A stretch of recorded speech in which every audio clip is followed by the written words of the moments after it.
Selamat siang Tribuners, senang sekali saya Rima dapat kembali hadir menemani Anda dalam program live update Tribun News Siang, edisi Sabtu 31 Desember 2022. Kami akan menghadirkan informasi teraktual dan menarik yang dilaporkan secara langsung oleh reporter lapangan kami. Selama 1,5 jam ke depan, inilah live update Tribun News Siang selengkapnya. Kita menuju informasi pertama Tribuners. Komisi Pemilihan Umum atau KPU RI menyampaikan bahwa Partai Umat lolos verifikasi faktual perbaikan di Nusa Tenggara Timur dan Sulawesi Utara, sehingga dinyatakan sebagai peserta pemilu 2024. Partai Umat mendapatkan nomor urut 24 sebagai partai politik peserta pemilu 2024. Ketua Majelis Syuria Partai Umat, Amin Rais, mengatakan bahwa nantinya Partai Umat itu tidak akan mencari musuh atau lawan. Informasi selengkapnya akan disampaikan rekan Alfian Firmansyah dari Warta Kota. Silakan rekan laporannya. Oke, Rima, selamat siang. Pada hari Jumat tanggal 30 Jelang pergantian tahun baru 2023. Komisi Pemilihan Umum atau KPU RI menggelar rekapitulasi dari Partai Umat. Dan hasilnya adalah Partai Umat lolos menjadi peserta pemilu 2024 dikarenakan hasil dari verifikasi faktual perbaikan di Nusa Tenggara Timur, NTT, dan Sulawesi Utara dinyatakan memenuhi syarat. Saat Partai Umat hadir di KPU, Ketua Majelis Syura dari Amin hadir, dan kehadirannya pun memberikan nomor urut yang diberikan oleh KPU RI kepada Partai Umat itu nomor urut 24. Sementara itu si Amin Rais mengatakan bahwa selama menjadi peserta pemilu 2024 Partai Umat nantinya atau kedepannya dia akan mencari musuh atau lawan saat kontestan di pemilu 2024 ke depan. Lalu juga Amin Rais juga menyinggung soal Presiden Jokowi untuk di kedepannya untuk tidak melakukan atau membicarakan terkait periode prediksi selanjutnya. Itu ya, laporan dari Warta Kota. Terima kasih. Baik, terima kasih atas laporannya rekan Alfian Firmansyah. Selamat bertugas kembali. Berikut kami tampilkan wawancara dari Ketua Majelis Syuria Partai Umat, Amin Rais.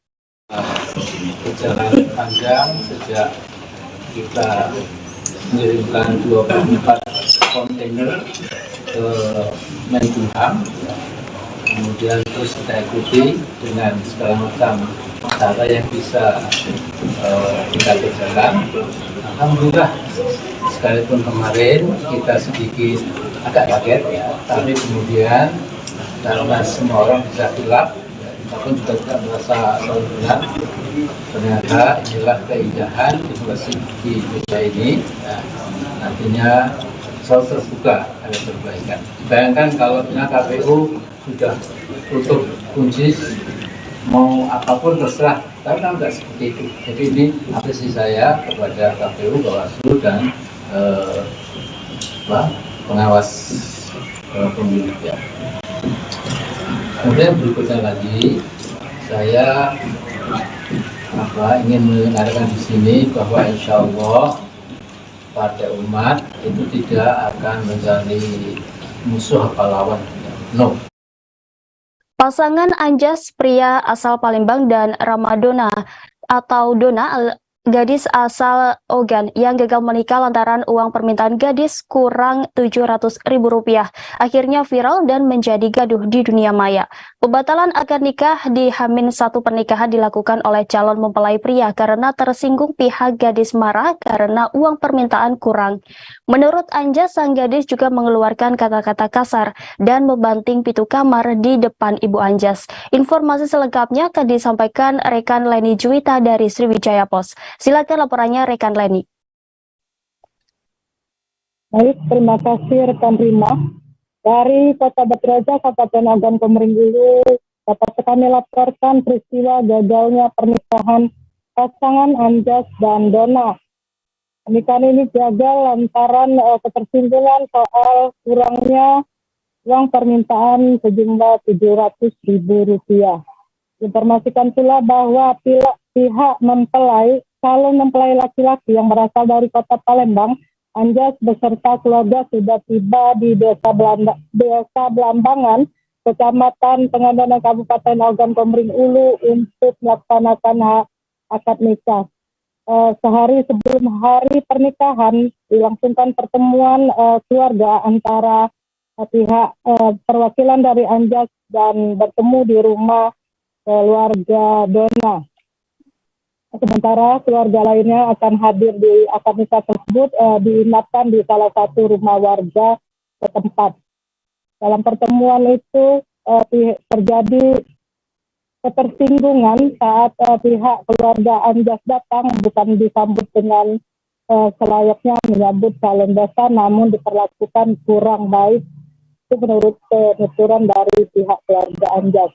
Di sana keluarga dari calon mempelai wanita langsung menanyakan tentang uang tambahan uang yang belum dibayarkan diberikan kepada pihak calon mempelai perempuan. Uang tersebut sejumlah 5 juta, kemudian ada lagi tambahan 2.700.000. Akhirnya pihak keluarga perempuan marah karena kekurangan 700.000 tersebut. Kemudian pihak keluarga mempelai perempuan itu marah dan mengeluarkan kata-kata yang tidak pantas di hadapan calon ibu mertuanya. Kemudian menurut penuturan Anjas, si calon mempelai perempuan membanting pintu. Kemudian terjadilah ketegangan yang berakhir pada keluarga pihak lelaki membatalkan pernikahan. Pernikahan itu sendiri langsung dibatalkan oleh Anjas karena tidak terima diperlakukan tidak baik oleh calon mempelai perempuan. Di lain pihak, kita melakukan investigasi dan mencoba beberapa kali menemui pihak calon mempelai perempuan. Dan pada hari ketiga kita datang ke Desa Belambangan, akhirnya pihak calon mempelai perempuan bersedia melakukan klarifikasi terkait viralnya berita yang beredar yang semakin liar. Pertemuan ini, klarifikasi ini difasilitasi oleh Polsek Pengandonan yang langsung dipimpin oleh AKP Dwi Hendro. Pertemuan sendiri dari pihak calon mempelai perempuan itu datang langsung didampingi oleh ibunda, kemudian aparat desa, kepala desa, lalu ada Babin Kamtipmas, kemudian ada juga dari pihak P2UKD, penyuluh pembantu urusan keagamaan desa. Di hadapan awak media, Dona mengklarifikasi beberapa hal yang sudah beredar liar di jagat media, di jagat maya. Salah satunya antara lain bahwa menurut Dona sebenarnya permintaannya itu bukan bertele-tele karena sejak awal sudah disepakati bahwa yang bersangkutan meminta uang 40 juta dengan rincian 35 permintaan Dona dan 5 juta uang asap, atau kalau dalam bahasa setempat itu uang asap itu, kalau dalam bahasa Indonesianya uang untuk bantuan sembako di resepsi pernikahan. Kemudian yang 2.700.000 itu menurut Dona, 1 jutanya itu untuk membeli gaun yang sudah dibelikan oleh calon mempelai laki-laki, dan 1.200.000 lagi untuk buku akad nikah yang sudah ditutupi dahulu oleh pihak Dona. Kemudian ada juga sewa bahan antar-antaran karena lokasinya jauh dari Palembang ke Desa Belambangan itu, jadi untuk persiapan antar-antaran itu dipersiapkan oleh Dona dan menyewa alat-alat antaran itu sehingga totalnya menjadi 2,7 juta. Namun pengertian dari pihak mempelai laki-laki itu bahwa itu merupakan permintaan tambahan. Padahal menurut Dona sebelumnya sudah disepakati bersama. Nah, akhirnya justru soal batalnya akad pernikahan ini membuat pihak calon mempelai laki-laki dari pihak Anjas memviralkan masalah batalnya pernikahan ini di medsos, kemudian lalu dilanjutkan di media massa, khususnya di grupnya Tribun Sumsel. Kemudian berita ini menjadi viral sehingga banyak hujatan para netizen, kemudian beritanya semakin liar dan akhirnya pihak dari kepala desa dan tokoh-tokoh masyarakat, khususnya aparat keamanan juga menghimbau agar pihak Dona memberikan klarifikasi seputar pemberitaan yang semakin beredar liar tersebut. Setelah dilakukan upaya pendekatan, kemudian dari pihak Dona sendiri akhirnya bersedia melakukan klarifikasi. Poin penting yang diklarifikasi oleh Dona antara lain emas kawin 2 suku emas dan uang 6,7 juta beserta kain contet itu sudah dikembalikan saat itu juga disaksikan oleh P2UKD dan aparat desa. Pada malam itu juga begitu pernikahan itu batal, langsung dikembalikan. Jadi tidak benar bahwa pihak Dona itu belum mengembalikan mas kawin 2 suku itu. Kemudian sedangkan uang 35 juta yang merupakan uang yang sudah diberikan atas permintaan Dona pada malam pembatalan pernikahan itu menurut Dona sudah diikhlaskan oleh pihak calon mempelai laki-laki karena uangnya sendiri sudah terpakai untuk persiapan rencana pernikahan tersebut.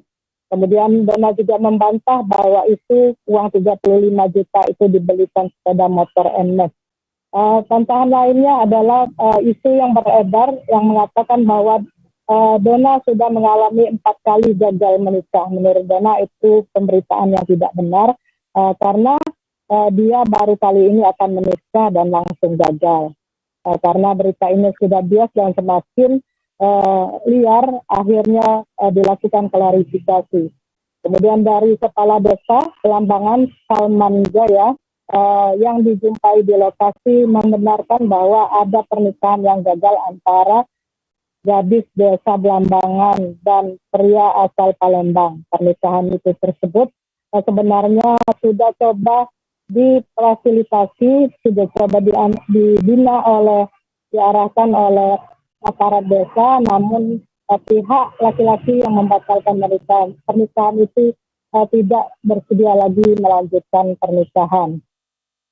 Kemudian dari pihak penyuluh pembantu urusan keagamaan desa atau setempat sudah menyatakan bahwa karena pernikahan ini batal, sedangkan sudah dilakukan pendaftaran, bahkan buku nikahnya sudah keluar. Jadi pihak-pihak terkait akan melakukan berita acara pembatalan pernikahan ini sendiri dilakukan di atas kertas bermaterai untuk membatalkan pernikahan itu yang sudah terlanjur buku nikahnya diterbitkan. Sementara dari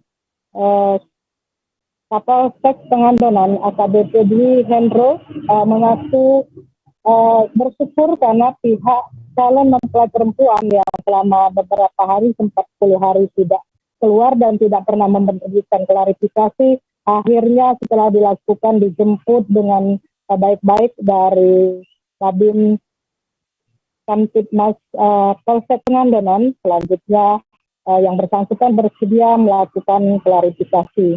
Tujuannya adalah agar berita ini tidak semakin liar, kemudian tercipta situasi yang kondusif di wilayah hukum Polsek Pangandaran.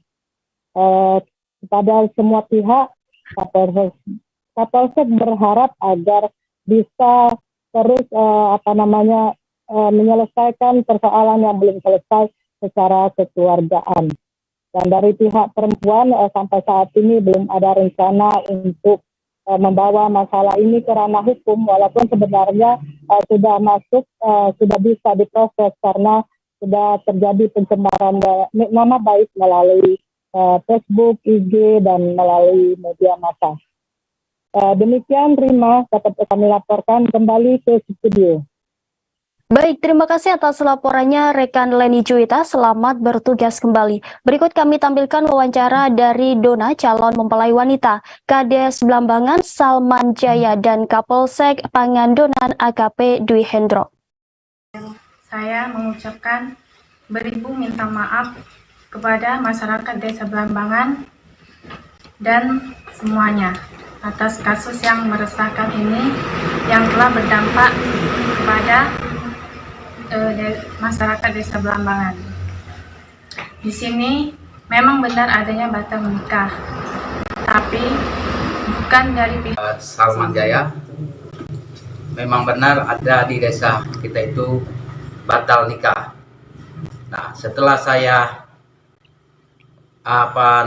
di media sosial itu ya, jadi berita itu memang ada. Jadi setelah saya ini kan runding waktu jam 1 malam, itu yang memutuskan gagal nikah itu bukan perempuan, adalah laki-laki. Ya, itulah yang saya Kapolsek Pangandonan AKP Dwi Hendro, berdasarkan berita yang viral di media sosial, saya bersama dengan Babin Kaptipmas Desa sudah berapa kali datang ke rumah saudara perempuan, tetapi tidak bertemu. Kemudian kami meminta bantuan kepada perangkat desa, khususnya Pak Kades Blambangan, Sekdes Blambangan, apabila pihak perempuan ingin klarifikasi, kami Polsek Pangandonan siap memfasilitasi di Polsek Pangandonan untuk klarifikasi permasalahan yang telah. Hujan deras mengguyur kota Semarang pada Jumat 30 Desember malam hingga pagi tadi. Pada malam hari hujan intensitas tidak terlalu deras. Kondisi sebaliknya terjadi mulai dini hari tadi. Durasi hujan yang terlalu lama membuat sejumlah titik jalan dan permukiman warga direndam banjir. Informasi terkait kondisi di sana akan disampaikan rekan kami dari Tribun Jateng. Silakan laporannya rekan Agus Salim.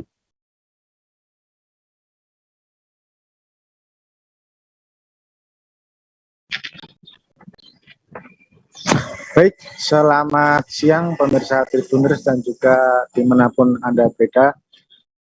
Izin melaporkan dari Semarang. Saat ini di belakang pemirsa Tribun Jateng ini adalah salah satu bendungan yang ada di banjir kanal Barat Semarang. Jadi sebagai informasi bahwa sejak Jumat malam utamanya, terus kemudian hujan itu turut melanda kota Semarang dan sebagainya gitu. Nah, adapun intensitasnya itu kemudian meninggi ketika memasuki waktu Sabtu pagi sekitar pukul 2 atau 3 dini hari. Dan hari ini sampai pukul 12, alhamdulillah hujan sudah reda, namun ada beberapa tempat di Semarang yang turut terendam banjir dengan ketinggian bervariasi, mulai dari 60 cm hingga mencapai 1 meter. Adapun titik-titik yang ada terendam di kota Semarang itu tercatat ada 24 titik yang terendam banjir di kota Semarang. Banjir terparah itu biasanya ada di Ngalian Semarang, tadi sekitar 1 meter ada di sana. Kemudian yang ada di Genuk juga sama begitu, karena beberapa banjir yang sudah hujan yang sudah berlangsung sejak dini hari tadi. Nah, adapun untuk penyaluran bantuan sampai saat ini masih dilakukan pendataan dan juga nanti ke depan akan dilakukan penyaluran bantuan oleh pemerintah Kota Semarang.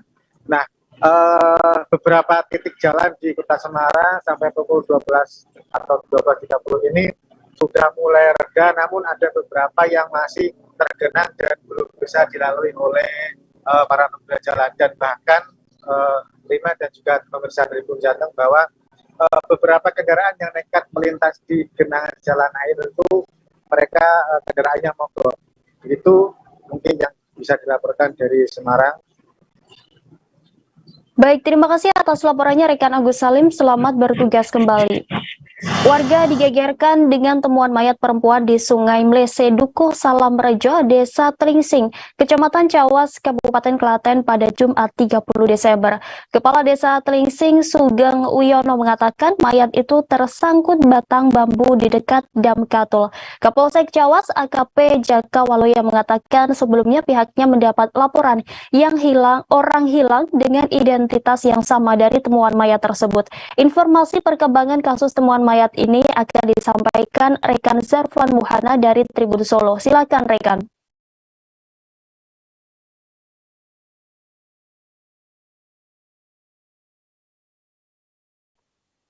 Ya, terima kasih Mbak Prima. Sebelumnya kemarin pada hari Jumat, tepatnya tanggal 30 Desember, sekitar pukul 1 siang setelah pada sholat Jumat, ditemukan mayat tersangkut di Dam Katul, tepatnya di Desa Tlingsing, Dukuh Salam Rejo, Desa Tlingsing, Kecamatan Cawas, Kabupaten Klaten. Menurut keterangan Kepala Desa Tlingsing, Sugeng Uyono, mayat tersebut ditemukan oleh warga yang sedang survei tempat untuk memancing.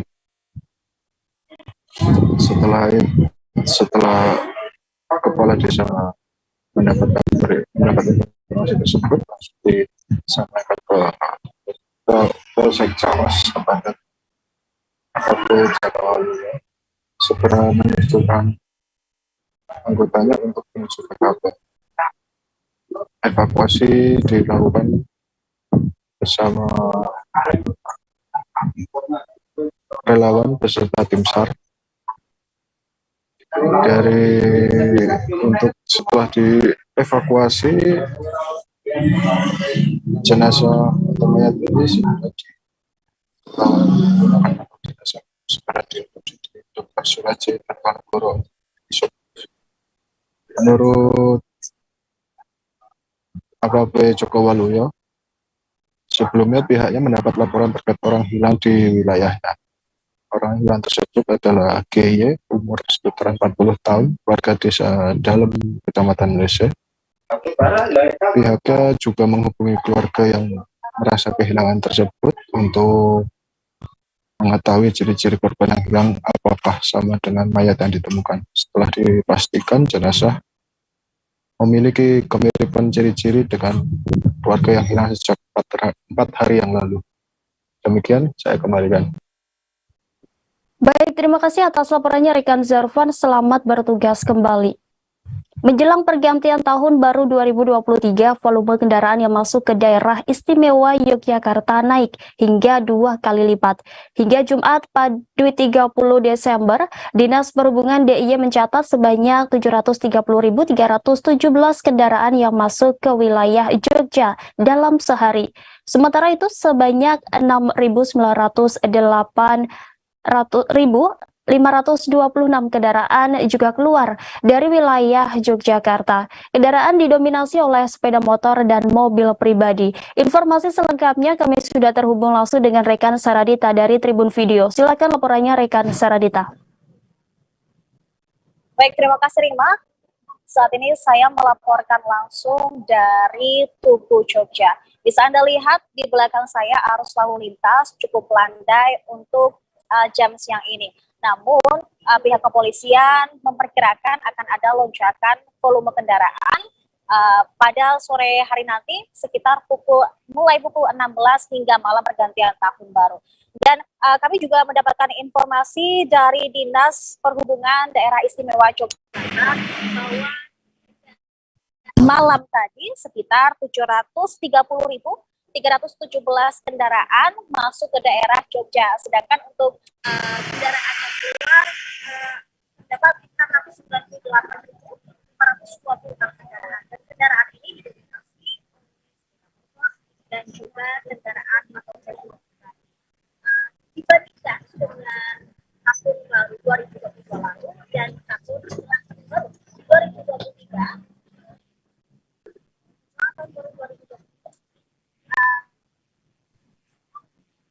Terdapat lonjakan volume kendaraan hingga 2 kali lipat. telah mencabut PPKM yang sebelumnya di tahun 2 tahun lalu diberlakukan di Indonesia. Sehingga masyarakat yang sudah merasa terbebas dari PPKM ini bisa merayakan untuk berpergian ke tempat-tempat wisata. Selain itu juga bisa kami sampaikan untuk titik Malioboro tidak akan terjadi penutupan karena memang tidak ada perayaan khusus untuk pergantian malam tahun baru nanti. Sehingga tetap arus lalu lintas tetap berjalan seperti biasa. Namun jika nanti ada kepadatan arus lalu lintas, pihak kepolisian dan juga para petugas gabungan telah mempersiapkan skema rekayasa lalu lintas untuk mengurai kemacetan tersebut. Terdapat 4 pos yang ada di Jogja, yaitu di Tempel, Kaliwaru, Prambanan, dan Piyungan. Sedangkan untuk kendaraan atau volume kendaraan di titik Prambanan itu yang paling tinggi dari keempat titik lainnya tersebut, Rima. Kembali ke studio. Baik, terima kasih atas laporannya rekan Saradita Okta. Selamat bertugas kembali. Terdakwa kasus pembunuhan berencana Brigadir Yosua Huta Barat Ferdi Sambo memutuskan mencabut gugatan PDDH atau pemberhentian tidak dengan hormat di PT UN DKI Jakarta. Demikian disampaikan kuasa hukum Ferdi Sambo Arman Hanis. Ia mengatakan pencabutan tersebut telah resmi dilakukan terhitung pada Jumat 30 Desember kemarin atau sehari setelah mengajukan gugatan. Pencabutan gugatan dengan terlapor Presiden Joko Widodo dan Kapolri Jenderal Listio Sigit Prabowo ini dilakukan setelah mendengar masukan dari berbagai pihak. Adapun Ferdi Sambo memiliki alasan tersendiri kembali mencabut gugatan tersebut. Menurut Arman, pencabutan gugatan ini sangat dipengaruhi faktor kecintaan terhadap institusi kepolisian Republik Indonesia. Terlebih Ferdi Sambo telah membuktikan rekam jejak yang cakap dan berintegritas selama 28 tahun hingga sebelum menghadapi proses hukum kasus pembunuhan. Adapun gugatan diajukan karena 3 pertimbangan. Hal ini merupakan upaya konstitusional yang sebenarnya disediakan oleh negara. Namun Ferdi Sambo beserta keluarga dengan rendah hati menerima dan memahami reaksi publik perihal gugatan yang diajukan pada 29 Desember. Sementara itu pencabutan gugatan ini menyusul banyaknya reaksi tidak setuju atas jalan yang diambil pihak Ferdi Sambo dan kuasa hukumnya. Reaksi tidak setuju ini bahkan disampaikan oleh Menteri Koordinator Bidang Politik, Hukum, dan Keamanan, yakni Mahfud MD. Mahfud merasa heran ketika Sambo mengajukan gugatan karena tidak diterima dipecat dari Polri. Padahal sebelumnya ia mengaku menerima segala sebab akibat yang terjadi atas hilangnya nyawa sang ajudan Brigadir Yosua. Karena gugatan itu, Mahfud lantas berpandangan bahwa gugatan itu diajukan untuk mengalihkan perhatian publik atas kasus hukum yang tengah dijalaninya. Memang hingga saat ini persidangan Sambo masih berlangsung di Pengadilan Negeri Jakarta Selatan. Mahfud tak segan menyebut gugatan itu gimik belaka. Gugatan juga dicabut oleh Ferdi Sambo setelah Polri menyatakan siap menghadapinya. Apalagi Kejaksaan Agung sudah menyatakan siap untuk memberikan bantuan berupa pengacara negara kepada dia, pihak tergugat yakni Presiden Joko Widodo dan Kapolri Jenderal Listio Sigit. Kepala Pusat Penerangan Hukum Kejaksaan Agung Ketut Sumedana menyebut JPN akan disiapkan jika Kejaksaan Agung sudah menerima surat kuasa yang diberikan Presiden Jokowi. Atas reaksi-reaksi tersebut, peneliti dari Institute for Security and Strategic Studies bidang kepolisian Bambang Rukminto menilai kecil peluang gugatan Ferdi Sambo diterima oleh PT UN. Apalagi pemecatan Sambo oleh Polri diputuskan lewat Komisi Kode Etik Polri atau KKEP sebelum adanya putusan inkrah dari kasus pembunuhan berencana Brigadir Yosua. Meski demikian, putusan PT UN sangat mungkin mengubah putusan pemecatan Sambo, apalagi jika kelak pengadilan menyatakan Sambo tak melakukan perbuatan pidana. Di sisi lain, langkah Ferdi Sambo melayangkan gugatan ke PT UN sangat tidak konsisten dengan pengakuannya yang menyatakan bakal bertanggung jawab atas kematian Yosua.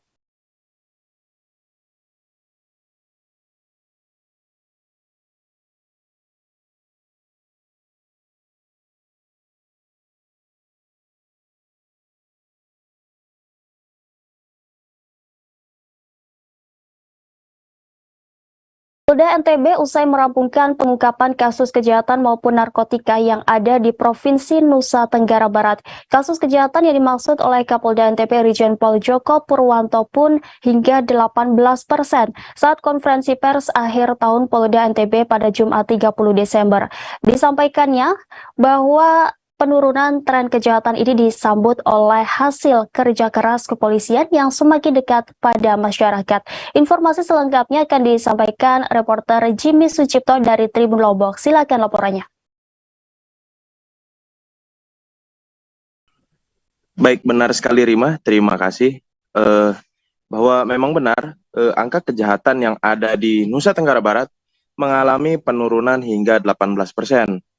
Penurunan tersebut dikatakan oleh Kapolda NTB Irjen Pol Joko Purwanto bahwa ini merupakan beberapa hasil kerja keras dari Polri, khususnya di Polda NTB itu sendiri, baik dari pemecahan beberapa kasus-kasus besar seperti kasus Mareje yang pernah terjadi di Nusa Tenggara Barat akibat konflik antar agama, yang dimana Polri ataupun melalui Polda NTB melakukan atau membentuk tim khusus untuk memecah kebuntuan, khususnya terkait keributan antar agama. Begitu juga di kepolisian yang ada di Ditreskrimsus Polda NTB berhasil mengungkap 13 orang yang merupakan jaringan besar dalam pencurian sepeda motor pada beberapa bulan yang lalu, sekitar bulan Oktober menuju November lalu, yang dimana 27 sepeda motor telah ditangkap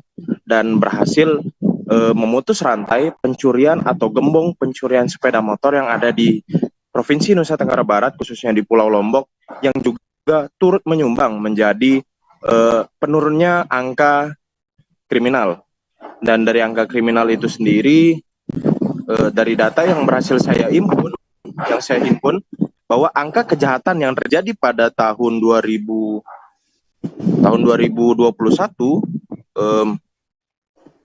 sebanyak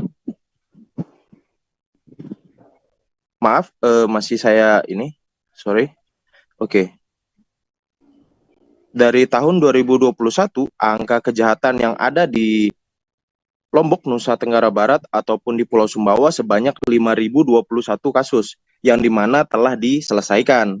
Dan hal ini berbalik dengan tahun 2022 mengalami penurunan sebesar 18%, yang dimana tahun 2022 hanya 4.650 kasus saja sepanjang tahun 2022.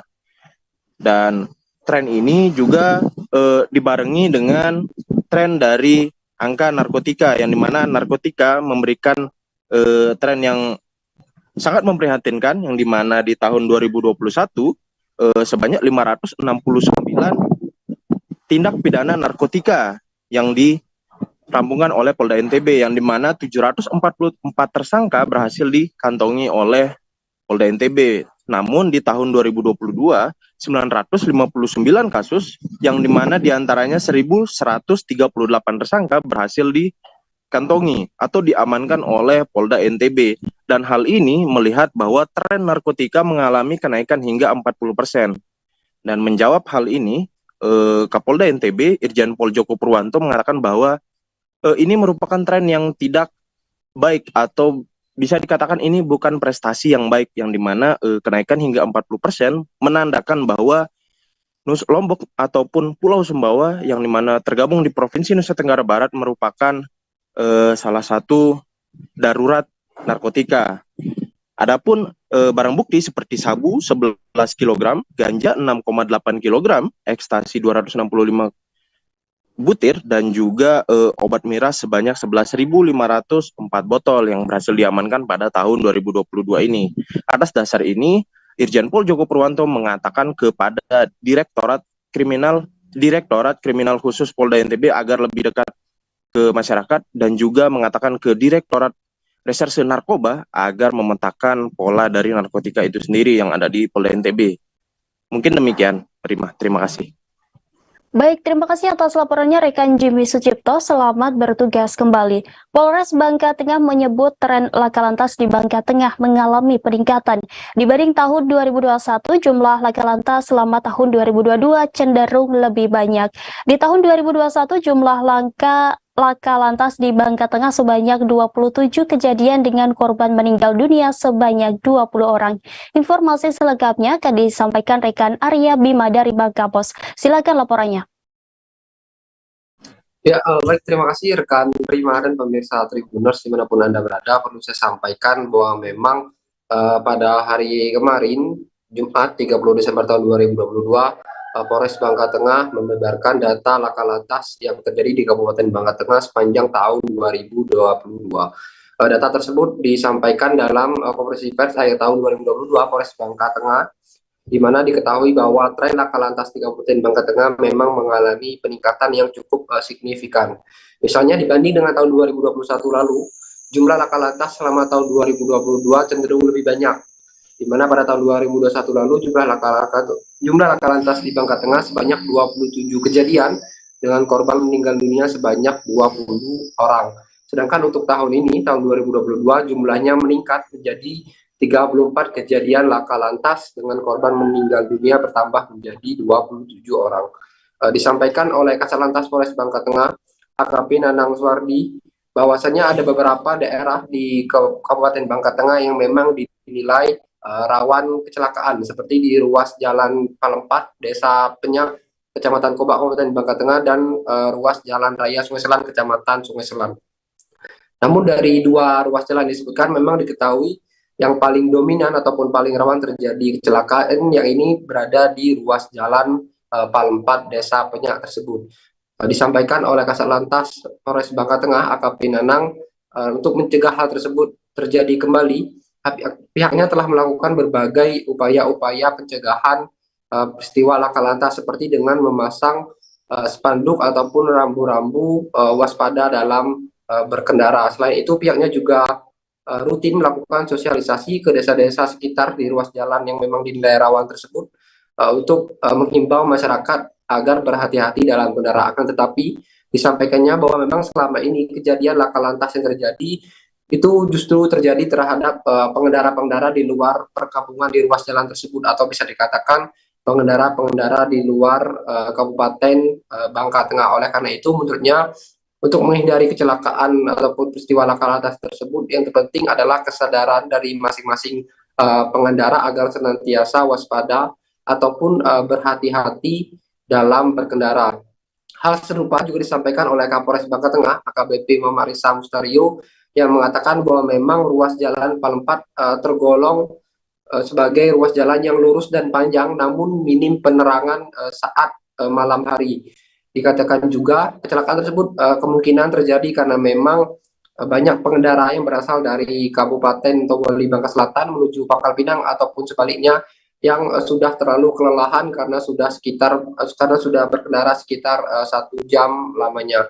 Lebih lanjut, dia juga menyampaikan bahwa untuk di tahun 2023 mendatang kemungkinan mobilitas masyarakat di jalan raya akan semakin tinggi, karena seperti kita ketahui bersama, untuk pandemi COVID-19 mungkin sudah akan dinyatakan pemerintah menjadi endemi, sehingga aktivitas ataupun lalu lalang pengendara di jalanan akan semakin ramai. Meski demikian, dirinya berharap agar peristiwa tersebut tidak sampai menimbulkan kecelakaan lalu lintas yang terlalu banyak di tahun 2023 mendatang.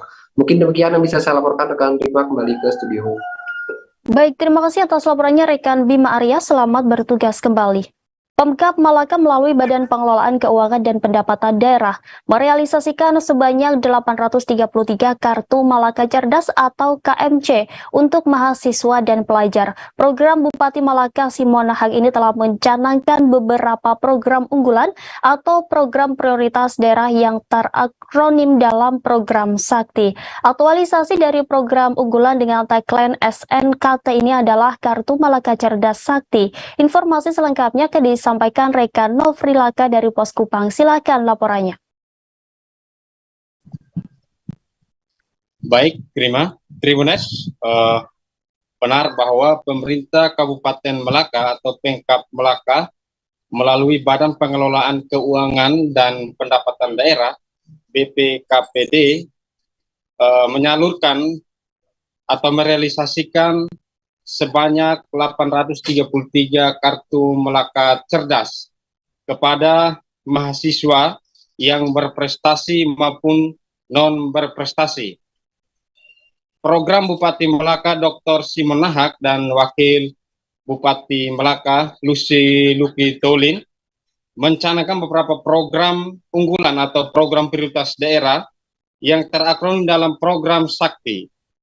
Salah satu aktualisasi dari salah satu program unggulan SMKT tersebut adalah Kartu Melaka Cerdas yang diberikan kepada pelajar SMA atau SMK serta mahasiswa yang berprestasi maupun yang secara ekonomi kurang mampu.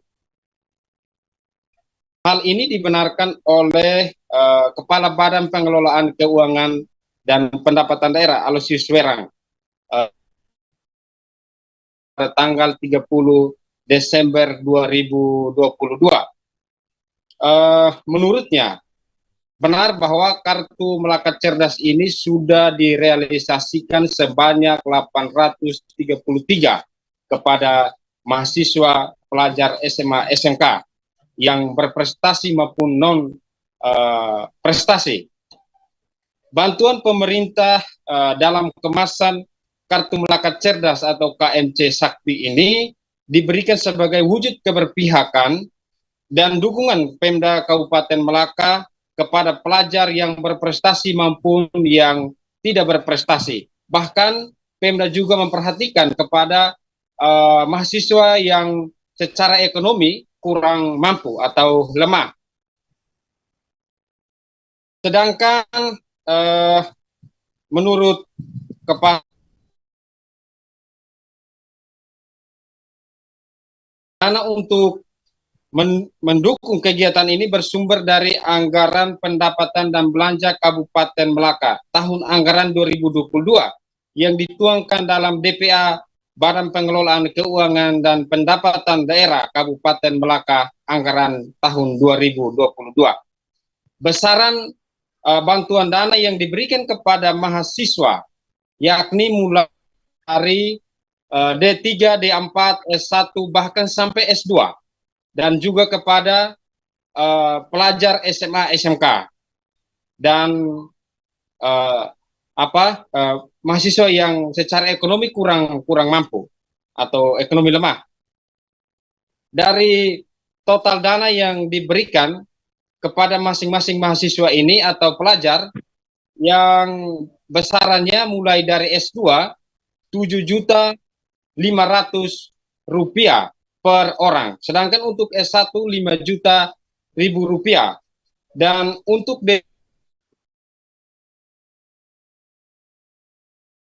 juta dan kemudian yang juara 2 itu 1.500.000, kemudian yang juara 3 1 juta, sehingga total dana yang diberikan sebesar 1.320.000.000. Dan kemudian dari wawancara Poskupang dengan secara terpisah dengan Wakil 2 DPRD Kabupaten Melaka Hendrius Fahik mengatakan bahwa keinginan Bupati Melaka dengan wakilnya untuk mewujudkan cita-cita luhur yang dituangkan dalam konstitusi ini, khususnya kalimat mencerdaskan anak bangsa, di mana salah satu bentuk realnya yang dituangkan dalam rencana pembangunan jangka menengah daerah yaitu pemberian Kartu Melaka Cerdas. Ini harus mendapat persetujuan legislatif atau DPRD. Mengapa pihak DPRD setuju terkait dengan niat baik dari Bupati dan Wakil ini? Karena menurut pandangan legislatif bahwa ini benar-benar membantu anak-anak Melaka yang khususnya atau sekolah. Ini adalah cinta-cinta yang sangat luhur yang diatur dalam konstitusi di Republik ini, tegasnya ketika diwawancara oleh Poskupang. Sementara Bupati Melaka, Dr. Simon Nahak, kepada Poskupang mengatakan bahwa pemberian Kartu Melaka Cerdas atau KMC ini sebagai wujud pemenuhan atau bentuk pemenuhan janji kampanyenya kepada masyarakat Mengapa diberi nama Kartu Melaka Cerdas atau KMC dan bukan Kartu Melaka Pintar? Sebab ini adalah perintah konstitusi. Menurutnya, orang cerdas tidak hanya mampu dalam bidangnya, tetapi orang cerdas mampu mengelaborasi kemampuan pengetahuannya dengan logikanya. Orang cerdas mampu mengelaborasi kedua pengetahuan ini. Demikian, Rima. Baik, terima kasih atas laporannya rekan Nofrilaka. Selamat bertugas kembali. BMKG memprediksi beberapa hari ini Pulau Jawa akan mengalami cuaca ekstrim. Pantauan Tribun Jateng di Kabupaten Pemalang, hujan dengan intensitas tinggi terjadi dari Sabtu 31 Desember dini hari hingga pagi. Akibatnya pertigaan Blandong Comal, Kabupaten Pemalang yang berada di Pantura Comal terendam banjir. Selain itu di Jalan Pantura Comal juga terendam banjir dengan ketinggian air mencapai 10 cm. Informasi selengkapnya akan disampaikan rekan Indra Dwi Purnomo dari Tribun Jateng. Silakan laporannya rekan Indra. Iya Rima, BMKG memprediksi beberapa hari ini khususnya di Pulau Jawa mengalami cuaca ekstrim. Dari pantauan Tribun Jateng di wilayah Comal atau tepatnya di pertigaan Blandong, Kabupaten Pemalang, memang di kondisi jalan tersebut terendam banjir dan pertigaan tersebut merupakan arah yang menuju ke Pasar Comal dan tepat di lokasi dekat dengan Pantura Pemalang. Berdasarkan pantauan Tribun Jateng bahwa hujan terjadi sekitar pukul pagi tadi hingga siang tadi sehingga membuat jalan tersebut terendam banjir sekitar hampir satu paha orang dewasa. Kemudian selain itu juga tidak hanya di ruas jalan pertigaan tersebut, di ruas Pantura tepatnya dari arah Semarang menuju Jakarta di lokasi yang sama juga terendam banjir setinggi kurang lebih 10 cm. Berdasarkan pantauan Tribun Jateng dari keterangan warga setempat yang bernama Agus Slamet, warga sekitar, banjir mulai masuk di pertigaan tersebut sekitar pukul 6 pagi dan dari hasil pantauan Tribun Jateng sekitar pukul 10 hingga 11 tadi air masih menggenangi di pertigaan tersebut. Tidak hanya itu juga di Jalan Pantura sama terendam air banjir akibat curah hujan yang tinggi di wilayah Kabupaten Pemalang tepatnya di Comal. Sementara itu dari keterangan Kepala Pelaksana BPBD Kabupaten Pemalang, Wahadi, mengatakan bahwa prediksi BMKG 3 hari ke depan terjadi cuaca ekstrim, sehingga hujan sewaktu-waktu itu akan datang. Oleh karena itu, pihaknya mengimbau kepada masyarakat setempat, khususnya masyarakat Kabupaten Pemalang, untuk harus waspada dan dimungkinkan terjadi bencana banjir akibat dari curah hujan tersebut. Banjir Blandong ini akibat karena intensitas hujan dengan deras sejak pukul 4 pagi dan saluran air di pertigaan Blandong ini kecil membuat sehingga air tidak bisa menampung dan terjadilah banjir di lokasi tersebut. Menurutnya ketinggian air di lokasi Blandong sekitar 40 cm dan dalam kejadian ini tidak ada korban jiwa. Wadi juga menghimbau kepada masyarakat Pemalang untuk selalu waspada kalau hujan deras dengan intensitas tinggi atau lebih dari 4 jam harus waspada khususnya di wilayah Comal dan Ulu Jami Kabupaten Pemalang. Demikian Rima. Baik, terima kasih informasinya rekan Indra Dwi. Selamat bertugas kembali. Polda Metro Jaya melarang warga menyalakan petasan saat perayaan malam pergantian Tahun Baru 2023 pada Sabtu 30 Desember malam nanti, khususnya di sepanjang Jalan Sudirman dan Jalan Muhammad Tamrin, Jakarta yang menjadi titik kumpul warga pada esok hari. Demikian disampaikan Kapolda Metro Jaya Irjen Fadil Imron. Informasi selengkapnya akan disampaikan rekan Ramadan dari Warta Kota. Silakan laporannya.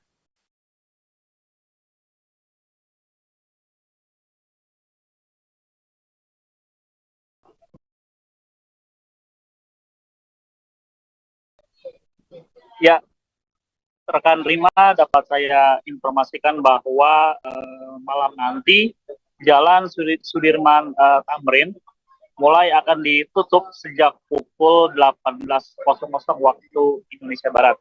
Dan pada pukul 20 malam nanti Jalan Sudirman Tamrin resmi akan ditutup total seperti itu. Nah, pada Jumat kemarin, Kapolda Metro Jaya, Irjen Fadil Imran menyampaikan kepada masyarakat yang datang ke Jalan Sudirman Tamrin untuk menikmati Car Free Night atau hari bebas kendaraan bermotor pada malam hari di Jalan Sudirman Tamrin untuk tidak menyalakan petasan dan juga kembang api.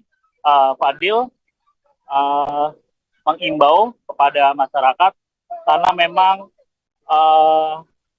nantinya Jalan Sudirman Tamrin ini akan menjadi titik kumpul massa untuk menikmati sejumlah sajian yang ada di sepanjang Jalan Sudirman Tamrin, yang mana nantinya ada 7 atau 8 panggung nantinya didirikan di Jalan Sudirman Tamrin, yang mana nantinya masyarakat juga bisa menikmati hiburan-hiburan yang tersaji di sana. Karena memang Fadil mengatakan bahwa Jalan Sudirman Tamrin tidak boleh ada petasan dan sejenisnya yang menyala karena dapat mengganggu kenyamanan warga yang ada di sepanjang Jalan Sudirman Tamrin seperti itu. Dan dia juga ingin mengatakan bahwa pada malam tahun baru warga merayakan dengan penuh kegembiraan, karena memang kita tahu beberapa tahun terakhir malam tahun baru dirayakan dengan secara terbatas seperti itu, dan sehingga pada tahun ini akhirnya malam tahun baru dapat digelar dengan full, karena memang kita tahu kondisi pandemi COVID di Indonesia sudah terus melandai, dan juga kemarin Presiden Jokowi sudah resmi mencabut PPKM seperti itu, sehingga kelonggaran demi kelonggaran di masa pandemi COVID ini akhirnya mulai membuat masyarakat akhirnya dapat kembali seperti sebelum pandemi COVID seperti itu. Dan nantinya di Jalan Sudirman Tamrin akan mulai dilakukan penutupan pada pukul 18, lalu 2 jam setelah itu, tepatnya pada pukul 8 malam, resmi Jalan Sudirman Tamrin ditutup total seperti itu. Dan selain itu juga Fadil juga mengatakan bahwa panggung-panggung nanti banyak menyajikan hiburan seperti itu. Nanti juga ada konser-konser, yang mana sejumlah penyanyi nanti juga akan datang ke panggung yang disediakan di Jalan Sudirman Tamrin. Selain itu juga Polda Metro Jaya akan menurunkan sekitar 23.000 personil dalam melakukan pengamanan saat malam pergantian tahun baru 2023. Yang mana Polda Metro Jaya akan menurunkan 2/3 kekuatan. Yang mana diketahui Polda Metro Jaya ini memiliki kekuatan personil sekitar 35.000. Nantinya sepertiga istirahat untuk melaksanakan kegiatan rutinnya pada besok hari, dan 2/3 akan full total untuk melakukan backup seperti itu. Dan Fadil juga mengatakan bahwa personil tersebut disebar di wilayah hukum Polda Metro Jaya. Jadi tidak hanya di Jakarta saja, namun wilayah penyangga seperti Depok, Tangerang, Bekasi, personil ini juga akan bersiaga di sana seperti itu. Dan tidak hanya di sana juga, satu diantaranya sepanjang Jalan Jenderal Sudirman Tamrin, personil juga akan disiapkan di sana seperti itu. Lalu kemarin pada Jumat, Kapolda Metro Jaya, Irjen Fadil Imran, dan juga penjabat atau PJ Gubernur DKI Heru Budi Hartono melakukan pertemuan terkait pengecekan akhir tentang kesiapan pengamanan malam tahun baru 2023 di wilayah hukum Polda Metro Jaya. Seperti itu, rekan Rima. Baik, terima kasih informasinya rekan Ramadan. Selamat bertugas kembali. Berikut kami tampilkan wawancara dari Kapolda Metro Jaya Irjen Fadil Imron dan PJ Gubernur DKI Jakarta Heru Budi Hartono. Yang pertama, mungkin semua masyarakat, warga DKI dan Jabodetabek kan sudah vaksin, termasuk juga sudah booster. Berikutnya juga tentunya menjaga pakai masker dan seperti yang saya sampaikan tadi, kita merayakan dengan penuh kegembiraan, tapi juga harus melihat sisi-sisi kemudaratannya lah, ya. Jadi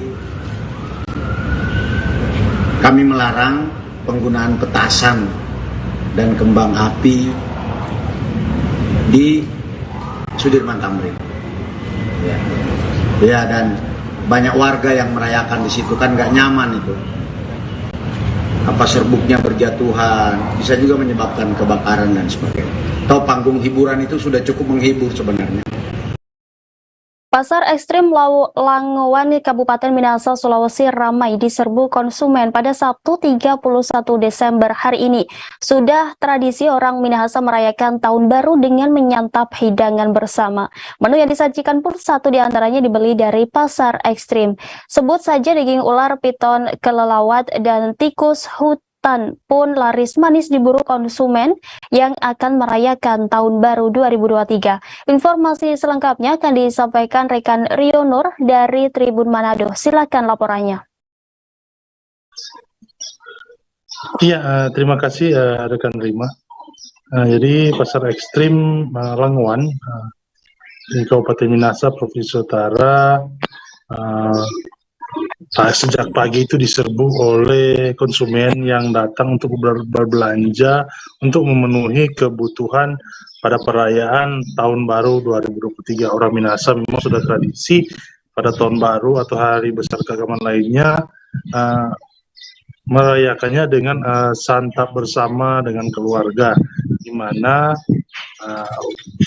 salah satu menu yang kerap kali disajikan oleh keluarga di Minahasa, ya ini menu yang berbahan daging ekstrim, sebut saja seperti ular piton, daging kelelawar maupun tikus hutan, yang memang jadi menu favorit atau spesial segelintir masyarakat di Minahasa. Jadi untuk mendapatkan daging-daging ekstrim ini maka harus ke pasar ekstrim, di mana di tempat ini dijajakan dengan bebas daging-daging yang dianggap oleh sebagian kalangan ekstrim untuk dikonsumsi. Sebut saja ular piton. Ular piton ini dijual dengan harga 50.000 per kilogram, sedangkan kelelawar itu dijual harga 25 sampai 35.000 per ekor, tergantung dengan ukuran. Begitupun tikus hutan dijual harga 25 sampai 35.000 sesuai ukuran yang karena dijual dengan berbagai ukuran, hingga ada harga range yang ditawarkan kepada konsumen. Selain itu juga memang sejak pagi pasar ini sudah ramai. Pedagang juga menyiapkan stok yang lebih karena serbuan konsumen yang biasanya terjadi pada H-1 atau tanggal 31 Desember 2022 untuk menyambut tahun baru 1 Januari 2023. Jadi pada tanggal 31 Januari ini merupakan hari pasar di mana konsumen berbelanja berbondong-bondong ke pasar untuk membeli kebutuhan pokok yang akan dinikmati, akan disajikan nanti pada tahun baru, sehingga daging ekstrim seperti ular piton, kelelawar maupun tikus hutan itu laris manis, hingga di kondisi pasar sendiri pun banyak yang datang, sehingga cukup berdesak-desakan orang untuk datang berbelanja. Selain daging-daging, ada juga bumbu dapur yang memang sudah disiapkan, sudah ada di pasar ekstrim Langowan ini. Demikian rekan Rima. Baik, terima kasih informasinya rekan Rionor. Selamat bertugas kembali. Pria berinisial AS 52 tahun pemilik kontrakan di Kampung Buaran, Desa Lambang Sari, Kecamatan Tambun Selatan, Kabupaten Bekasi, angkat bicara terkait kasus jasad wanita dimutilasi di kontrakannya. AS membeberkan sosok MEL tersangka kasus mutilasi wanita di Bekasi. Pemilik kontrakan menjelaskan pelaku MEL tersebut sejak Juni 2021 lalu susah dihubungi. Saat menyewa, MEL mengaku bekerja sebagai kontraktor perumahan. Informasi selengkapnya akan disampaikan rekan Rangga Baskoro dari Warta Kota. Silakan laporannya. Baik rekan Rima, selamat siang Tribuners.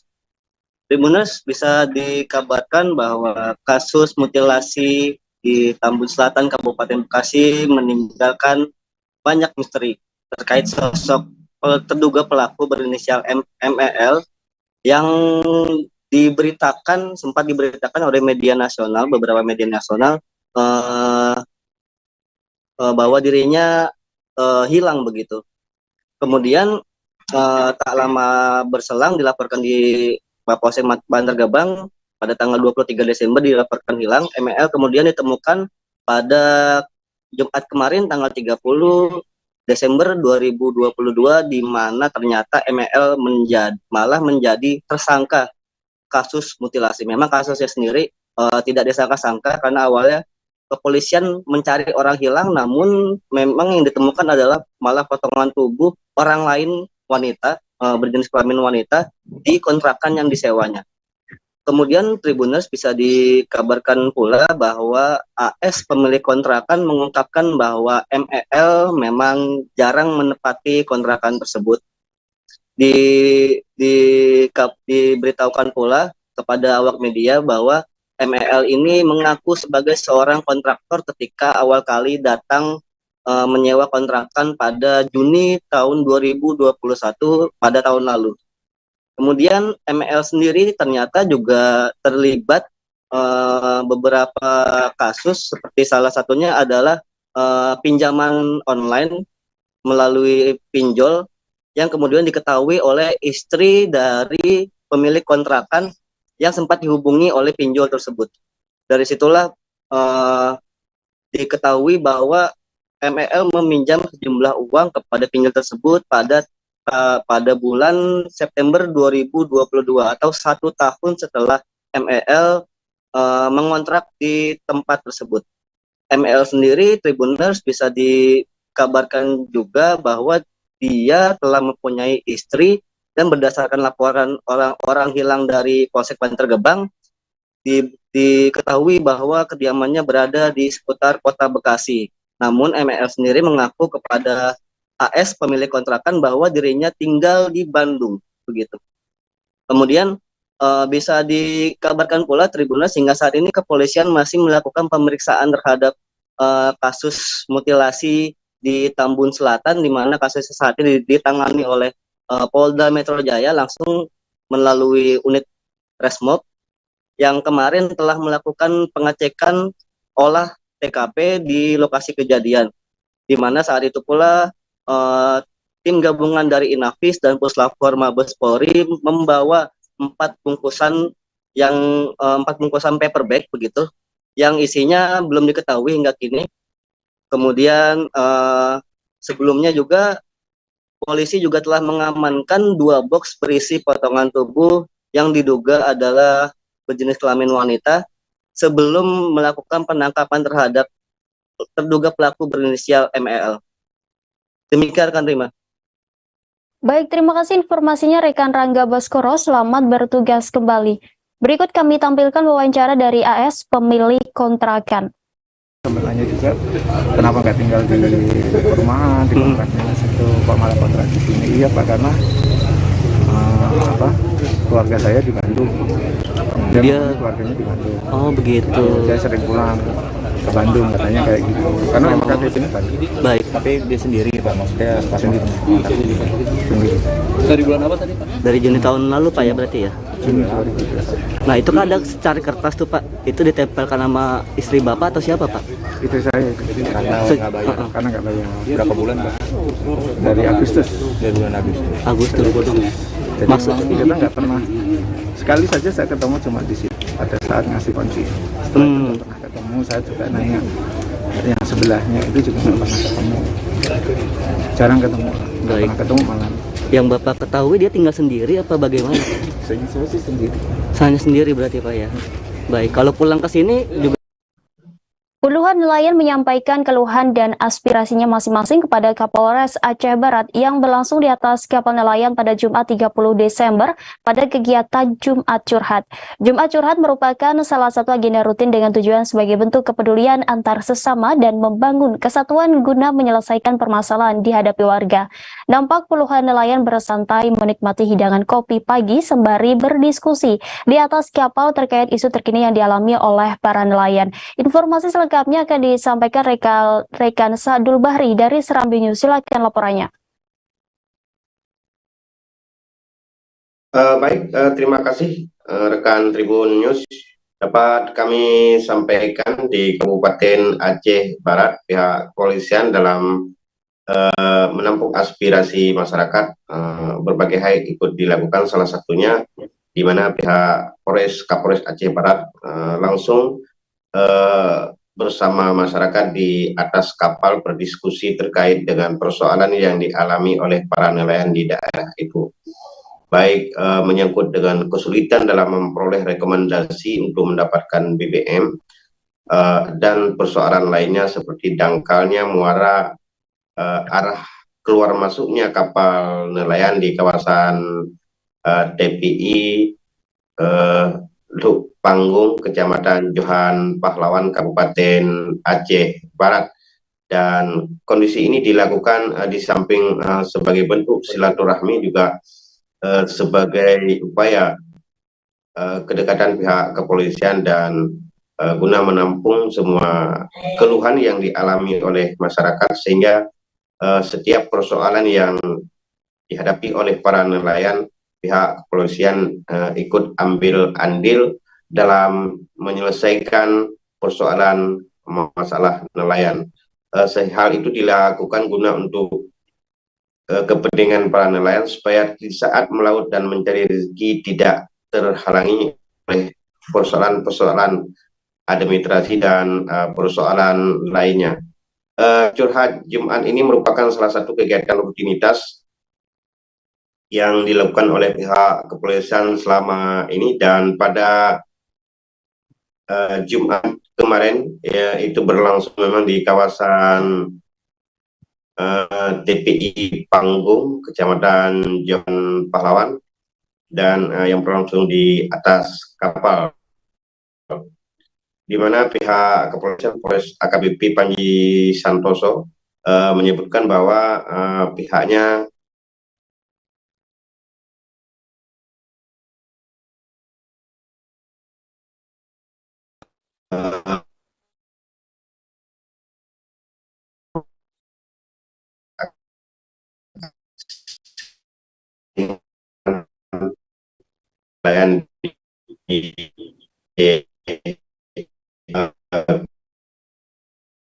demikian Rima. Baik, terima kasih atas laporannya rekan Sa'dul Bahri. Selamat bertugas kembali. Kita beralih ke informasi selanjutnya, Tribuners. Sejumlah langkah dilakukan pihak kedokteran, kepolisian, dan kesehatan Polresta Surakarta untuk mengantisipasi keadaan darurat menjelang pergantian tahun baru 2023, seperti penyediaan ambulans hingga obat-obatan untuk pengendara. Bandung Sidokes Polresta Surakarta Asti Triandini mengatakan setiap pos penjaga terdapat tenaga kesehatan yang berjaga. Kami sudah terhubung dengan rekan Saradita Okta dari Tribun Video yang akan melaporkan secara langsung terkait pengamanan tahun baru 2023. Silakan laporannya, Saradita.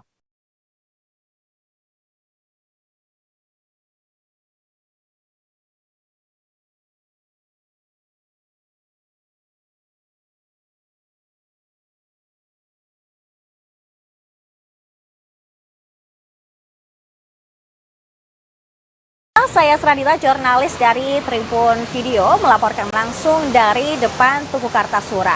Bisa Anda lihat di belakang saya bahwa arus lalu lintas terlihat cukup ramai lancar.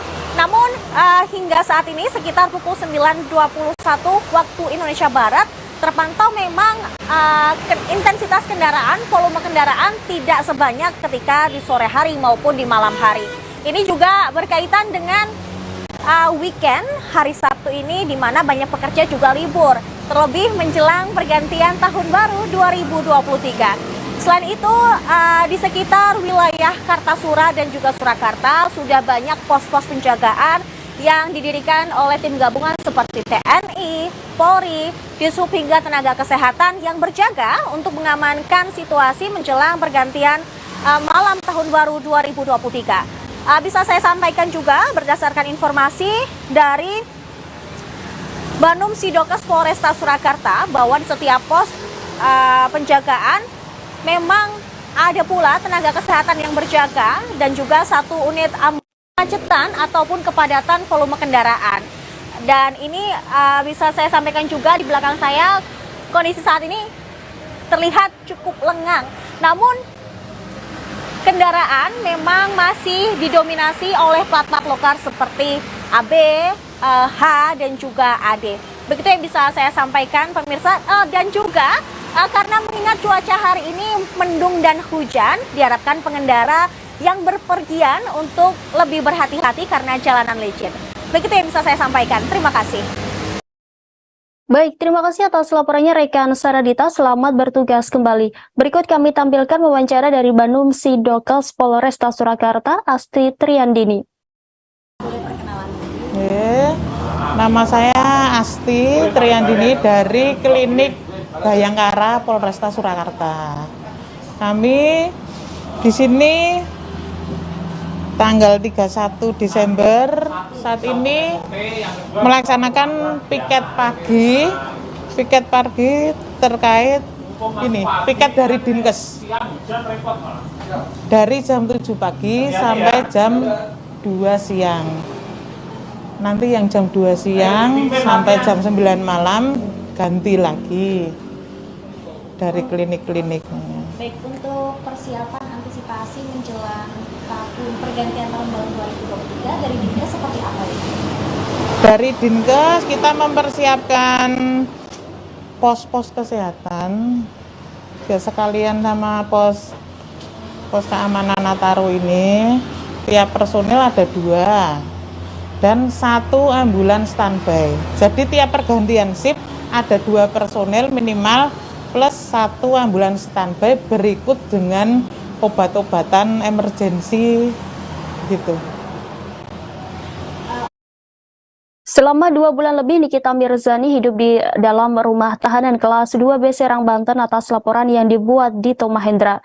Dito Mahendra sebelumnya melaporkan Nikita Mirzani ke Polresta Serang Kota atas kasus dugaan penyemaran nama baik melalui media sosial. Nikita Mirzani menceritakan kehidupannya selama di dalam penjara. Ia mengaku sering berolahraga dari sit up, push up, dan lain-lain. Karena seringnya olahraga, wanita yang akrab disapa Nikmir itu mengklaim bentuk tubuhnya tetap terjaga. Selain itu, dia juga melakukan kegiatan seperti mengaji, ibadah merajut, dan mendengarkan curhatan dari narapidana. Wanita berusia 36 tahun itu mengikuti berada di dalam sel dengan berisi 8 narapidana perempuan dengan segala macam masalah. Niki mengungkapkan dirinya mencoba menjadi pendengar yang baik ketika para narapidana mencurahkan isi hatinya. Selain mendengarkan keluh kesah, janda 3 anak ini juga mendengar respon dan komentar narapidana perempuan ketika tinggal dalam satu sel dengannya. Bintang film komik 8 ini tak sulit untuk beradaptasi di dalam rutan walaupun ia hanya mendekam selama 2 bulan lebih saja. Setelah divonis bebas dari segala tuntutan oleh Hakim Pengadilan Negeri Serang, Nikita Mirzani Muwardi pun pamit kepada semua narapidana wanita lain.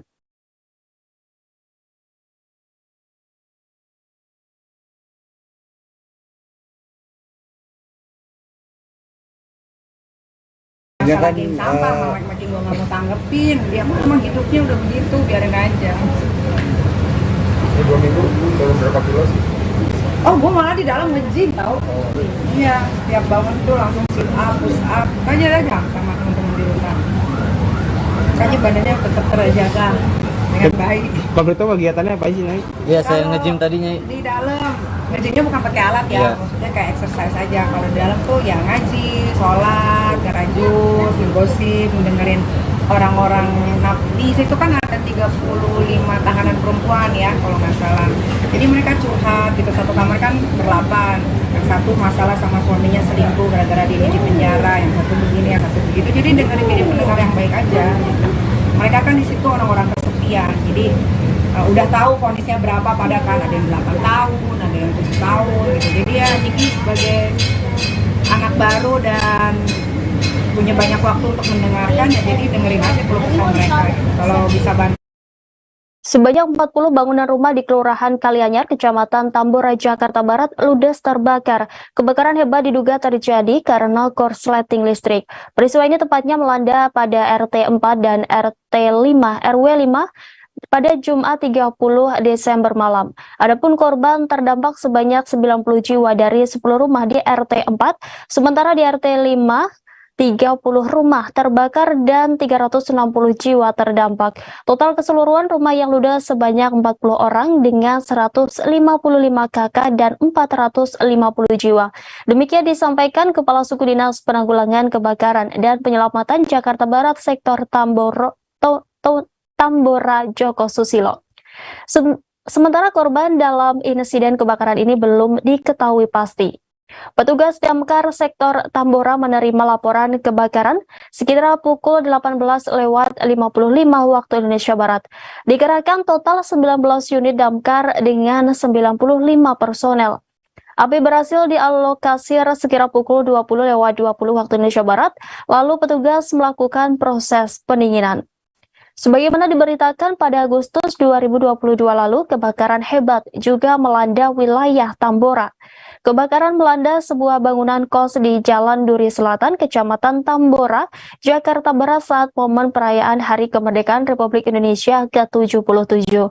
Bangunan kos itu hangus dilalap si jago merah hingga menimbulkan korban jiwa hingga 6 orang. Petugas Suku Dinas Penanggulangan Kebakaran dan Penyelamatan Jakarta Barat, Joko Susilo mengatakan, laporan kebakaran di bangunan kos yang berlokasi di pemukiman padat penduduk diterima sekira pukul 6:36 waktu Indonesia Barat. Kebakaran tersebut terjadi diduga akibat korsleting listrik dari satu kamar kos yang berada di lantai 2. Akibatnya kebakaran itu merembet ke seluruh bangunan tersebut.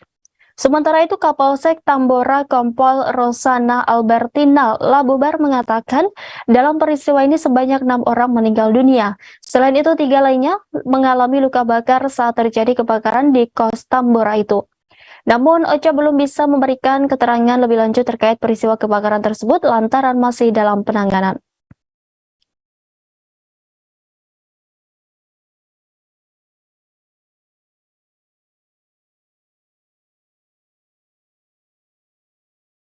Polres Tangerang berhasil mengamankan 3 pelaku pembunuhan terhadap wanita berinisial ES, 49 tahun.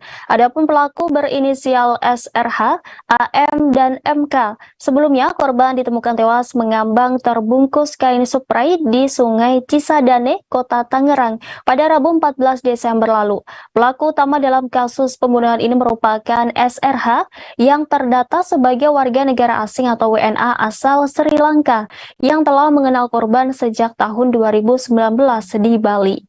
Kapolres Metro Tangerang Kota Kombes Pol Zain Dewi Nugroho membeberkan kronologi kasus pembunuhan ini.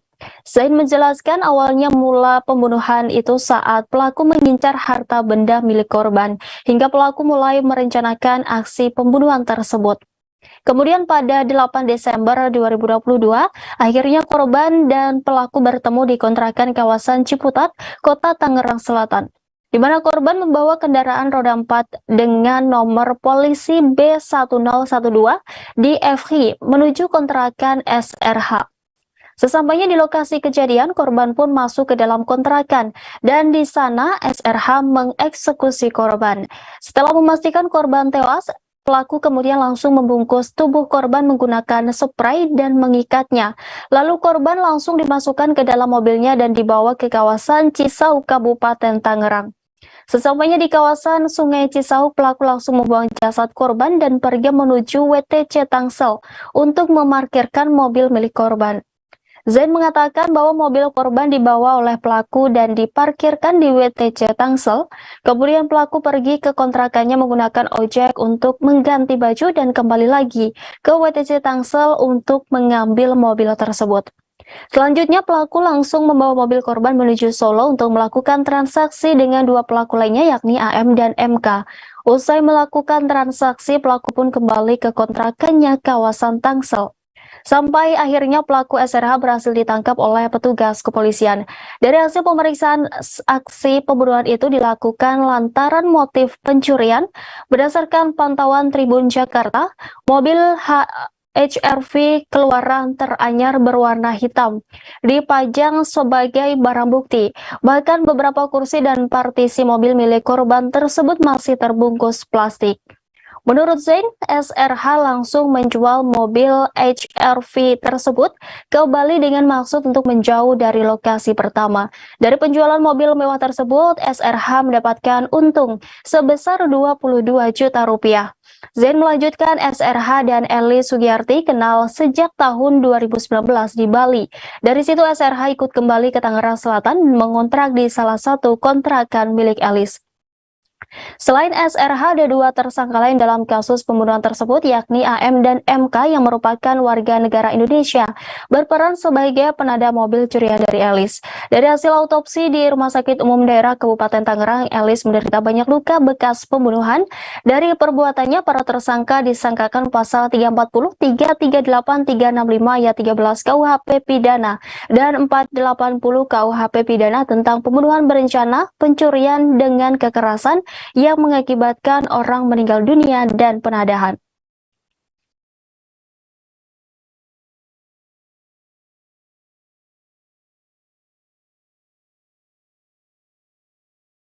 Presiden Joko Widodo resmi mencabut pemberlakuan pembatasan kegiatan masyarakat atau PPKM pada Jumat 30 Desember 2022 kemarin. Pencabutan PPKM ini tertuang dalam instruksi Mendagri nomor 50 dan 51 tahun 2022 sehingga tidak ada lagi pembatasan kerumunan dan pergerakan masyarakat. Kendati begitu, pemerintah masih akan menanggung pembiayaan pasien COVID-19 meski PPKM sudah dicabut. Demikian disampaikan Menteri Kesehatan Budi Gunadi Sadikin di Kompleks Istana Negara Jakarta. Budi Gunadi mencontohkan jika seseorang memiliki penyakit jantung namun dites ada positif COVID-19, ada kemungkinan kembalikan ke mekanisme normal BPJS. Nantinya evaluasi terkait biaya perawatan akan dilakukan bertahap sebagai salah satu strategi transisi dari pandemi. Namun dia memastikan semua kebijakan ketika PPKM masih berlaku akan ditinjau. Secara terpisah, Kepala Biro Komunikasi dan Pelayanan Publik Kementerian Kesehatan RI, Siti Nadia Tarmizi mengatakan, kemungkinan jika nanti status pandemi akan berubah menjadi endemi, maka tentu pembiayaan pasien juga akan berubah. Ia menyebut pembiayaan mengikuti pembiayaan seperti penyakit lainnya. Sementara itu, Direktur Utama BPJS Kesehatan Ali Gufron Mukti mengatakan, jika status pandemi diubah menjadi endemi, maka biaya perawatan COVID-19 akan ditanggung BPJS Kesehatan. Adapun skema yang akan digunakan mengacu pada paket Indonesian Cash Based Groups atau INA CBGS. Selain itu disampaikan pula Presiden Joko Widodo jika sejumlah faktor menjadi pertimbangan pemerintah dalam mencabut PPKM diantaranya pandemi COVID-19 yang mulai terkendali. Per 26 Desember 2022 hanya terdapat 1,7 kasus per 1 juta penduduk. Lalu positivity rate mingguan mencapai 3,35% dengan tingkat perawatan rumah sakit atau BOR berada di angka 4,7% dan angka kematian di angka 2,39%. Ini semuanya berada di bawah standar dari WHO dan seluruh kabupaten kota di Indonesia saat ini berstatus PPKM level 1 di mana pembatasan kerumunan dan pergerakan orang di tingkat rendah. Presiden mengatakan keputusan mencabut PPKM tersebut telah melalui kajian sejak 10 bulan lalu. Meskipun demikian, Presiden meminta kepada masyarakat agar tetap hati-hati dan waspada terhadap penyebaran COVID-19.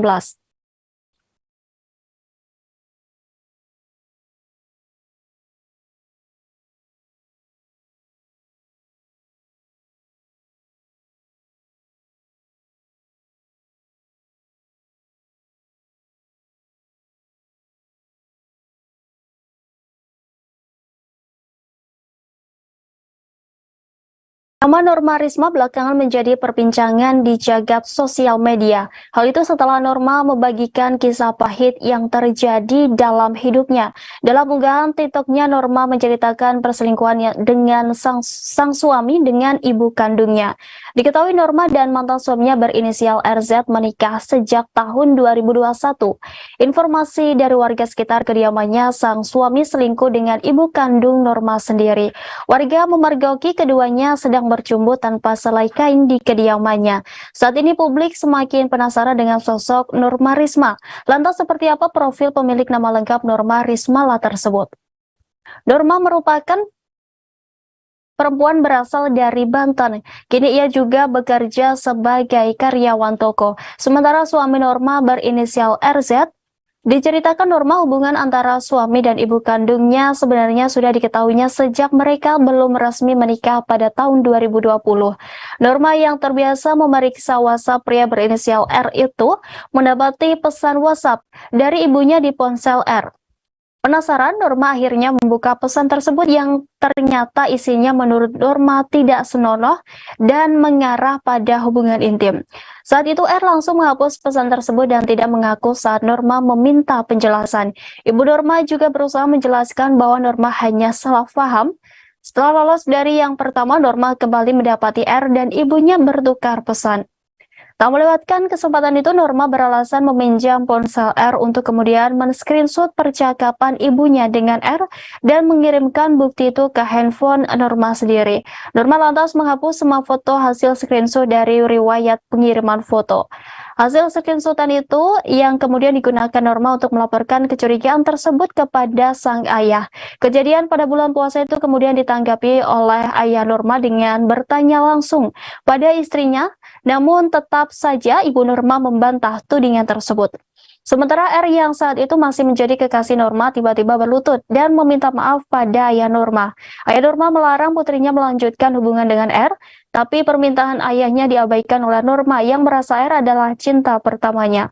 Mendengar ucapan putrinya, ayah Norma berpesan bahwa sekali seorang pria melakukan seperti itu sulit bisa berubah. Akhirnya keduanya tetap menikah pada April 2021. Dan belakangan ayah Norma mengaku hatinya hancur saat mengantarkan putri satu-satunya menikah dengan pria tersebut. Setelah menikah, Norma serta R yang sudah menjadi suami istri sempat tinggal di rumah ayah Norma, merasa cemas selalu meninggalkan suaminya berdua saja dengan sang ibu. Norma akhirnya pindah ke rumah kontrakan. Saat itu ibunya sangat marah dengan keputusan tersebut. Namun Norma yang bekerja dari pagi hingga malam tak tahu rumahnya digerebek warga yang sudah mencium tindakan mencurigakan antar R dengan ibunda Norma. Semua berawal dari bulan Oktober 2022, sebenarnya tetangga dekat kontrakan Norma sudah mulai curiga karena setiap ibu Norma datang, usaha mie ayam Norma yang tak jauh dari kontrakan tiba-tiba ditutup. Suatu ketika seorang tetangga mengintip dari celah ventilasi udara yang ada di belakang kontrakan Norma dan mendapati ibu Norma serta R tak berbusana. Sayangnya tetangga itu tidak bisa merekam karena handphone yang dibawa tiba-tiba jatuh. Norma sendiri tak tahu pasti berapa banyak tetangganya mencurigai kehadiran ibunya. Hanya saja yang pasti pada 15 November di mana penggerebekan terjadi, tetangga sudah langsung melaporkan pada ketua pemuda. Setelah mengintip dari ventilasi udara, mereka hanya mendengar suara tapi tidak terlihat adapun di dapur ataupun ruang tamu rumah kontrakan tersebut. Akhirnya mereka memutuskan mendobrak pintu kontrakan Norma. Saat itu sang suami beralasan akan ke kamar mandi. Sementara ibunda Norma ada di kamar hanya menggunakan pakaian dalam. Kemudian R kabur dan meninggalkan ibunda Norma yang memohon agar kejadian itu tak direkam. Dengan tidak adanya rekaman sama sekali ketika mereka dipertemukan di sidang oleh warga, keduanya kompak membantah tudingan yang ada.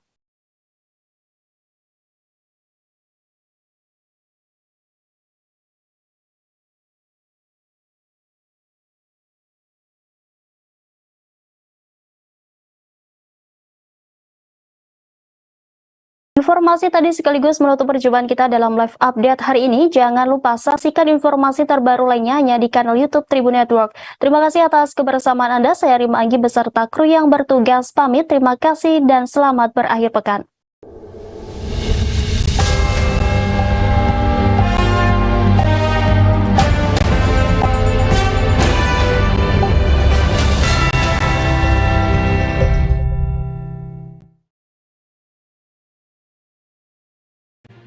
Tribun News Live Update. Tanggal 21. Selamat siang Tribuners, selamat sore Tribuners, selamat petang Tribuners, Anda sedang menyaksikan live update. Informasi teraktual dan terupdate dari siang hingga petang kami sajikan untuk Anda. Menewaskan 2 orang penumpang, yang mana kedua penumpang Kami perdalam dengan laporan langsung dari lokasi kejadian dan narasumber terpercaya. Benar-benar menghukum mereka-mereka yang menghentikan terduga pelaku yang ingin laporan terkait peristiwa pompong hilang kontak menabrak sejumlah pemotor yang melintas tepat. Saksikan live update siang, sore, dan petang hanya di channel YouTube Tribun News.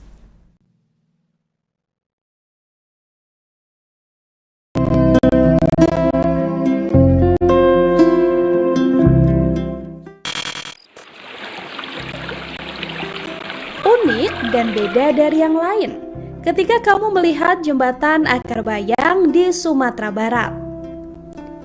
Jembatan Akar Bayang terkenal bukan karena kemegahannya, melainkan karena keunikannya jembatan yang terbuat dari akar.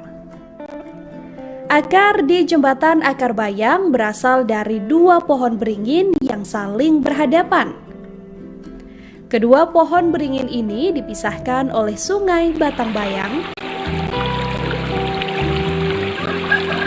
Sungai Batangbayang sendiri memiliki aliran yang tak terlalu deras dengan kedalaman mencapai 2 hingga 3 meter.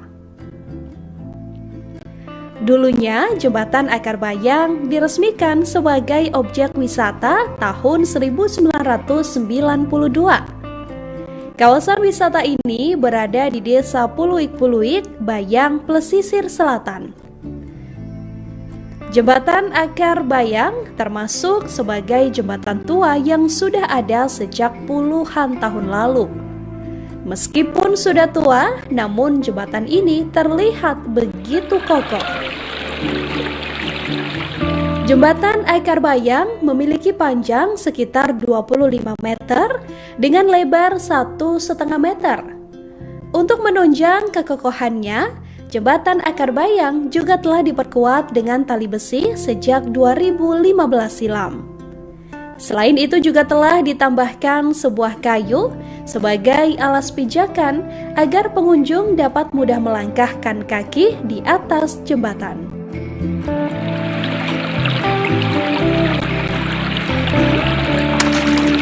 Ketika melintasi jembatan akar ini, kamu juga bisa mengabadikannya dengan lensa kamera. Fotomu akan memberikan kesan apik dengan latar belakang akar pada jembatan Akar Bayang.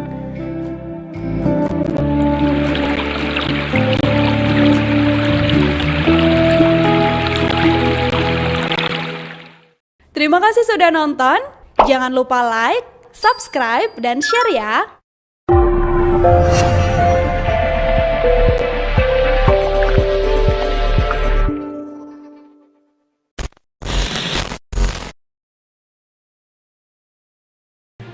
Tribun News Live Update.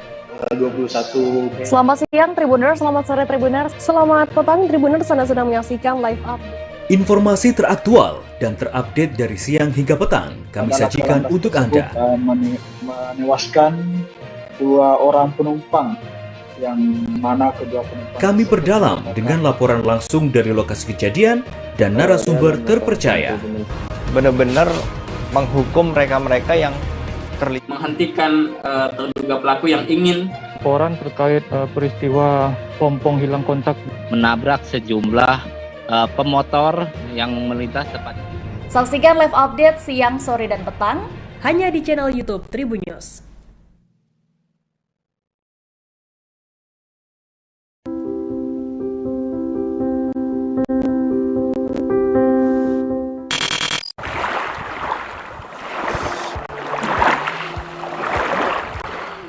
Pantai Bakaro yang terletak di distrik Manokwari Timur, Kabupaten Manokwari, Provinsi Papua Barat, memiliki potensi wisata bahari khususnya selancar ombak atau surfing.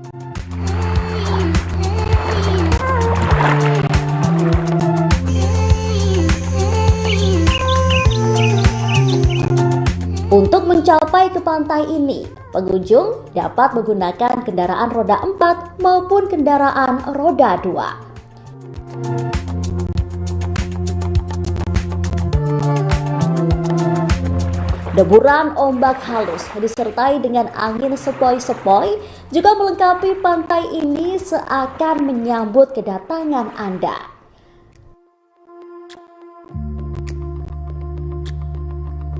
Mengunjungi Desa Bakaro memang pilihan tepat untuk memanjakan mata dengan panorama yang indah luar biasa.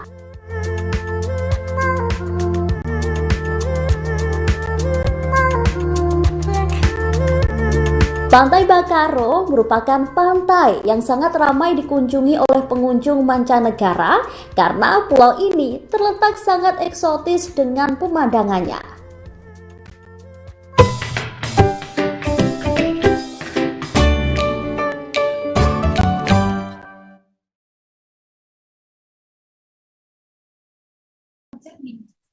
Selamat siang Tribuners, hari ini Ariska kembali hadir menemani Anda dalam live update travel edisi Sabtu 31 Desember 2022. Dan seperti biasa, kami akan memberikan informasi terkait sejumlah wisata dan kuliner untuk Anda.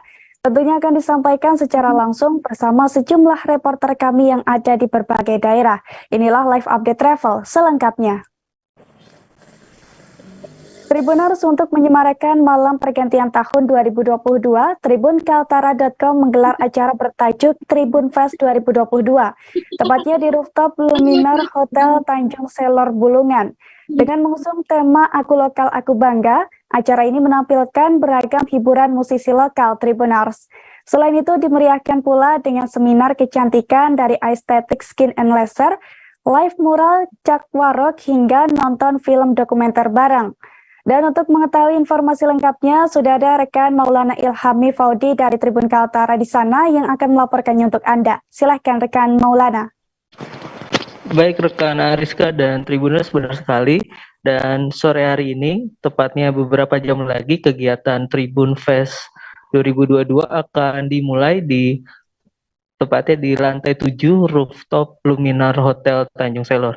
Acara ini nantinya akan dimeriahkan oleh sejumlah talent lokal Kaltara, seperti halnya musik dan juga tari-tarian. Dan untuk sore hari ini nantinya akan segera dimulai seminar kecantikan, lalu akan dilanjutkan dengan nonton bareng film dokumenter hasil karya dari sineas lokal Kalimantan Utara.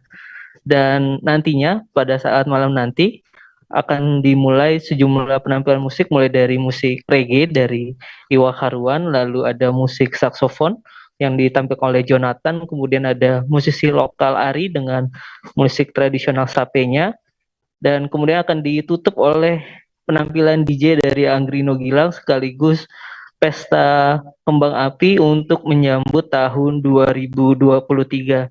Jadi untuk Tribunas, warga Bulungan dan Kaltara yang belum memiliki agenda untuk tahun baru, di acara Tribun Fest ini adalah pilihan yang tepat untuk merayakan pesta tahun baru 2023.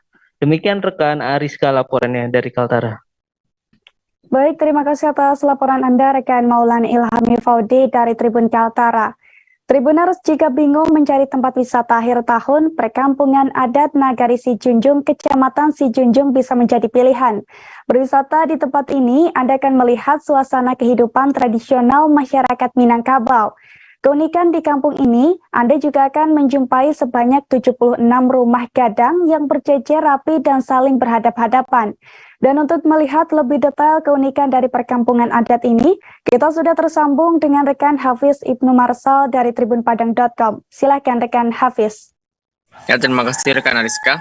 Dapat kami informasikan Tribuners, perkampungan adat Nagari Sijunjung, Kecamatan Sijunjung, Kabupaten Sijunjung, Sumatera Barat merupakan salah satu destinasi wisata rekomendasi yang bisa Tribuners kunjungi untuk menghabiskan libur akhir tahun 2022 ini Tribuners, di mana untuk di perkampungan adat sendiri itu menyediakan 15 rumah gadang homestay yang bisa Tribuners gunakan untuk menginap di sana Tribuners. Di mana kalau untuk homestay di perkampungan adat sendiri memiliki konsep berbeda dengan homestay-homestay yang lainnya. Para wisatawan diajak hidup berdampingan bersama penghuni rumah gadang itu sendiri, mana berkegiatan langsung, tidur bersama, atau makan bersama, ataupun ikut bekerja, bertani, ataupun menyadap karet bersama dengan masyarakat adat. Sementara untuk satu harinya itu homestay di perkampungan adat sendiri dipatok harga 300.000 untuk satu rumah yang berkapasitas untuk 5 orang tamu, mana itu 300.000 tersebut sudah include dalam minum pagi. Sementara untuk sarapan pagi, Tribuners akan dipatok harga 15.000 per orangnya untuk satu kali makan. Selanjutnya untuk makan siang ataupun makan malam, itu dipatok harga kembali dengan sejumlah Rp25.000 untuk satu orang, mana nantinya uang tersebut akan diberikan kepada pemilik rumah yang akan membeli bahan makanan untuk Tribuners bisa cicipi. Tribuners juga bisa meminta menu apa yang akan dihidangkan nantinya di makan siang ataupun makan malam itu sendiri. Sementara saat ini perkampungan adat Nagari Sijunjung masih belum ramai dikunjungi karena memang kita bisa lihat masyarakat masih melihat cuaca yang cukup ekstrim di kawasan Sumatera Barat. Sementara ini juga bisa menjadi rekomendasi libur awal tahun ataupun akhir tahun Tribuners ke Sumatera Barat atau khususnya ke Kabupaten Sijunjung, Sumatera Barat. Seperti itu rekan Ariska.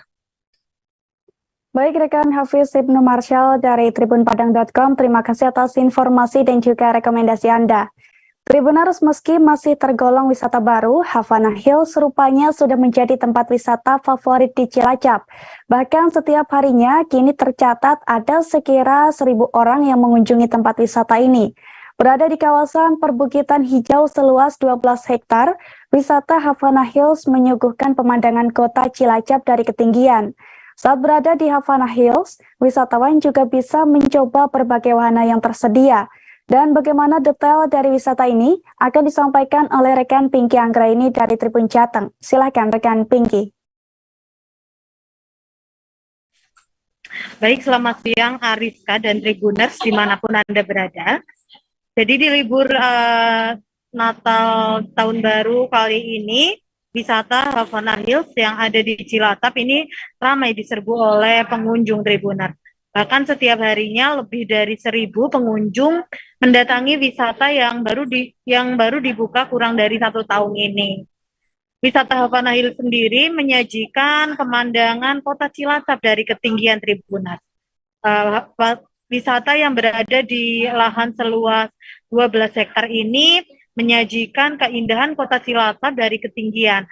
Selain itu, di sini kita juga dapat menikmati industrial view yang belum tentu kita dapat di tempat lain Tribuners. Jadi di Havana Hills ini apa aja sih yang bisa kita lihat atau kita mainkan di sana?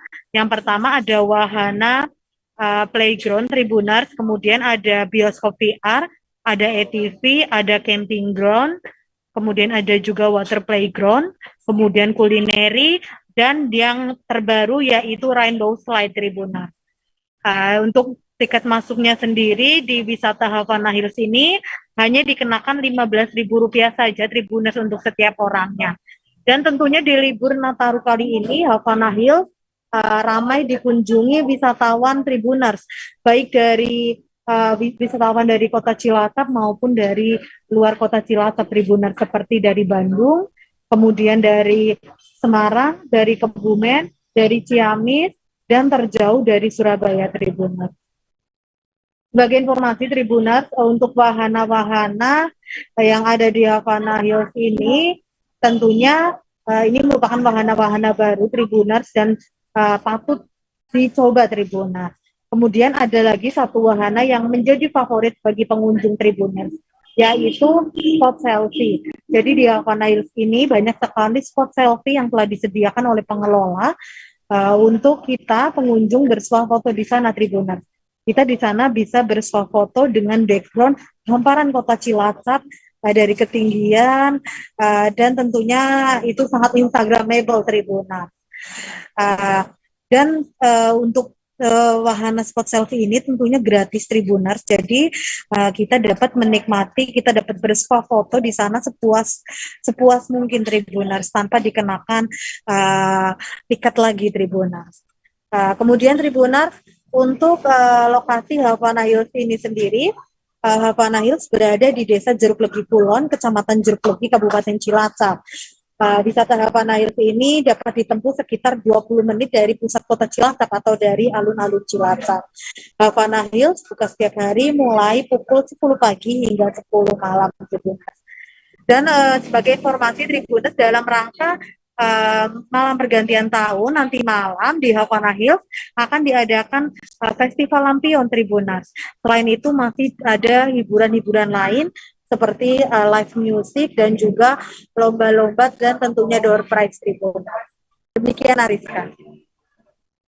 Baik rekan Pinky Anggraini dari Tribun Jateng, terima kasih atas informasi dan juga rekomendasi Anda.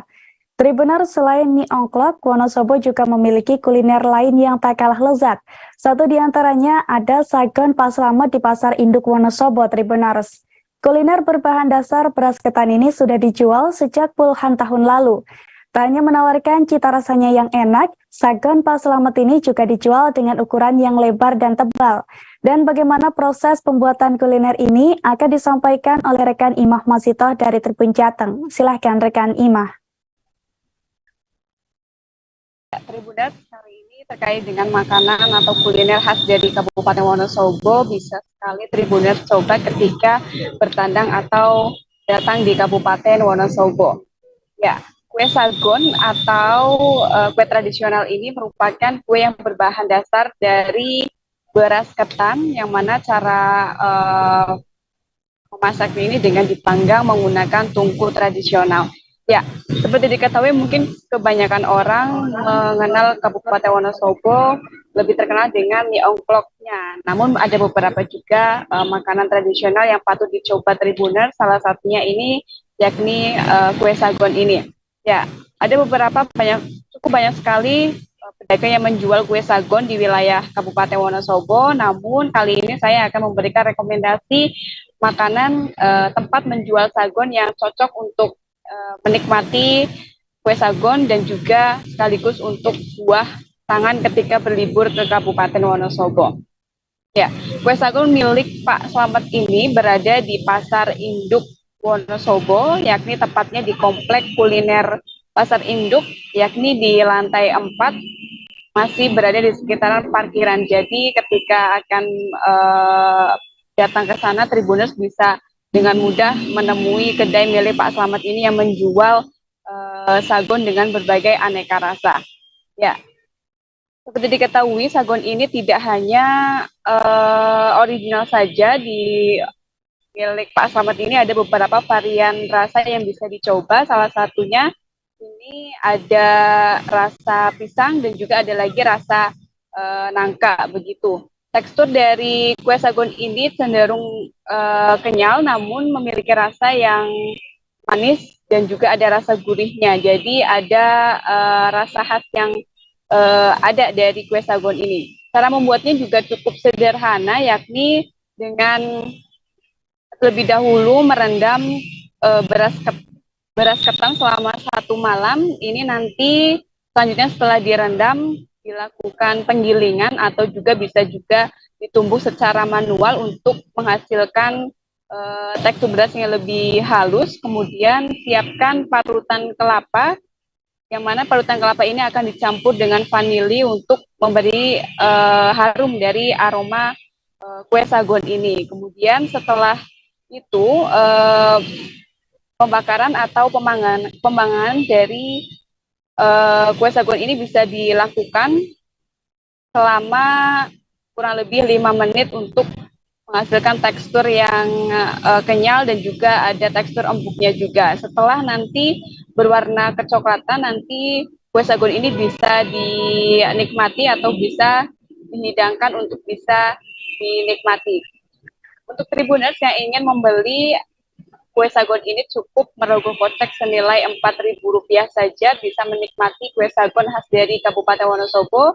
Tepatnya ini khas dari Pak Slamet ini yang mana sudah menjual kue sagonnya kurang lebih sekitar puluhan tahun yang lalu, karena ini salah satu bisnis keluarga yang turun-temurun sehingga cukup terkenal juga di Kabupaten Wonosobo. Jadi Tribuners bisa mencoba sagon milik Pak Slamet ini untuk jadi salah satu buah tangan ketika berlibur ke Kabupaten Wonosobo.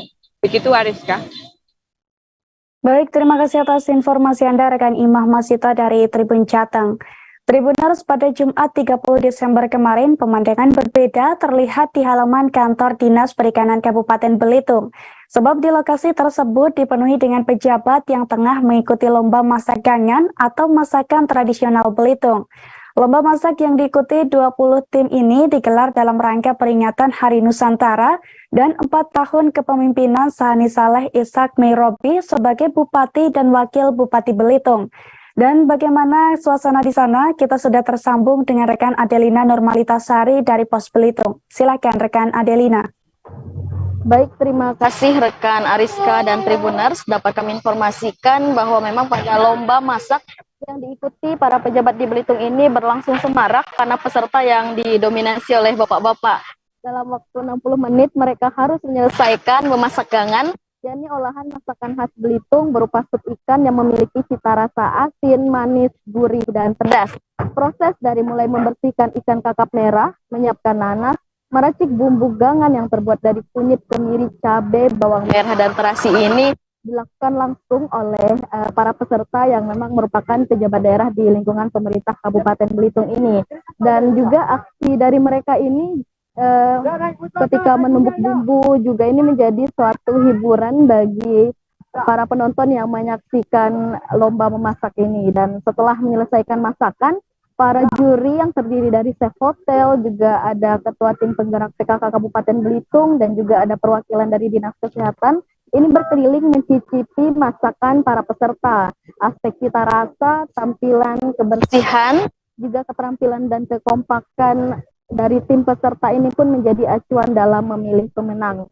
Dan dari hasil pilihan juri ini juga keluar 6 pemenang, yakni di mana pemenang disabet oleh dari peserta dari Polres Belitung, juga juara kedua kemudian dari Sekretaris Daerah Kabupaten Belitung, dan juara ketiganya diraih oleh tim dari Dinas Komunikasi dan Informatika Kabupaten Belitung.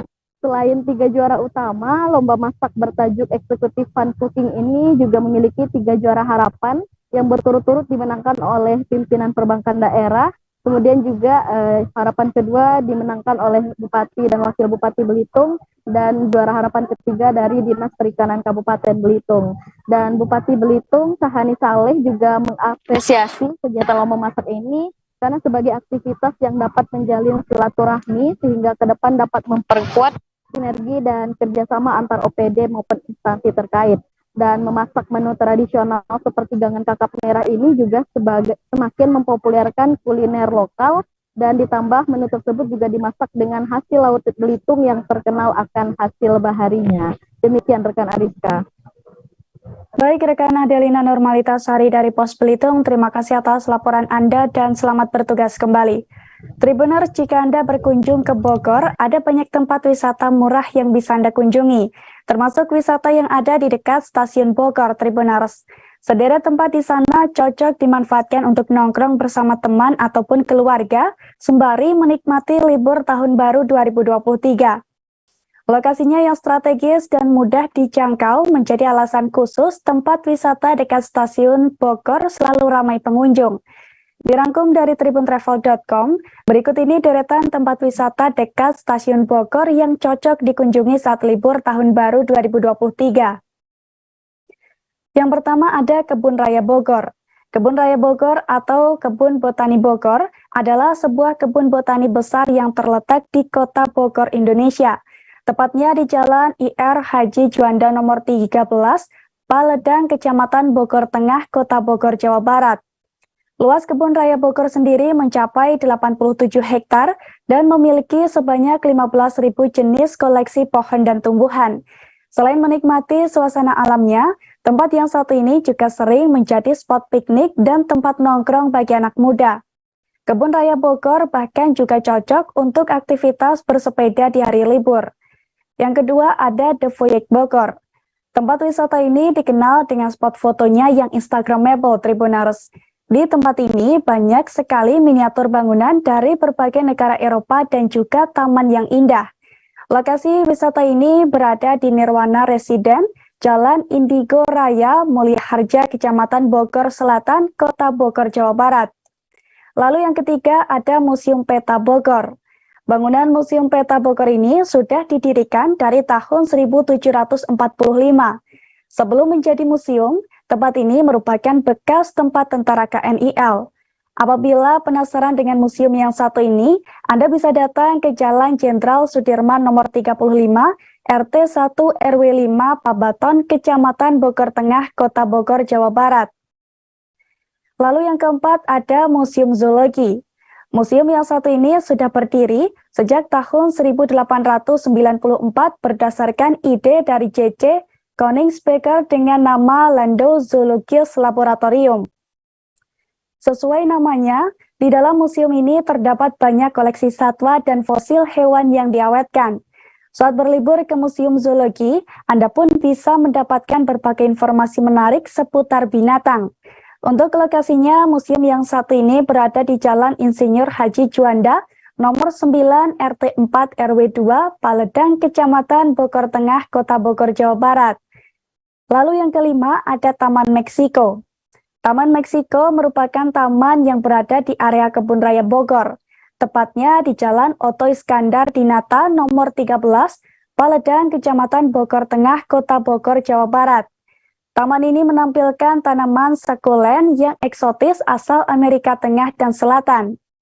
Saat berlibur ke Taman Meksiko, Anda tak perlu khawatir kelelahan, sebab di sana ada beberapa bangku yang disediakan untuk beristirahat.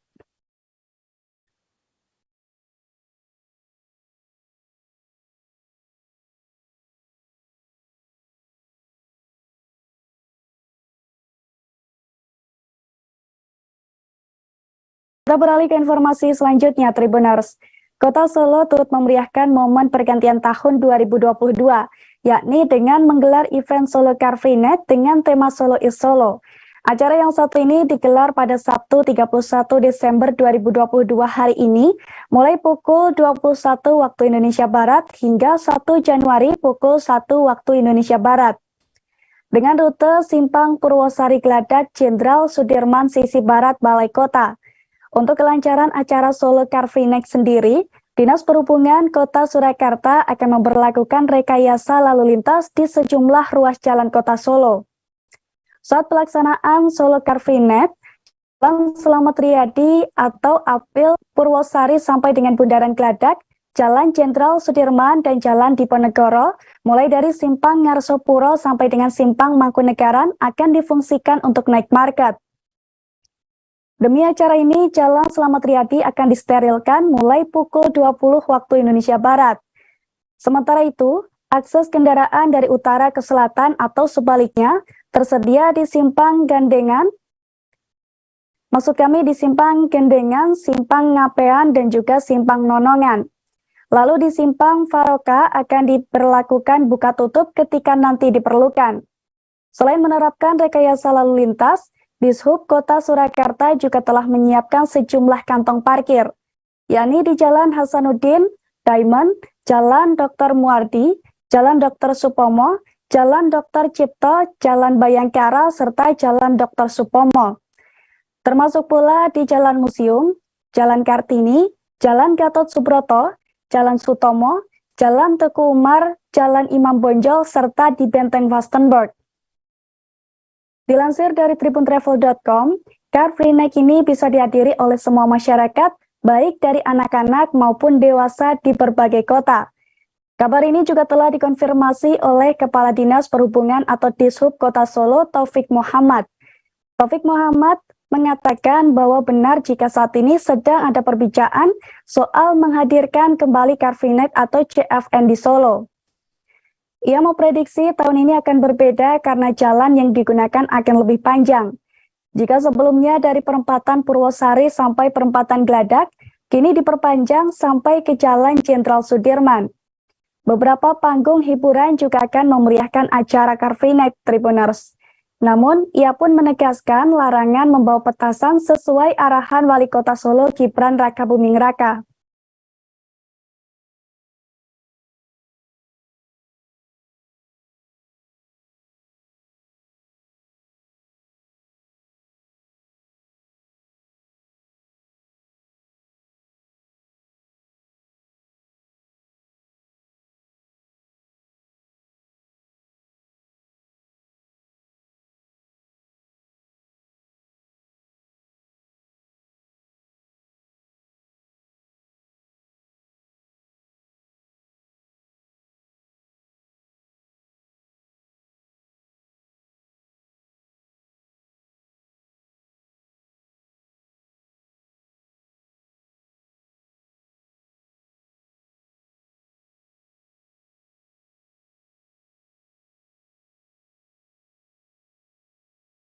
Tribuners berkunjung ke Jogja rasanya kurang lengkap jika tidak mencoba berbagai kuliner khasnya. Salah satunya yang terkenal adalah gudeg Tribuners. Di sentral gudeg Jalan Wijilan terdapat gudeg Yujum yang melegenda dan sudah terkenal. Bahkan gudeg Yujum ini sudah berdiri sejak tahun 1950-an. Dan bagaimana cita rasa dari gudeg di sana? Ada rekan Saradita dari Tribun Video yang akan melaporkannya untuk Anda. Silakan rekan Sarah.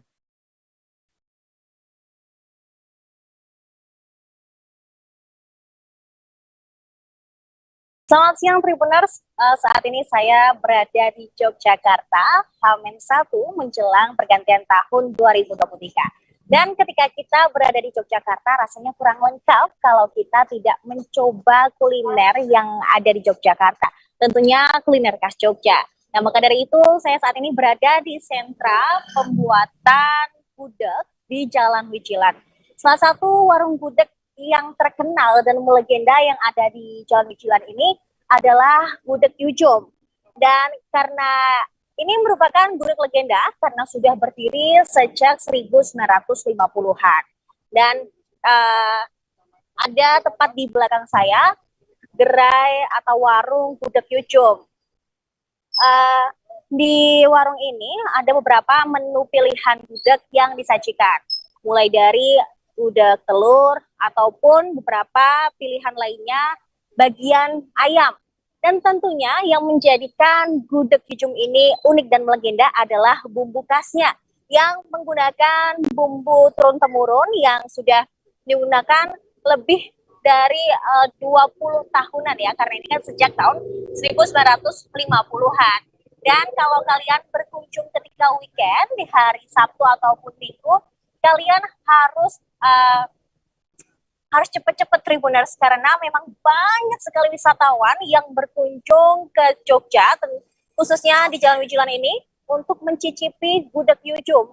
Dan tadi saya juga sudah masuk ke dalam dan mencicipi salah satu menu gudeg Yujum, dan banyak sekali para masyarakat ataupun wisatawan lokal yang berkunjung untuk mencicipi masakan atau menu yang di dalam. Dan selain itu di dalam gudeg Yujum ini harga yang dibanderol pun cukup terjangkau, mulai dari Rp18.000 hingga sekitar Rp60.000 per menu yang disediakan. Namun tentu saja ini bermacam-macam tergantung menu yang dipilih. Ada menu gudeg per porsinya ataupun juga ada menu yang disediakan untuk rombongan. Seperti itu, Ariska. Dan sebagai informasi saja, Ariska, menjelang H-1 pergantian tahun baru di Yogyakarta ini, memang lalu lintasnya cukup padat. Dan di beberapa titik itu memang terjadi kenaikan volume kendaraan. Berdasarkan data dari Dinas Perhubungan Daerah Istimewa Yogyakarta, sekitar 700.000 kendaraan itu masuk pada data terakhir itu pada hari Jumat malam. Sedangkan untuk kendaraan yang keluar sekitar ada 600 ribuan kendaraan. Jadi didominasi oleh kendaraan sepeda motor dan roda 4. Selain itu juga di beberapa titik seperti daerah Malioboro, jalanannya cukup padat dan dipenuhi oleh pengunjung, baik yang berjalan kaki di teras-teras Malioboro ataupun para pengendara yang menggunakan kendaraan pribadi, dan juga yang tak kalah menarik yang ada di Jogja adalah adanya andong atau dokar yang ada di sekitar Jalan Malioboro ini. Begitu Ariska yang bisa saya sampaikan, kembali ke studio. Baik rekan Saradita dari Tribun Video, terima kasih atas rekomendasi Anda dan selamat bertugas kembali. Tribuners merayakan malam tahun baru sekaligus liburan, Anda bisa mengunjungi Mari Beach Club. Marine Beach Club atau Beach Club milik presenter kondang Raffi Ahmad ini bisa menjadi pilihan yang tepat. Sebab lokasinya dekat dengan pantai, hotel, dan tempat sewa motor yang memudahkan para wisatawan untuk berkunjung. Terlebih saat pergantian tahun baru 2023, Marine Beach Club menghadirkan acara menarik. Hal ini disampaikan melalui akun Instagram @extra.bali. Dalam unggahan di akun Instagram tersebut, menyebut bahwa tanggal hari ini, Extra dan Signal Festival akan bergabung untuk menyemarakan pergantian tahun. Rencananya acara perayaan malam tahun baru 2023 akan dimulai pukul 16 WITA dengan lantunan musik. Selama perayaan malam tahun baru 2023, Mari Beach Club akan menghadirkan hiburan menarik termasuk konser piano Tribuners. Anda juga bisa makan malam spesial di Mari Beach Club bersama orang terkasih. Ada sebanyak 30 pilihan meja tersedia yang bisa Anda pilih secara bebas, termasuk jika ingin menghadap ke pantai. Menariknya lagi, mulai pukul 20 WITA, Anda akan ada lantai dansa dan susunan panggung utama yang bisa Anda nikmati sembari makan malam. Acara ini nantinya akan dipimpin oleh Dikbay. Apabila tertarik untuk merayakan malam tahun baru 2023 di Mari Beach Club, Anda bisa langsung reservasi Tribuners. Ada dua cara yang bisa Anda lakukan untuk memesan tempat di Mari Beach Club. Cara pertama bisa lewat WhatsApp Mari Beach Club atau bisa juga memesan secara online melalui website resmi Mari Beach Club. Diketahui sebelumnya, Mari Beach Club ini terletak di Jalan Batu Belik, nomor 66 Kerobokan Kelut, Kuta Utara, Bali. Apabila betah berlama-lama di Mari Beach Club, Anda pun tak perlu khawatir, sebab di sekitar Mari Beach Club ada banyak hotel yang bisa dimanfaatkan untuk menginap, seperti Motigo Resort Seminyak yang berlokasi di Jalan Peti Tanget, Seminyak, Kuta Utara, Kerobokan Kelut, Kuta Utara, Badung, Bali. Jaraknya ini hanya sekitar 3 km atau 10 menit saja dalam perjalanan. Kemudian hotel lainnya ada Potato Head Suite and Studios, tepatnya di Jalan Peti Tanget nomor 51B Seminyak, Kuta Utara, Kabupaten Badung, Bali. Jaraknya sekitar 3,3 km atau 12 menit perjalanan. Kemudian ada pula Sense Hotel Seminyak, lokasinya ada di Jalan Kayu Jati nomor 16 Seminyak, Kuta Utara, Kabupaten Badung, Bali. Jaraknya ini hanya sekitar 3,5 km atau 12 menit perjalanan.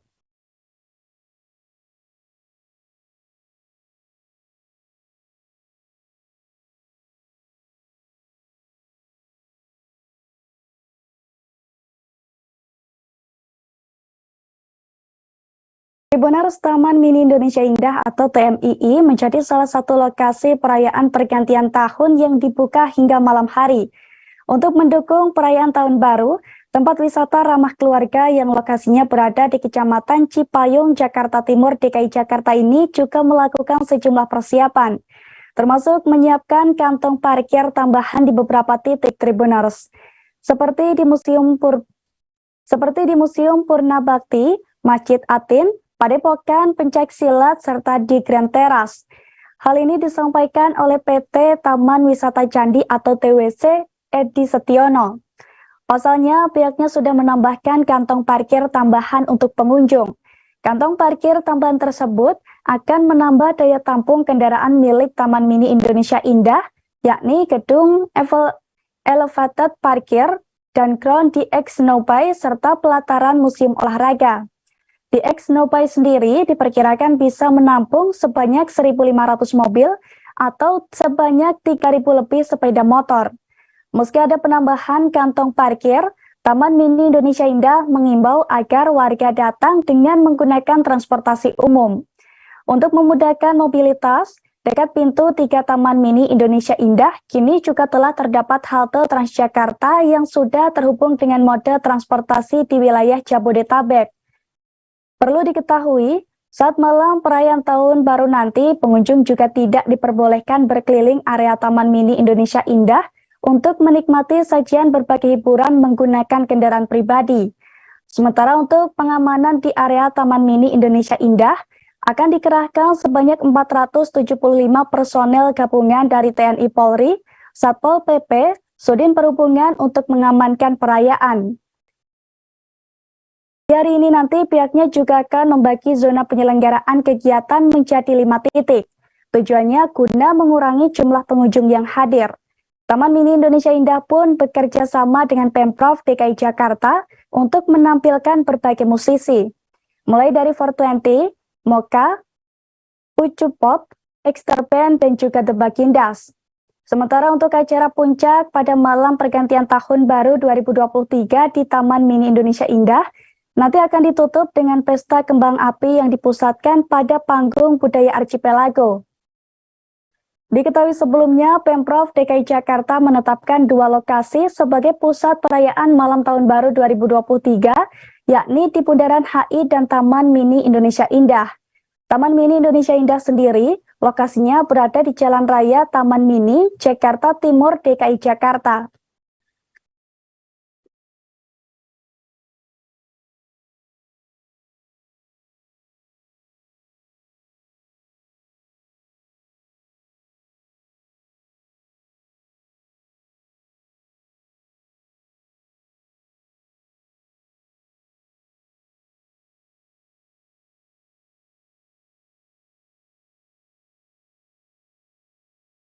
Benar, rekayasa lalu lintas akan diberlakukan pada sejumlah ruas jalan saat malam pergantian tahun 2023 nanti, tak terkecuali di kawasan Malioboro dan Tugu, Yogyakarta. Rekayasa lalu lintas di kawasan tersebut akan dilakukan mulai sore ini, Tribuners.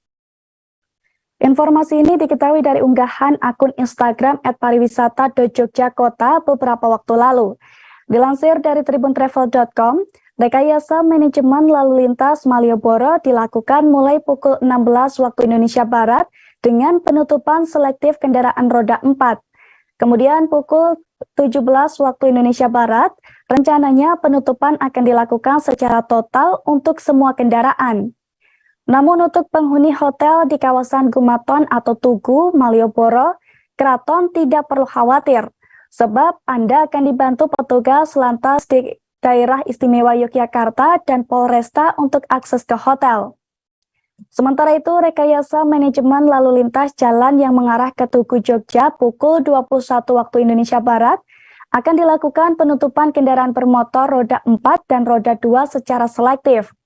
Lalu pukul 22 hingga 23:59 waktu Indonesia Barat, kawasan tersebut akan ditutup secara total.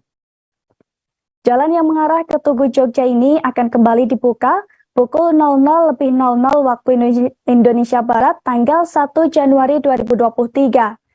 Diketahui sebelumnya, Jogja menjadi salah satu destinasi liburan Natal dan Tahun Baru bagi wisatawan dari berbagai daerah. Akibatnya, sejumlah ruas jalan di Jogja pun mengalami kemacetan cukup parah. Oleh karena itu, Kasat Lantas Polresta Yogyakarta Kompol Chandra Lulus Widiantoro mengatakan bahwa selama libur Nataru terdapat beberapa titik yang berpotensi mengalami kepadatan arus kendaraan.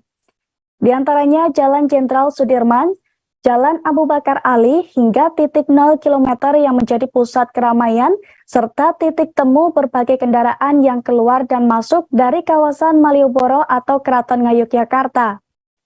Terkait hal ini, Dinas Perhubungan atau Dishub Daerah Istimewa Yogyakarta telah menyiapkan sejumlah jalur alternatif untuk mengurai kemacetan. Hal tersebut disampaikan Kepala Dishub Daerah Istimewa Yogyakarta, Nimade Dwi Panti Indrayanti, pada Jumat 23 Desember lalu. di mana menurutnya ada 4 rute alternatif menuju tempat-tempat wisata ke Bantul, Kulon Progo, Gunung Kidul, dan ke arah Yogyakarta. Seperti tujuan Kulon Progo yang memiliki jalur alternatif dari Tegal Sari, Siluwuk, Ruas Sentolo, Dekso Klangan, Ruas Temon, Troya Brosot, Ruas JJLS, Jalan Nasional Congot Brosot, dan Jembatan Timbang Kewaru. Sementara tujuan Gunung Kidul, jalur alternatifnya bisa melewati Ruas Telingo, Dodokan, Playen, Wonosari, Karangmojo Semin, Sambi Pitu, Sambirejo, dan JJLS Panggang Rongkop. Lalu untuk tujuan Sleman, ada Ruas Tempel Pakem Cangkringan Kalasan. Bisa pula melalui Ruas Kelangon, Godean Tempel, Ruas Melati Balangan Dekso, Ruas Dangung Beksi. Ruas Kula Ulon, Jonalang, Ruas Prambanan Piungan, Ruas Kelangon Sedayu Minggir Tempel. Sedangkan tujuan Bantul bisa melewati jalur Sampaan Singosaren, Barongan Palbapang, Ruas Brosot Serandakan Bantul, atau Ruas Sedayu Pandak Imogiri Mangunan Telingo Siluk Panggang.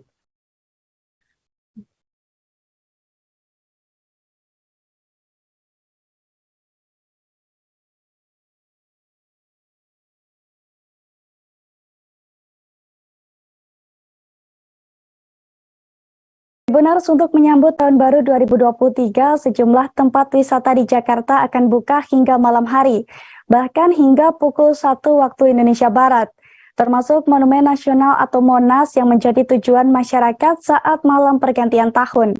Di tempat wisata tersebut bahkan juga akan memberikan persembahan menarik untuk pengunjungnya, Tribuners, di mana pengunjung akan dimanjakan dengan atraksi lampu warna-warni yang akan dimulai pukul 18 waktu Indonesia Barat.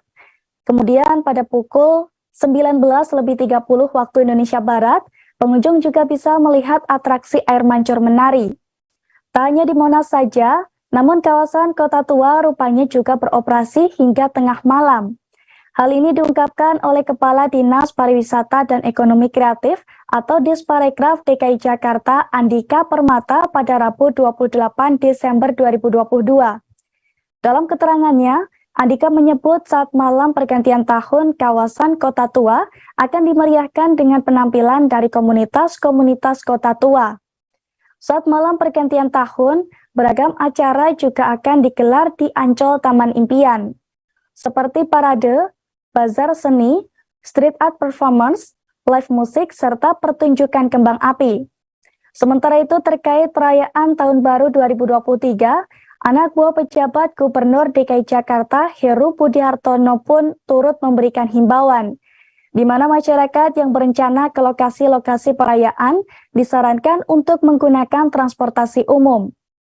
Khusus malam pergantian tahun, jam operasional Transjakarta dan MRT pun diperpanjang hingga pukul 2 waktu Indonesia Barat. Sebelum perayaan Tahun Baru di sejumlah tempat wisata tersebut, semarak pergantian tahun 2022-2023 juga sudah terasa di Taman Sumenep Promet Menteng, Jakarta Pusat, DKI Jakarta. Sebab sejak tanggal 22 Desember 2022 lalu, tempat ini telah menggelar Jakarta Light Festival. Rencananya event yang satu ini akan terus digelar hingga tanggal 5 Januari 2023 mendatang. Dalam gelaran Jakarta Light Festival, Taman Sumenep Promet disulap menjadi berwarna-warni dengan instalasi seni lampu hias. Terdapat 5 klaster lampu hias, yaitu dekorasi jembatan, ikan dan perahu, ubur-ubur, bunga, serta pohon. Ada pula bagian dari Jakarta Light Festival di pelataran Museum Sejarah Jakarta Kota Tua.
Tribuners, dalam rangka memeriahkan malam tahun baru 2023, suku Dinas Parekraf Jakarta Selatan akan menggelar acara seni dan bazar, tepatnya di Perkampungan Budaya Betawi Kecamatan Jagakarsa. Berbagai persiapan pun dilakukan, mulai dari pembuatan panggung pertunjukan hingga pemasangan banner di sekitar Perkampungan Budaya Betawi. Kasudin Parekraf, Rus Soeharto mengatakan, gelaran seni dan bazar UMKM di Setu Babakan ini untuk mendorong percepatan pemulihan ekonomi, khususnya di Jakarta Selatan. Tak hanya itu, gelaran malam tahun baru ini juga bertujuan untuk memberikan ruang bagi para pelaku seni dan UMKM.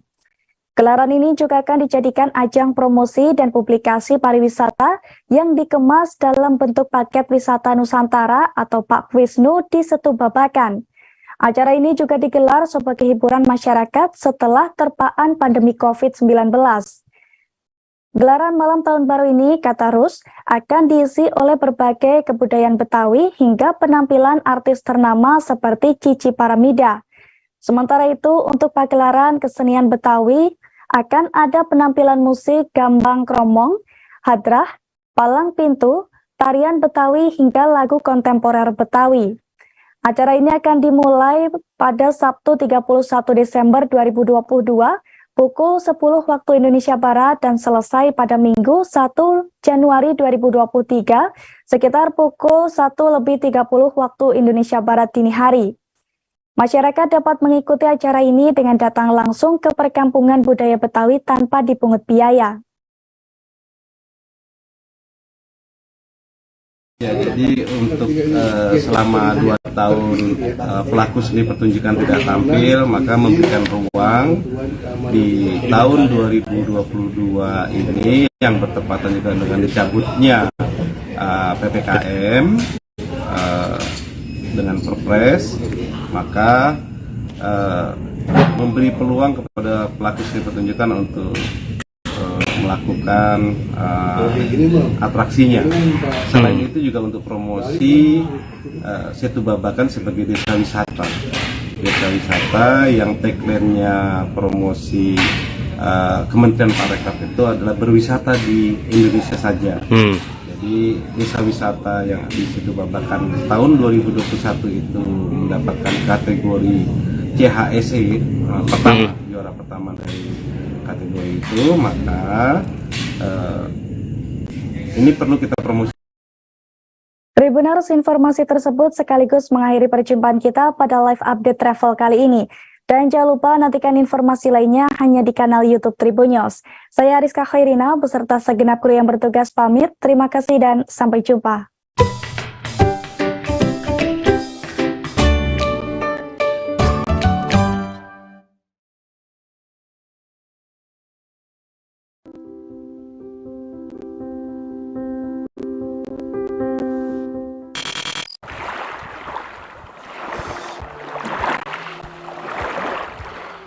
Pantai Bakaro yang terletak di Distrik Manokwari Timur, Kabupaten Manokwari, Provinsi Papua Barat, memiliki potensi wisata bahari khususnya selancar ombak atau surfing.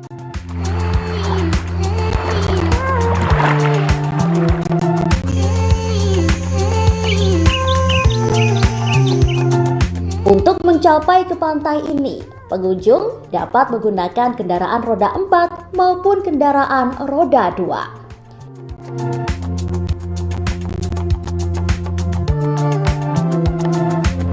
Deburan ombak halus disertai dengan angin sepoi-sepoi juga melengkapi pantai ini seakan menyambut kedatangan Anda.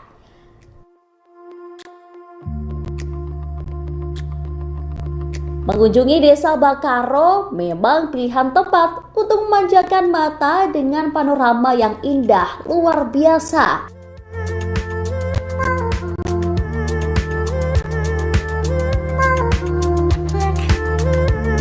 Pantai Bakaro merupakan pantai yang sangat ramai dikunjungi oleh pengunjung mancanegara karena pulau ini terletak sangat eksotis dengan pemandangannya.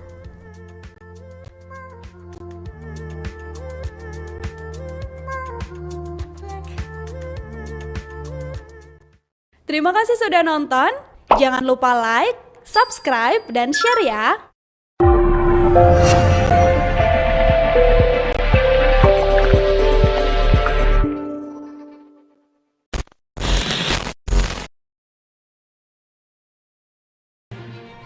News Live Update. 21. Selamat siang Tribuners, selamat sore Tribuners, selamat petang Tribuners, Anda sedang menyaksikan live update. Informasi teraktual dan terupdate dari siang hingga petang kami sajikan untuk Anda. Menewaskan 2 orang penumpang, yang mana kedua penumpang Kami perdalam dengan laporan langsung dari lokasi kejadian dan narasumber terpercaya. Benar-benar menghukum mereka-mereka yang menghentikan terduga pelaku yang ingin Laporan terkait peristiwa pompong hilang kontak menabrak sejumlah pemotor yang melintas tepat.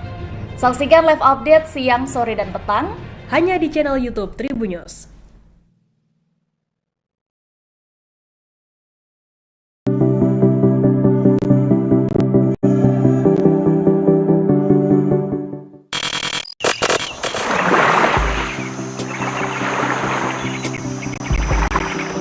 Bebatuannya yang besar dan terserak pada sepanjang pantai menjadi pesona daya tarik wisatawan untuk mengunjungi Pantai Batu Kalang.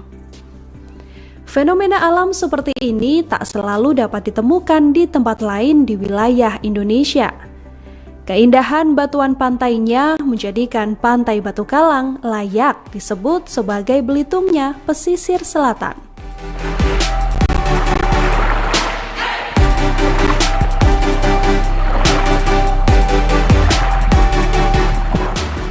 Pantai Batu Kalang terletak di Kenagarian, Ampang Pulai, Kecamatan Koto 11, Tarusan, Kabupaten Pesisir Selatan. Pantai Batu Kalang merupakan salah satu pantai yang kini menjadi lokasi favorit wisatawan lokal di Sumatera Barat.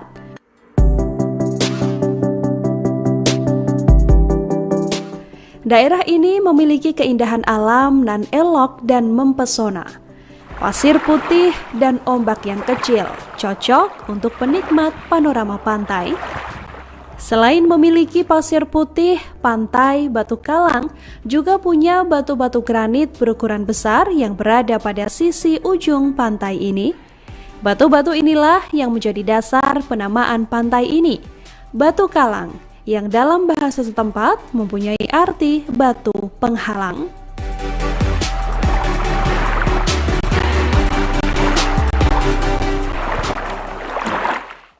Terima kasih sudah nonton. Jangan lupa like, subscribe, dan share ya.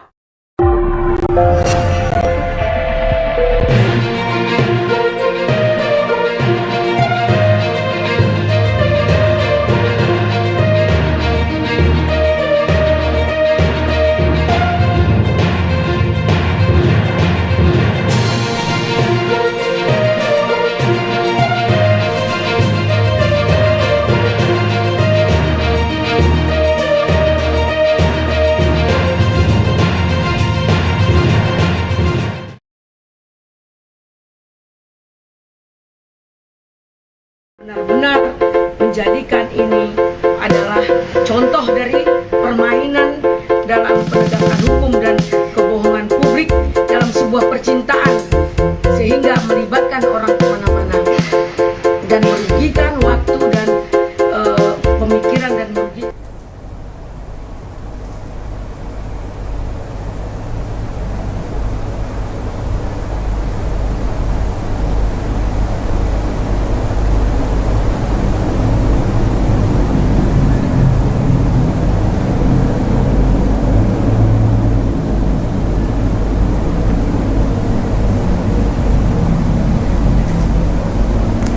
Halo Tribuners, jumpa lagi bersama dengan saya Mutiara dalam tayangan berita selebritis di Tribun Lampung. Kami akan menyajikan informasi menarik dan terupdate seputar selebritis tanah air untuk Anda. Dan inilah berita selebritis selengkapnya. Nikita Mirzani miliki kekasih polisi militer Jerman. Nikita Mirzani menggandeng Antonio De Dola sebagai kekasih barunya. Nikita Mirzani sudah tidak ingat lagi kapan Antonio De Dola menjadi kekasihnya. Antonio De Dola bahkan sempat hadir saat Nikita Mirzani menjalani sidangnya di Pengadilan Negeri Serang, Banten. Antonio Dedola diketahui bekerja sebagai anggota polisi militer di Jerman. Nikita Mirzani bersyukur mengenal dan menjalin hubungan asmaranya dengan Antonio meski berbeda negara. Janda 3 anak ini yang kini berusia 36 tahun itu pun mengatakan Antonio menemani sang anak selama ia mendekam di tahanan. Berikut wawancara dengan pihak Nikita Mirzani.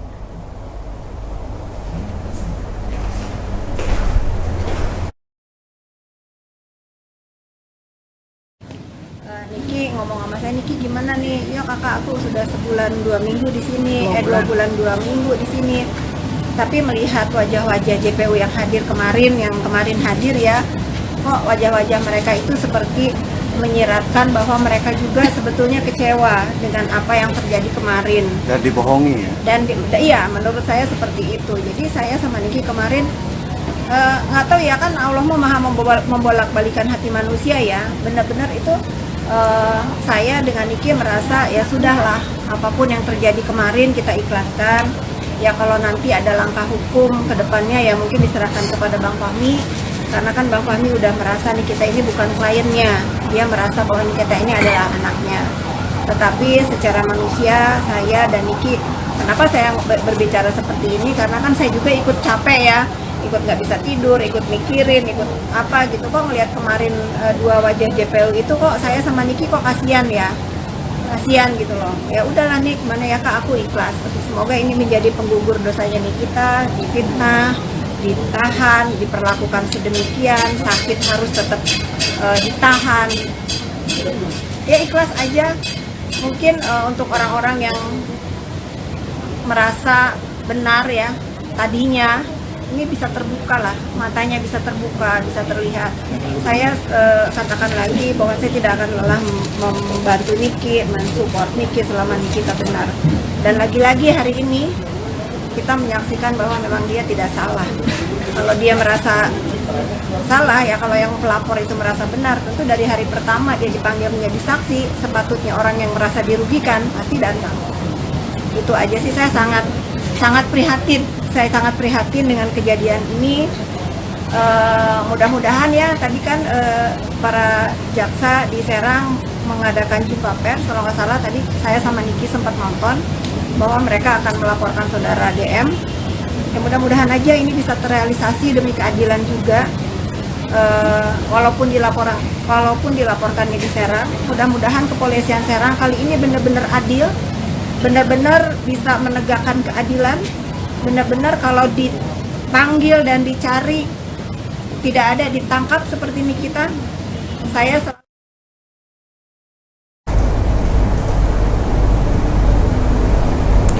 Kabar selanjutnya masih dari Nikita Mirzani yang belum ikhlas maafkan Dito Mahendra dan ingin tuntut balik.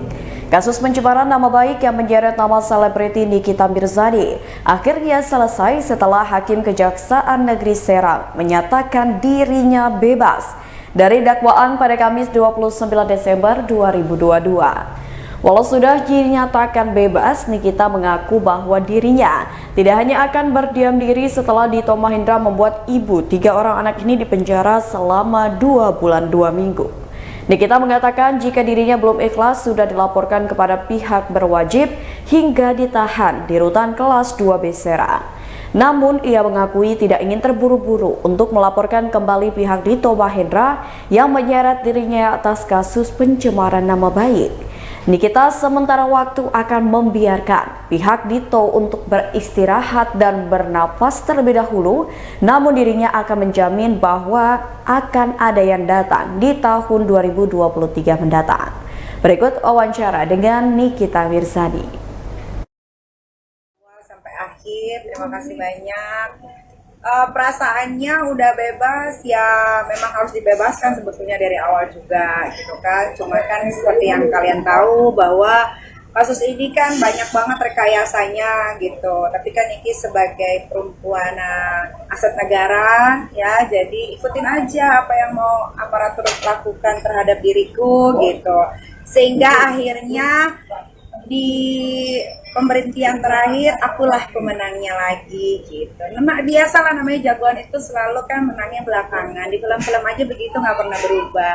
Itu kejadian nyata lagi di aku gitu. Jadi ya biasa aja sih sebetulnya, karena kemarin 2 bulan lebih 2 minggu itu ya badannya aja yang terkurung gitu.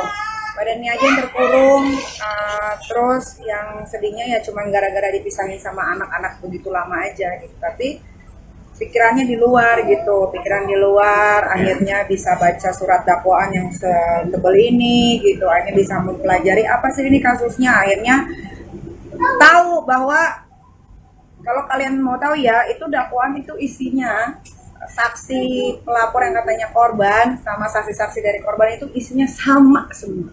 Dari titiknya, dari komanya, yang beda itu cuma di tanda tangan sama di nama saksi-saksi aja tuh kalau kalian mau tahu gitu.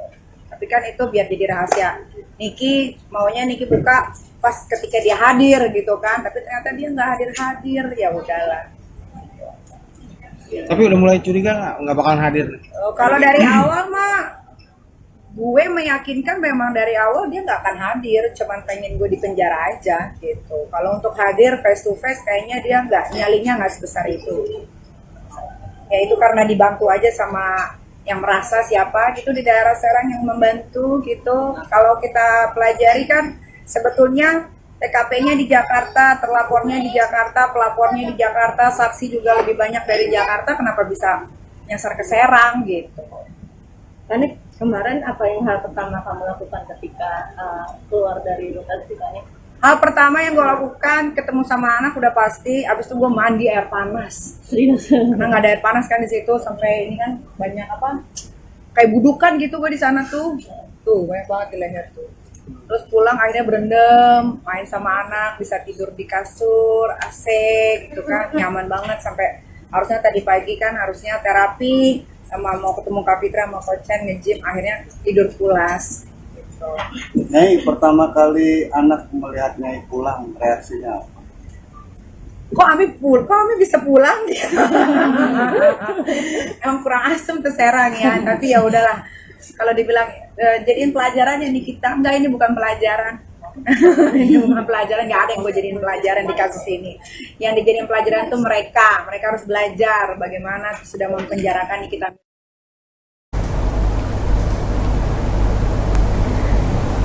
Kabar selanjutnya datang dari Indra Bekti siuman usai jalani 2 kali operasi. Indra Bekti akhirnya telah siuman usai menjalani 2 kali operasi pecah pembuluh darah. Terungkap hal yang pertama kali dicari oleh Indra Bekti saat siuman. Hal ini diungkapkan oleh adik Indra Bekti, Cipta, yang menjadi juru bicara keluarga. Cipta mengatakan bahwa saat ini kondisi sang kakak sudah kian membaik. Kendati demikian, Bekti masih harus banyak dirawat dan istirahat di bawah pantauan dokter. Soal ingatan, Cipta juga menyebut bahwa ingatan sang kakak masih sangat bagus. Saat sadar, diakui Cipta kalau Bekti tidak menanyakan di mana ia berada dan sakit apa yang dirasakan, hanya saja menanyakan keberadaan sang istri Aldila Celita. Selain itu, diakui Cipta kalau Bekti mengajak orang yang mendampinginya di ICU bercanda. Bekti juga bertanya soal barang berharganya seperti ponsel. Berikut wawancara dengan pihak keluarga Indra Bekti. HP dong, Kit. Aman, HP. Bos. Apa tuh? Yang merah, merah. HP tuh banyak. Yang mana? Spesifik dong. HP yang mana? HP yang mana? Jaket pink. HP. Namanya HP juga. Masih tak sini sekali. Oke. Siap. Baru jelaskan kondisi terbaru dari Mas Indra. Baik, alhamdulillah kondisi yang sekarang jam 4 ya. Itu Babang udah jauh lebih baik lagi, walaupun memang ya namanya pasca operasi itu naik turun gitu, tapi kondisinya stabil dan aman, dan bahkan sekarang udah bisa makan ya gitu. Dan yang mana nih? Yang bareng-bareng di sempat bercanda berdua itu. Betul.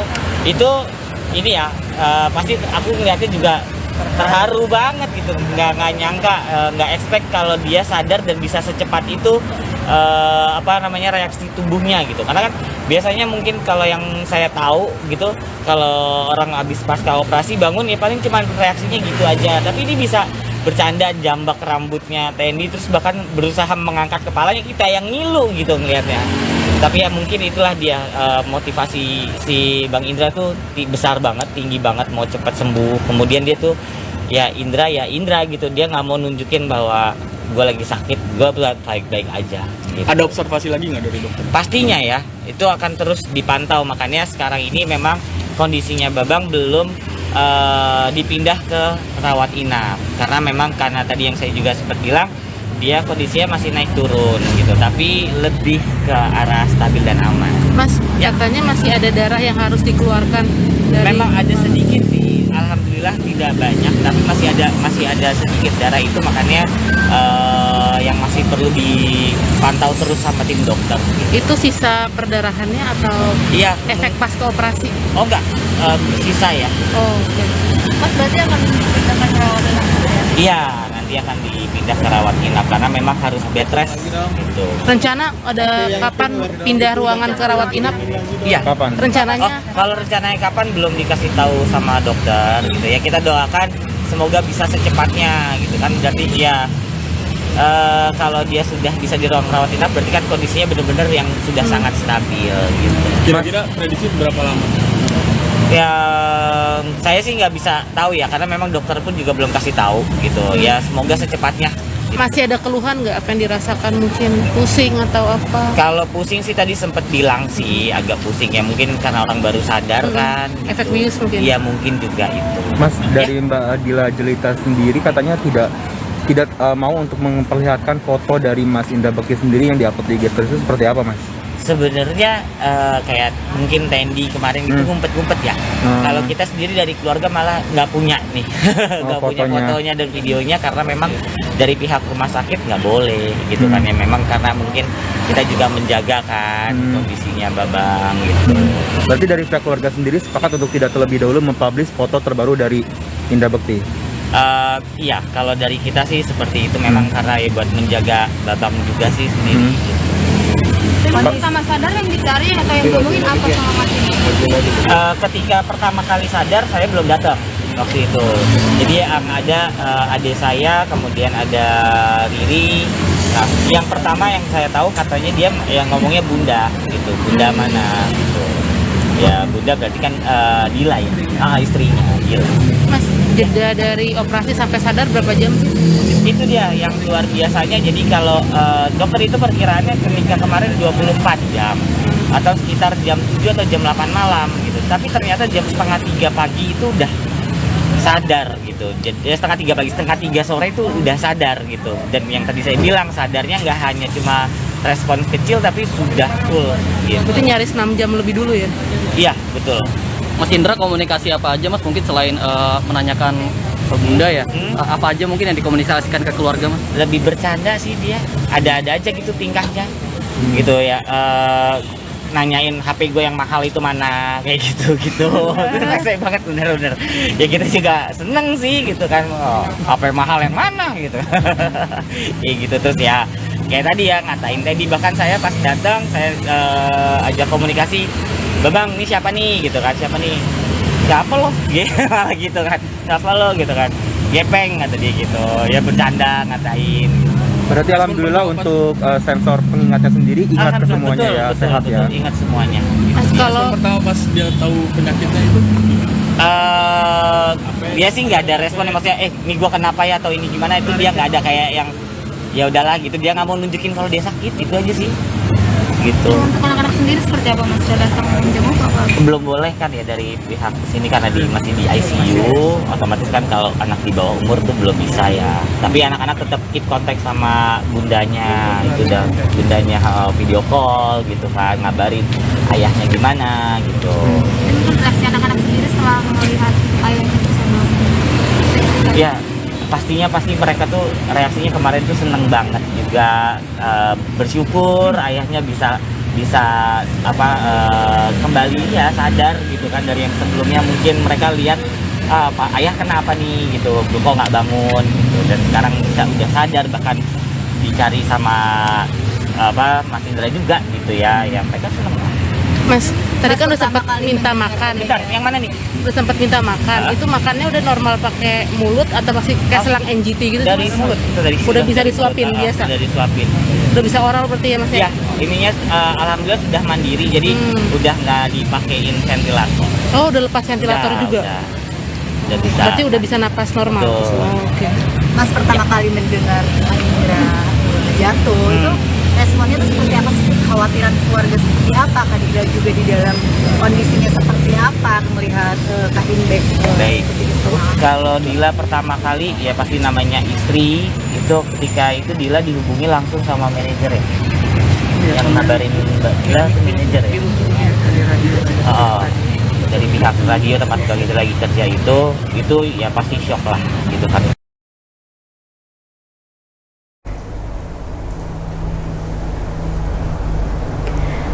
Kabar selanjutnya datang dari pengacara kondang Razman Arif, duga Hotman Paris dan Iklim Hakim permainkan hukum. Razman Arif Nasution klaim Hotman Paris Hutapea dan Iklim Hakim telah melakukan kebohongan publik. Lebih lanjut, Hotman Paris Hutapea dan Iklim Hakim disebut Razman sudah berani mempermainkan hukum. Hal itu dikatakan oleh Razman usai menjalani pemeriksaan penyidik atas laporan Hotman Paris di Barreskrim Polri pada Kamis 29 Desember lalu. Pengacara 52 tahun ini menerangkan alasan pernyataannya soal Hotman Paris dan Iklim Hakim membohongi publik. Diakui oleh Razman saat masih menjadi kuasa hukum Iklima, mantan asisten pribadi Hotman itu menyatakan telah mendapatkan tindak asusila dari Hotman Paris. Naas pengakuan Iklima dengan tegas seketika ditepis oleh Hotman Paris. Suami Agus Diana Marbun itu pun langsung melaporkan Razman dan Iklim Hakim ke polisi atas dugaan pencemaran nama baik. Berikut wawancara dengan Razman Arif.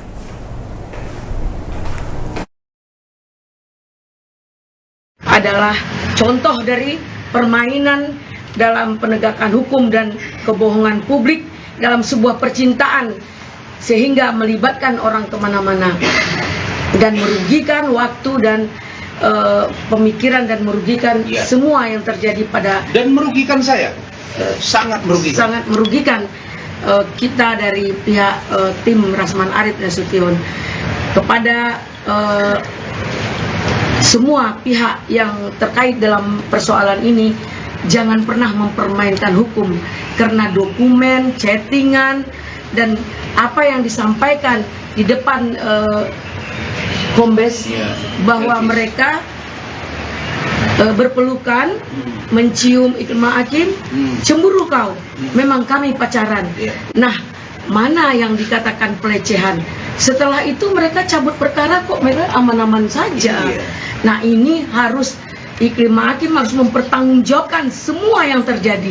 Karena ada dokumen, ada rekaman di Kementerian Perempuan dan Anak, dan juga ada pernyataan-pernyataan yang terjadi di dalam BAP yang tertuang, yang dimana Bang Razman menyatakan udah lapor balik. Kenapa laporan balik tidak diproses? Ada apa? Kemudian kenapa Bang Razman dulu yang dikejar? Karena pelapor dan biangnya adalah Iklim Hakim dalam perkara pelecehan ini. Nah, kalau memang mereka bercinta.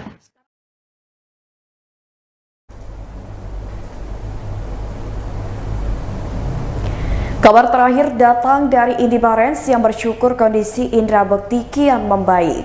Indi Barens penuh rasa syukur saat mengetahui kondisi Indra Bekti usai sadar pasca operasi. Kondisi tersebut diketahui oleh Indi Barens saat membesuk Indra Bekti di rumah sakit. Melalui unggahan di Instagramnya, Indi Barens juga memperlihatkan momen pertemuannya dengan Indra Bekti. Dalam video yang dibagikannya di Instagram, Indra Bekti tampak sudah bisa merespon ucapan Indi Barens. Raut wajah suami Aldila Jelita itu juga tampak sudah sedikit ekspresif. Tak ayal, rasa syukur begitu membuncah di hati Indi melihat kondisi sang sahabat pasca tersadar dari komanya. Ia juga melangitkan doa untuk kesembuhan Indra Bekti, namun Indi Barens menyebut sahabatnya itu tak bisa dibesuk lantaran berkaitan dengan kondisi terkini dari Indra Bekti. Berikut wawancara dengan Indi Barens. Setelah operasi kemarin diharapkan jam 3 subuh tadi pagi itu sudah siuman, ternyata kan tadi pagi belum. Ya ternyata memang mungkin ada proses kali ya, mesti ditunggu. Jadi ya pas tadi aku dengar sudah mulai siuman, aku bersyukur banget. Mudah-mudahan ini step baru untuk ke hal yang jauh lebih baik lagi supaya bisa kembali pulih.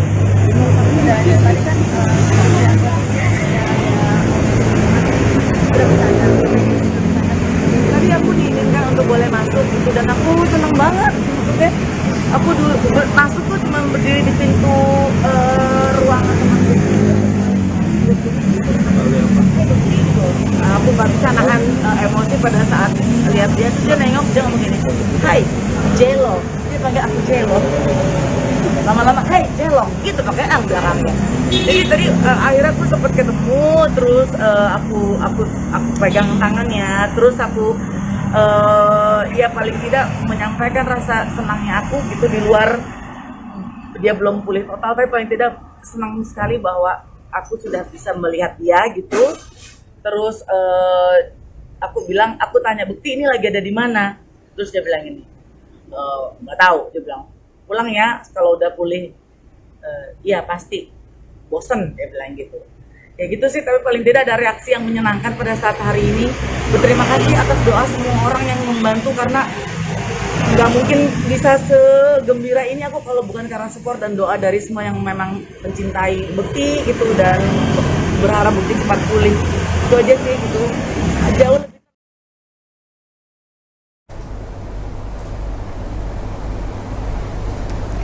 Baiklah Tribuners, itulah berita selebritis bersama dengan saya Mutiara. Jangan lupa untuk terus saksikan YouTube Tribun Lampung News Video, Facebook Tribun Lampung, Instagram @tribunlampung, dan TikTok @tribunlampung untuk informasi terupdate lainnya.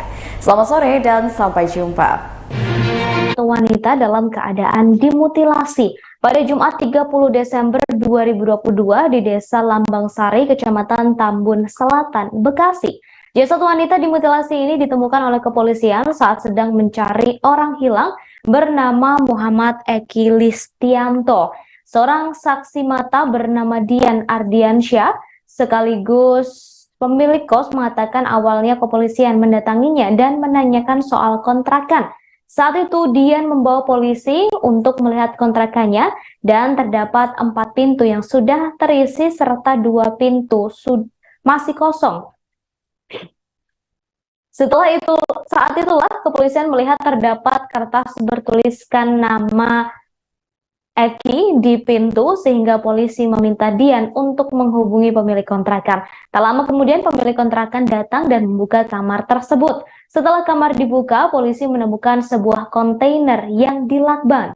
Ternyata di dalam kontainer tersebut, polisi menemukan plastik hitam yang berisi potongan jasad tubuh wanita yang belum diketahui identitasnya. 2 kotak kontainer tersebut dilakban rapi dan ditemukan di dalam toilet. Pasca menemukan jasad mutilasi di dalam kontrakan di Bekasi, polisi langsung melakukan olah TKP. Olah TKP dilakukan sekira pukul 15.15 waktu Indonesia Barat oleh belasan petugas dari Inafis, Resmob Polda Metro Jaya, dan Polres Metro Bekasi. Kepolisian langsung memasang garis polisi di pagar kontrakan. Atas penemuan jasad mutilasi tersebut, kepolisian telah menangkap 2 terduga pelaku, yakni seorang pria dan seorang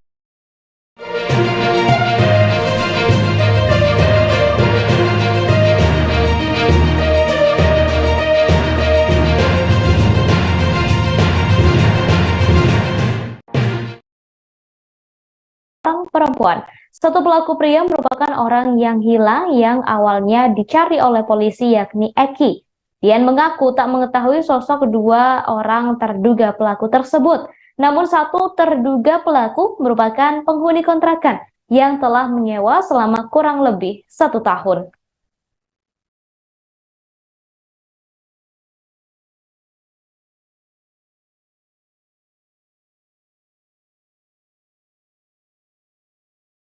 Yang menemukan jasad wanita dimutilasi di Bekasi, kepolisian langsung membawa jasad tersebut untuk dilakukan otopsi. Direktur Reserse Kriminal Umum Polda Metro Jaya, Kombes Pol Hengki Haryadi mengungkapkan hasil otopsi tersebut. Ia mengatakan jasad wanita itu sudah lama disimpan di dalam kotak di kontrakan tersebut. Diketahui setelah sempat dikabarkan hilang, secara mengejutkan polisi justru mengumumkan Eki sebagai tersangka kasus pembunuhan terhadap seorang wanita. Hal itu disampaikan oleh Kabid Humas Polda Metro Jaya, Kombes Pol Endra Zulpan, pada Jumat 30 Desember 2022. Zulpan menjelaskan awalnya anggota Resmob Unit 4 Polda Metro Jaya menindaklanjuti laporan tentang orang hilang dari Polsek Bantar Gebang. Selanjutnya dilakukan lidik hingga mengarah ke TKP. Sesampainya di TKP, kemudian polisi langsung mengamankan tersangka dan dilakukan penggeledahan. Saat penggeledahan tersebut, polisi menemukan 2 box kontainer yang berisi kantong plastik hitam dan di dalamnya terdapat jasad wanita yang telah dimutilasi.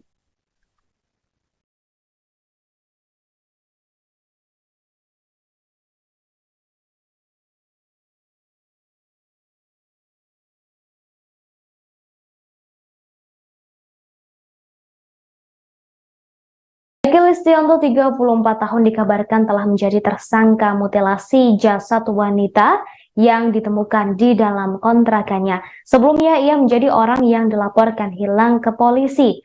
M. Eki Listianto merupakan warga Mustikasari, Bekasi, dan dikabarkan hilang pasca pamit kepada sang istri untuk pergi ke bank pada Jumat 23 Desember 2022.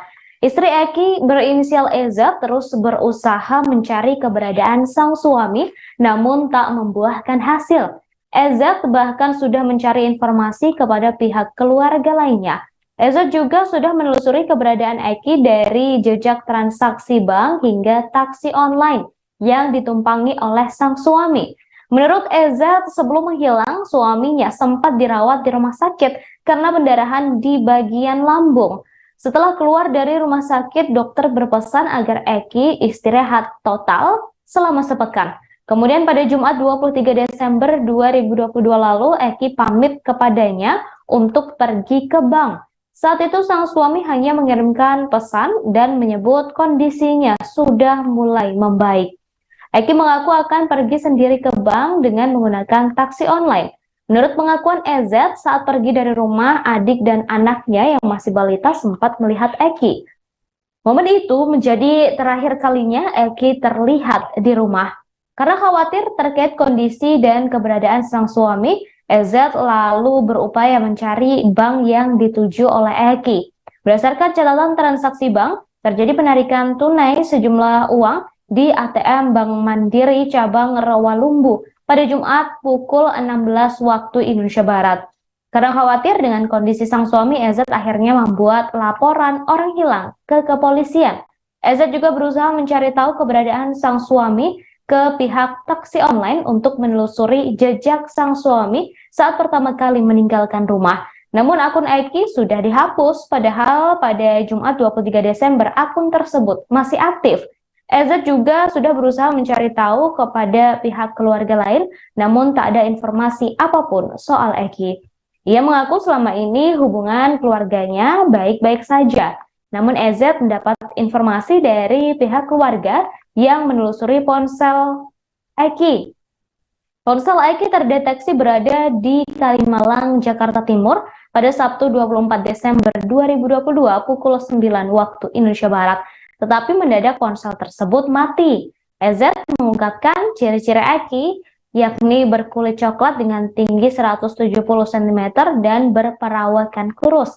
Saat hilang, Eki mengenakan baju koko berwarna merah. Selain melaporkan peristiwa ini ke Polsek Bantar Gebang, EZ juga menyebarkan informasi hilangnya sang suami melalui media sosial.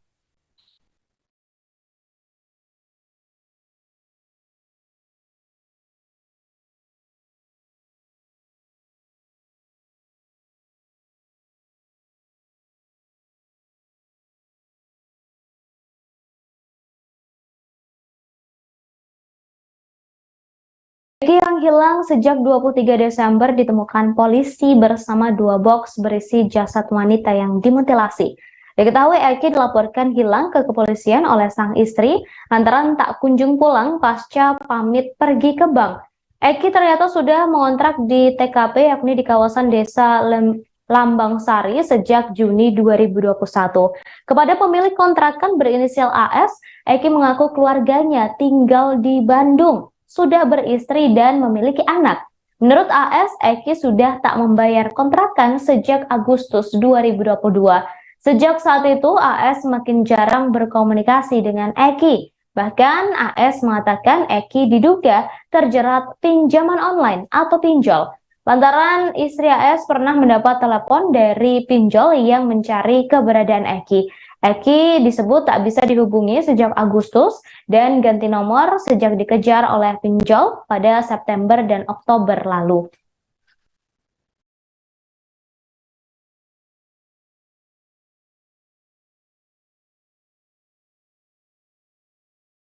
Hanya juga kenapa nggak tinggal di rumah, di kontraknya situ, Pak malah kontrak di sini. Iya Pak, karena keluarga saya di Bandung. Dia keluarganya di Bandung. Oh begitu. Saya sering pulang ke Bandung katanya kayak gitu. Karena memang KTP-nya Bandung. Baik. Tapi dia sendiri Pak, maksudnya sendiri. Dari bulan apa tadi Pak? Dari Juni tahun lalu Pak ya berarti ya? Juni 2017. Nah itu kan ada secari kertas tuh Pak. Itu ditempelkan nama istri Bapak atau siapa Pak? Istri saya itu. Karena nggak bayar. Karena nggak bayar. Berapa bulan Pak? Dari Agustus. Dari bulan Agustus. Agustus. Jadi kita nggak pernah. Sekali saja saya ketemu cuma di situ pada saat ngasih kunci. Pernah ketemu, saya juga nanya yang sebelahnya itu juga nggak pernah ketemu. Jarang ketemu. Nggak pernah ketemu malam. Yang Bapak ketahui dia tinggal sendiri apa bagaimana? Saya sih sendiri. Hanya sendiri berarti Pak ya. Baik, kalau pulang ke sini juga nggak tahu tiap hari atau gimana? Nggak tahu saya. Karena saya udah nggak tinggal di sini. Bisa nggak tahu. Kalau bayar bulanan gitu, di Bapak datang sini atau memang ditransfer? Oh, ditransfer. Nah waktu itu memang nggak pernah transfer waktu buat bayar itu. Ya sempet lama, terus kemudian di WA-in istri saya bayar. Nah terakhir itu ya di bulan Agustus itu. Di WA masih aktif Pak nomor? Sudah aktif? Terakhir kalau tidak salah itu sejak dia dikejar pinjol. Oh pernah Pak? Kapan Pak? Bulan apa ya kalau nggak salah itu bulan September atau Oktober. Tahunnya dari mana? Tahunnya dari mana Pak? Karena pinjolnya telepon ke istri saya. Oh gitu. Karena nomornya di nomornya istri saya kan kaget juga loh kalau pinjol gitu. Nah sejak itu udah dihubungin udah sampai sekarang juga. Baik. Pak, kalau yang diketahui yang ini penghuninya kerjanya apa Pak? Ya dari pagi. Yang lain dari waskita. Enggak, yang ini yang penghuni ini Pak. Yang si ini itu kontraktor. Kalau informasi ke saya pertama kali kontraktor perumahan ya. Jadi bangun rumah kecil-kecil lah. Di sini kan kayak developer karena di sini kan banyak perumahan yang kecil-kecil gitu ya. Nah, dia menginformasikan ke saya seperti itu. Jadi waktu nggak bayar itu sempat datang ke sini, cuman nggak ada ya Pak? Selalu nggak ada. Selalu nggak. Pak, tapi pernah dapat laporan Pak bahwa si ini bawa cewek atau apa? Nggak tahu. Nggak ada. Kalau ada informasi si pelaku ini sempat hilang dicariin keluarganya, Bapak ada tahu juga atau enggak juga ya? Enggak. Kita tahunya baru semalam karena kita dikontak sama polisi, baru kita ke sini. Itu jam berapa Pak dikontak polisi? Jam 7. Jam 7 pagi? Jam 9. Oh 9 malam kemarin ya? Baik. Tapi paginya istri saya ditelepon cari adiknya. Adiknya nyari di sini. Sempat janjian sama istri saya nanti jam 5 ketemuan mau ke sini. Ternyata nggak datang adiknya. Adiknya itu mau ketemu istri mau ngapain Pak? Mau ketemu sama adiknya. Karena nyariin juga gitu kali ya. Oh baik. Karena adiknya. Baik. Gitu sih. Oke. Dengan Pak Syarul? Meski Eki sudah menjadi terduga pelaku dalam kasus penemuan jasad wanita yang dimutilasi di Bekasi, kepolisian masih berusaha mengungkap motif pembunuhan tersebut.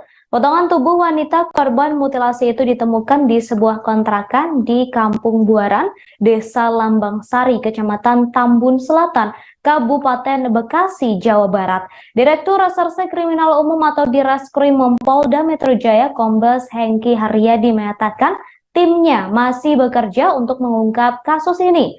Kombes Hengki Haryadi menambahkan pihaknya akan melibatkan tim laboratorium forensik dalam mengusut kasus tersebut. Tak hanya laboratorium forensik saja, tim psikologi forensik juga akan turut dilibatkan. Diberitakan sebelumnya, Saudara Direktur Reserse Kriminal Umum atau Direskrimum Polda Metro Jaya, Kombes Hengki Haryadi mengatakan saat ini tim kedokteran forensik tengah melakukan otopsi terhadap jenazah wanita tersebut. Ia mengatakan jasad wanita yang ditemukan tewas dalam kondisi dimutilasi tersebut diduga sudah disimpan pelaku di kontrakan itu dalam waktu yang lama.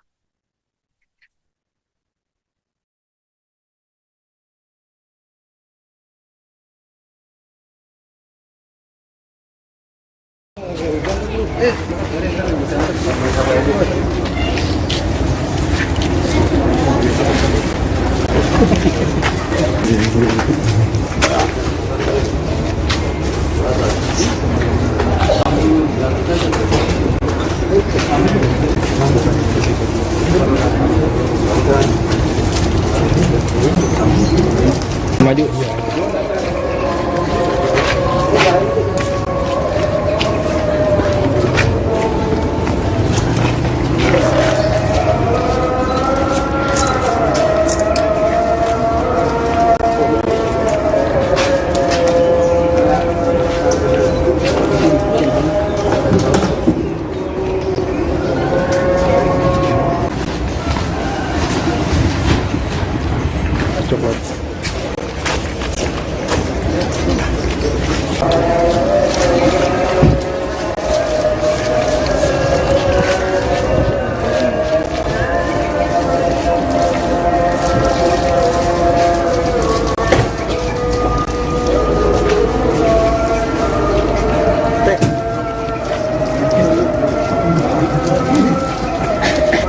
Kaget lah.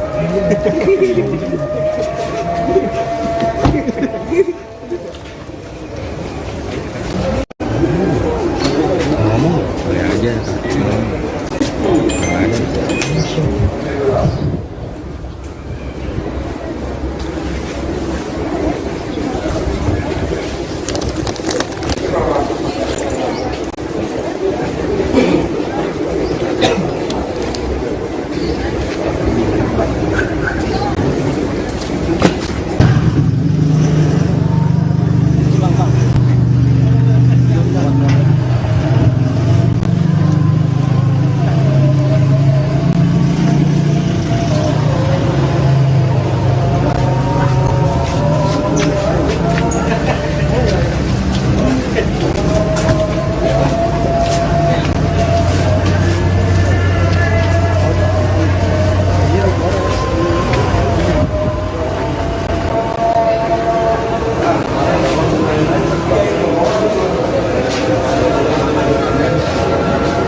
Temennya juga kenapa nggak tinggal di perumahan, di kontraknya situ, kok malah kontrak di sini? Iya Pak, karena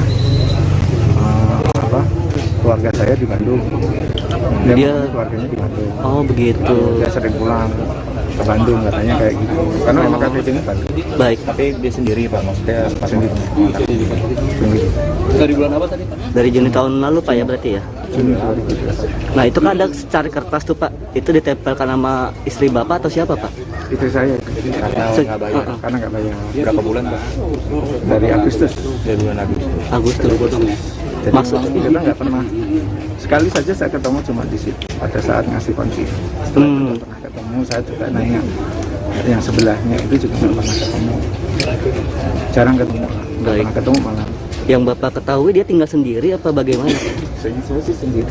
Saya sendiri berarti Pak ya. Baik, kalau pulang ke sini juga nggak tahu tiap hari atau gimana? Nggak tahu. Karena saya kebetulan nggak tinggal di sini. Bisa nggak tahu. Kalau bayar bulanan gitu, di Bapak datang sini atau memang Nggak ditransfer. Oh, ditransfer. Nah, waktu itu memang nggak pernah transfer waktu buat bayar itu, Pak. Ya sempet lama, terus kemudian dibilangin sama istri saya bayar. Nah terakhir itu ya di bulan Agustus itu. Di WA masih aktif Pak, nomor sudah aktif sejak Terakhir kalau tidak salah itu sejak dia dikejar pinjol. Oh, pernah Pak. Kapan Pak? Bulan apa ya kalau nggak salah itu bulan September atau Oktober. Tahunnya dari mana? Tahunnya dari mana Pak? Karena pinjolnya telepon ke istri saya. Oh gitu. Karena nomornya di makanya istri saya kan kaget juga loh kalau pinjol gitu. Oh gitu. Nah sejak itu udah dihubungin udah nggak sampai sekarang juga. Baik. Pak, kalau yang diketahui yang ini penghuninya kerjanya apa Pak? Dari pagi. Yang lain dari waskita. Enggak, yang ini yang penghuni ini Pak. Yang si ini itu kontraktor. Kalau informasi ke saya pertama kali kontraktor perumahannya. Jadi bangun rumah kecil-kecil lah. Di sini kan kayak developer karena di sini kan banyak perumahan yang kecil-kecil gitu ya. Dia menginformasikan ke saya seperti itu. Jadi waktu nggak bayar itu sempat datang ke sini, cuman nggak ada ya Pak? Selalu nggak ada. Tahu nggak? Pak, tapi pernah dapat laporan Pak bahwa si ini bawa cewek atau apa? Nggak tahu. Nggak ada. Kalau ada informasi si pelaku ini sempat hilang dicariin keluarganya, Bapak ada tahu juga atau enggak juga ya? Enggak. Kita tahunya baru semalam karena kita dikontak sama polisi, baru kita ke sini. Itu jam berapa Pak dikontak polisi? Jam 7. Jam 7 pagi. Jam 9. Oh 9 malam kemarin ya. Baik. Tapi paginya istri saya ditelepon cari adiknya. Adiknya nyari di sini. Sempat janjian sama istri saya nanti jam 5 ketemuan itu mau ke sini. Ternyata nggak datang adiknya. Adiknya tuh mau ketemu istri mau ngapain Kak? Mau ketemu sama adiknya. Karena nyariin juga gitu kali ya. Oh baik. Karena adiknya. Baik. Gitu sih. Oke.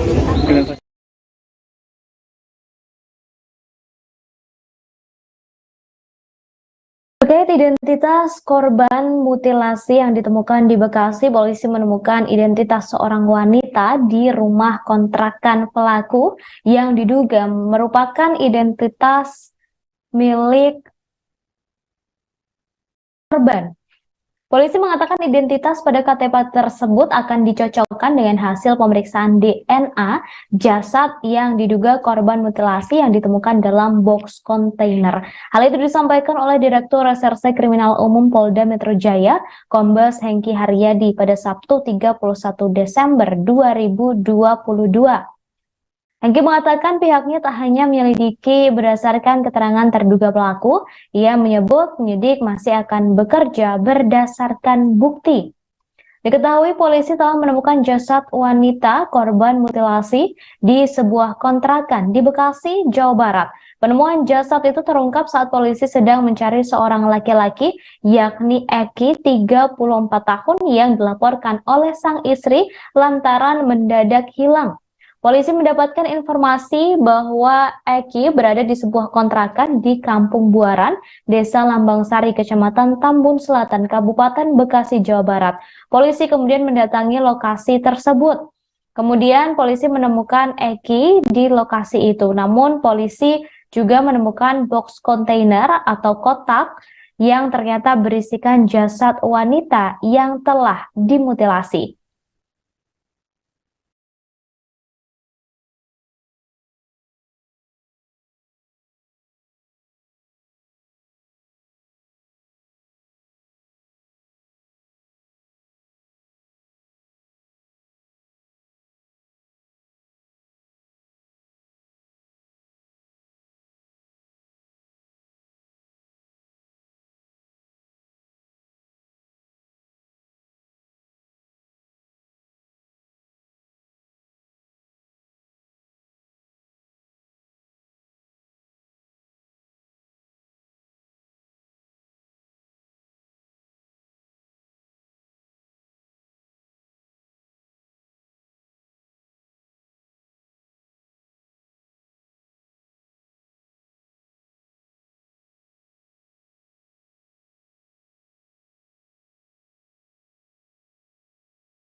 Kemudian Saudara Dirkrimum Polda Metro Jaya Kombes Hengki Haryadi mengatakan jasad mutilasi yang ditemukan di kos-kosan atau di kontrakan di Tambun, Bekasi dieksekusi menggunakan gergaji listrik.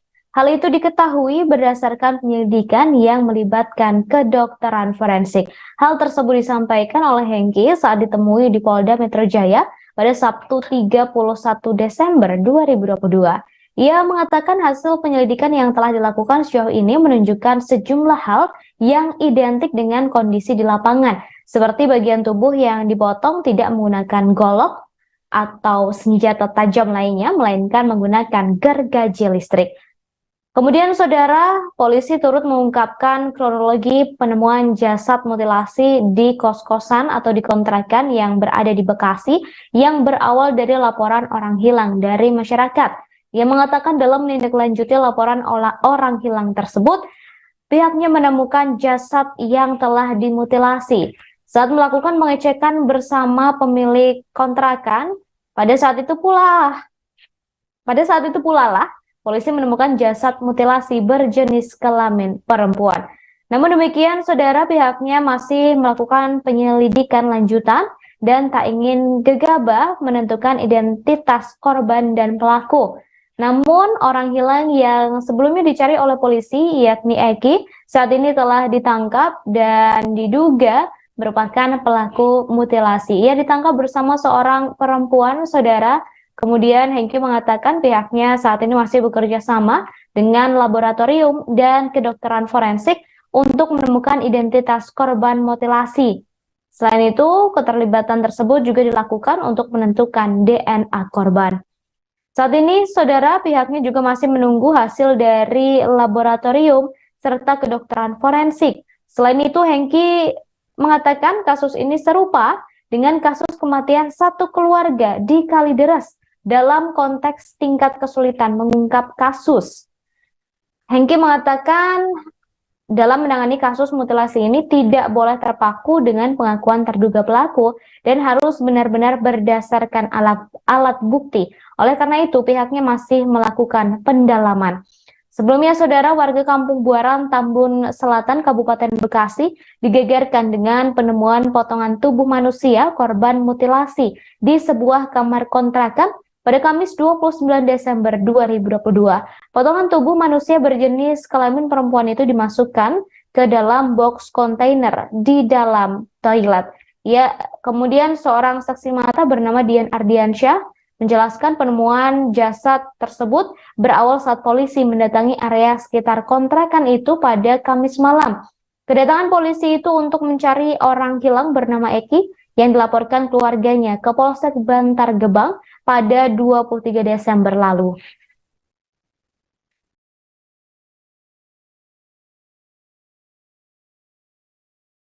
Hanya juga kenapa nggak tinggal di perumahan, di kontraknya situ, kok malah kontrak di sini? Iya Pak, karena keluarga saya di Bandung. Dia keluarganya di Bandung. Oh begitu. Saya sering pulang ke Bandung katanya kayak gitu. Karena memang KTP-nya Bandung. Baik. Tapi dia sendiri Pak, maksudnya sendiri. Dari bulan apa tadi Pak? Dari Juni tahun lalu Pak ya berarti ya? Juni 2017. Nah itu kan ada secari kertas tuh Pak, itu ditempelkan nama istri Bapak atau siapa Pak? Istri saya itu. Karena nggak bayar. Karena nggak bayar. Berapa bulan Pak? Dari Agustus. Dari bulan Agustus. Jadi maksudnya kita nggak pernah, sekali saja saya ketemu cuma di situ pada saat ngasih kunci. Setelah itu nggak pernah ketemu. Saya juga nanya yang sebelahnya itu juga nggak pernah ketemu. Jarang ketemu, nggak pernah ketemu malam. Yang Bapak ketahui dia tinggal sendiri apa bagaimana? Saya sih sendiri. Hanya sendiri berarti Pak ya. Baik, kalau pulang ke sini juga nggak tahu tiap hari atau gimana? Nggak tahu saya. Karena saya udah nggak tinggal di sini. Bisa tahu. Kalau bayar bulanan gitu, di Bapak datang sini atau memang ditransfer? Ditransfer. Nah waktu itu memang nggak pernah transfer waktu buat bayar itu. Ya sempat lama, terus kemudian dibilangin sama istri saya bayar. Nah terakhir itu ya di bulan Agustus itu. Di WA masih aktif Pak? Nomor sudah aktif? Terakhir kalau tidak salah itu sejak dia dikejar pinjol. Oh pernah Pak? Kapan Pak? Bulan apa ya kalau nggak salah itu bulan September atau Oktober. Tahunnya dari mana Pak? Karena pinjolnya telepon ke istri saya. Oh gitu. Karena nomornya di dan istri saya kan kaget juga loh kalau pinjol gitu. Nah sejak itu udah dihubungin udah nggak sampai sekarang juga. Baik. Atau yang diketahui yang ini penghuninya kerjanya apa Pak? Dari pagi. Yang lain dari waskita. Enggak, yang ini yang penghuni ini Pak. Yang si ini itu kontraktor. Kalau informasi ke saya pertama kali kontraktor perumahan ya. Jadi bangun rumah kecil-kecil lah. Di sini kan kayak developer karena di sini kan banyak perumahan yang kecil-kecil gitu ya. Jadi menginformasikan ke saya seperti itu. Jadi waktu nggak bayar itu sempat datang ke sini, cuman nggak ada ya Pak? Selalu nggak ada. Selalu nggak. Pak, tapi pernah dapat laporan Pak bahwa si ini bawa cewek atau apa? Nggak tahu. Nggak ada. Kalau ada informasi si pelaku ini sempat hilang dicariin keluarganya, Bapak ada tahu juga atau enggak juga ya? Enggak. Kita tahunya baru semalam karena kita dikontak sama polisi, baru kita ke sini. Itu jam berapa Pak dikontak polisi? Jam 7. Jam 7 pagi. Jam 9. Oh 9 malam kemarin ya. Baik.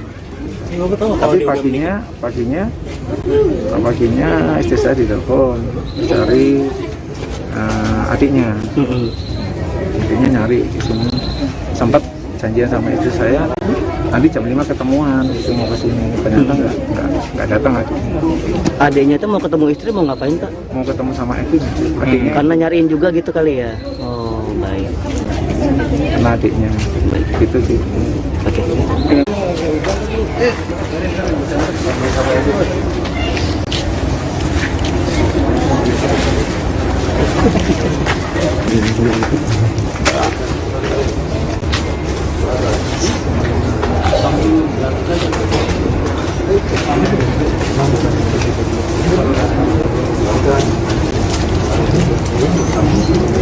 Maju.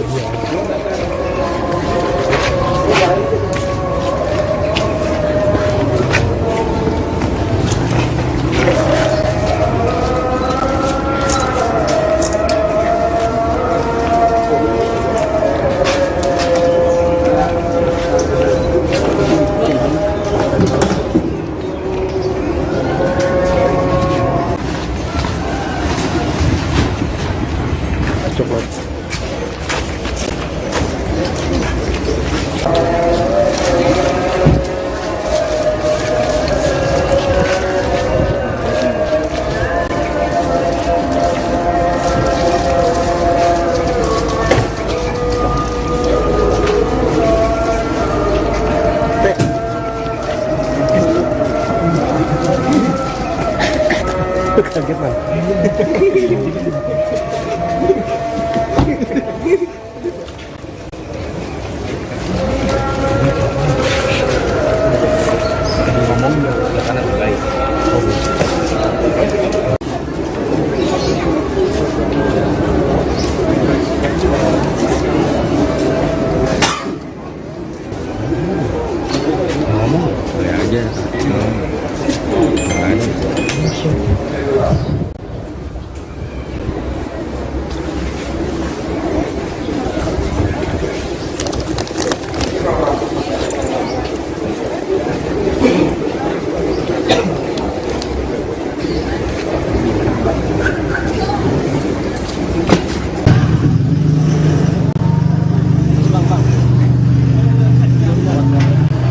Saudara, kepolisian menemukan jasad wanita dalam keadaan dimutilasi pada Jumat 30 Desember 2022 di Desa Lambang Sari, Kecamatan Tambun Selatan, Bekasi. Jasad wanita dimutilasi ini ditemukan oleh kepolisian saat sedang mencari orang hilang bernama Muhammad Eki Listianto. Seorang saksi mata bernama Dian Ardiansyah sekaligus pemilik kos mengatakan awalnya kepolisian mendatanginya dan menanyakan soal kontrakan. Saat itu Dian membawa polisi untuk melihat kontrakannya dan terdapat 4 pintu yang sudah terisi serta 2 pintu masih kosong. Saat itulah kepolisian melihat terdapat kertas bertuliskan nama Eki di pintu sehingga polisi meminta Dian untuk menghubungi pemilik kontrakan. Tak lama kemudian pemilik kontrakan datang dan membuka kamar tersebut. Setelah kamar dibuka, polisi menemukan sebuah kontainer yang dilakban. Ternyata di dalam kontainer tersebut, polisi menemukan plastik hitam yang berisi potongan jasad tubuh wanita yang belum diketahui identitasnya. 2 kotak kontainer tersebut dilakban rapi dan ditemukan di dalam toilet. Pasca menemukan jasad mutilasi di dalam kontrakan di Bekasi, polisi langsung melakukan olah TKP. Olah TKP dilakukan sekira pukul 15.15 waktu Indonesia Barat oleh belasan petugas dari Inafis, Resmob Polda Metro Jaya, dan Polres Metro Bekasi. Kepolisian langsung memasang garis polisi di pagar kontrakan. Atas penemuan jasad mutilasi tersebut, kepolisian telah menangkap 2 terduga pelaku, yakni seorang pria dan seorang perempuan. Satu pelaku pria merupakan orang yang hilang yang awalnya dicari oleh polisi, yakni Eki. Dian mengaku tak mengetahui sosok 2 orang terduga pelaku tersebut. Namun satu terduga pelaku merupakan penghuni kontrakan yang telah menyewa selama kurang lebih 1 tahun.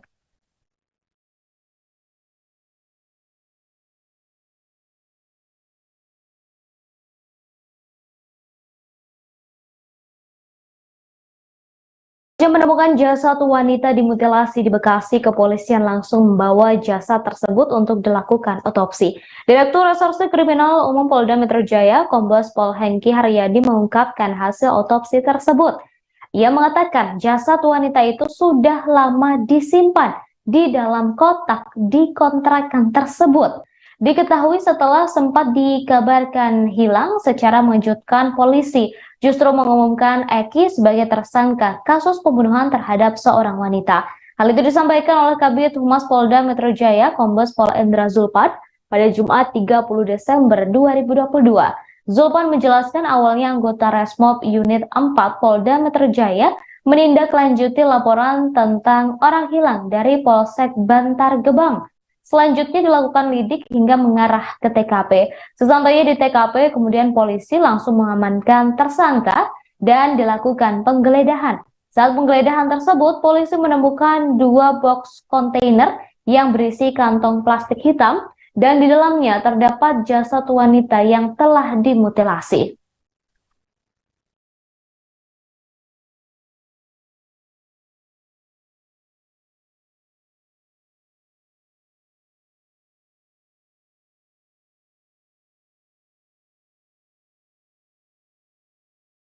Eki Listianto, 34 tahun, dikabarkan telah menjadi tersangka mutilasi jasad wanita yang ditemukan di dalam kontrakannya. Sebelumnya, ia menjadi orang yang dilaporkan hilang ke polisi. Eki Listianto merupakan warga Mustikasari, Bekasi, dan dikabarkan hilang pasca pamit kepada sang istri untuk pergi ke bank pada Jumat 23 Desember 2022. Istri Eki berinisial EZ terus berusaha mencari keberadaan sang suami, namun tak membuahkan hasil. EZ bahkan sudah mencari informasi kepada pihak keluarga lainnya. EZ juga sudah menelusuri keberadaan Eki dari jejak transaksi bank hingga taksi online yang ditumpangi oleh sang suami.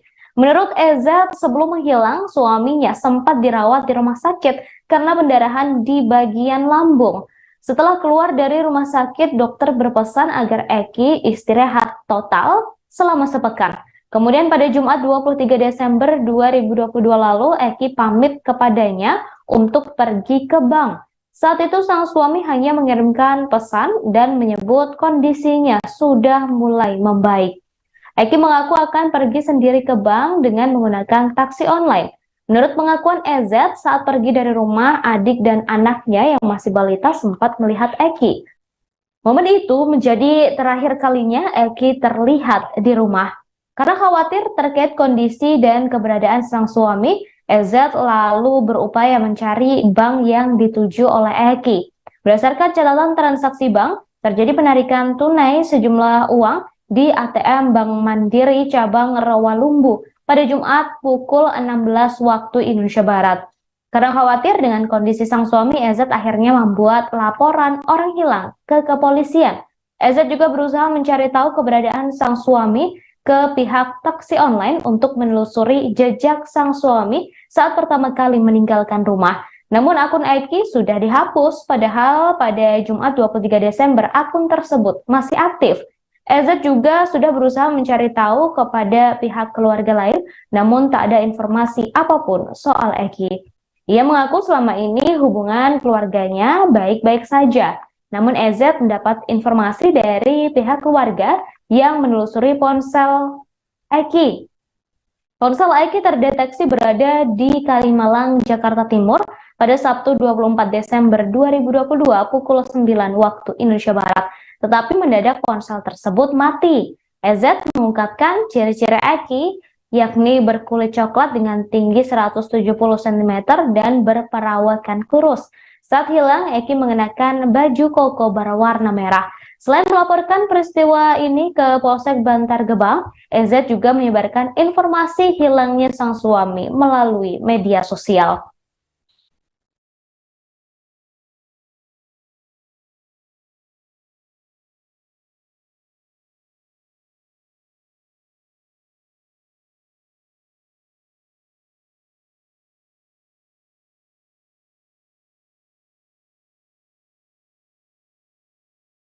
Eki yang hilang sejak 23 Desember ditemukan polisi bersama 2 box berisi jasad wanita yang dimutilasi. Diketahui Eki dilaporkan hilang ke kepolisian oleh sang istri lantaran tak kunjung pulang pasca pamit pergi ke bank. Eki ternyata sudah mengontrak di TKP yakni di kawasan desa Lambang Sari sejak Juni 2021. Kepada pemilik kontrakan berinisial AS, Eki mengaku keluarganya tinggal di Bandung, sudah beristri dan memiliki anak.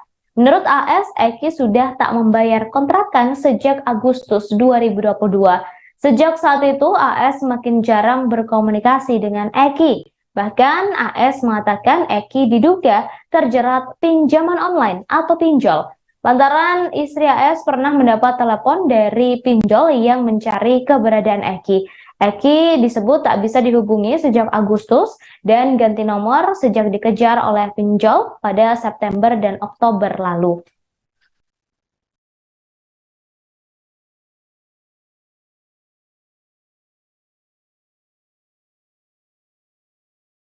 Hanya juga kenapa nggak tinggal di perumahan, di kontraknya itu kok malah kontrak di sini? Iya Pak, karena keluarga saya di Bandung. Dia keluarganya di Bandung. Oh begitu. Dia sering pulang ke Bandung katanya kayak gitu. Karena memang KTP-nya Bandung. Baik. Tapi dia sendiri Pak, maksudnya sendiri. Dari bulan apa tadi Pak? Dari Juni tahun lalu Pak ya berarti ya? Juni 2017. Nah itu kan ada secari kertas tuh Pak, itu ditempelkan nama istri Bapak atau siapa Pak? Istri saya. Karena nggak bayar. Karena nggak bayar. Berapa bulan Pak? Dari Agustus. Dari bulan Agustus. Jadi maksudnya kita nggak pernah. Sekali saja saya ketemu cuma di situ pada saat ngasih kunci. Setelah itu nggak pernah ketemu, saya juga nanya yang sebelahnya itu juga nggak pernah ketemu. Jarang ketemu. Baik. Ketemu malam. Yang Bapak ketahui dia tinggal sendiri apa bagaimana? Saya sih sendiri. Hanya sendiri berarti Pak ya. Baik, kalau pulang ke sini juga nggak tahu tiap hari atau gimana? Nggak tahu saya. Karena saya udah nggak tinggal di sini. Kalau bayar bulanan gitu, Bapak datang sini atau memang ditransfer? Oh, ditransfer. Nah waktu itu memang nggak pernah transfer waktu buat bayar itu Pak? Ya sempet lama, terus kemudian dibilangin sama istri saya bayar. Nah terakhir itu ya di bulan Agustus itu.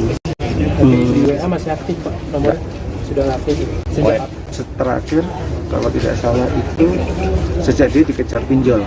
Oh pernah Pak? Kapan Pak?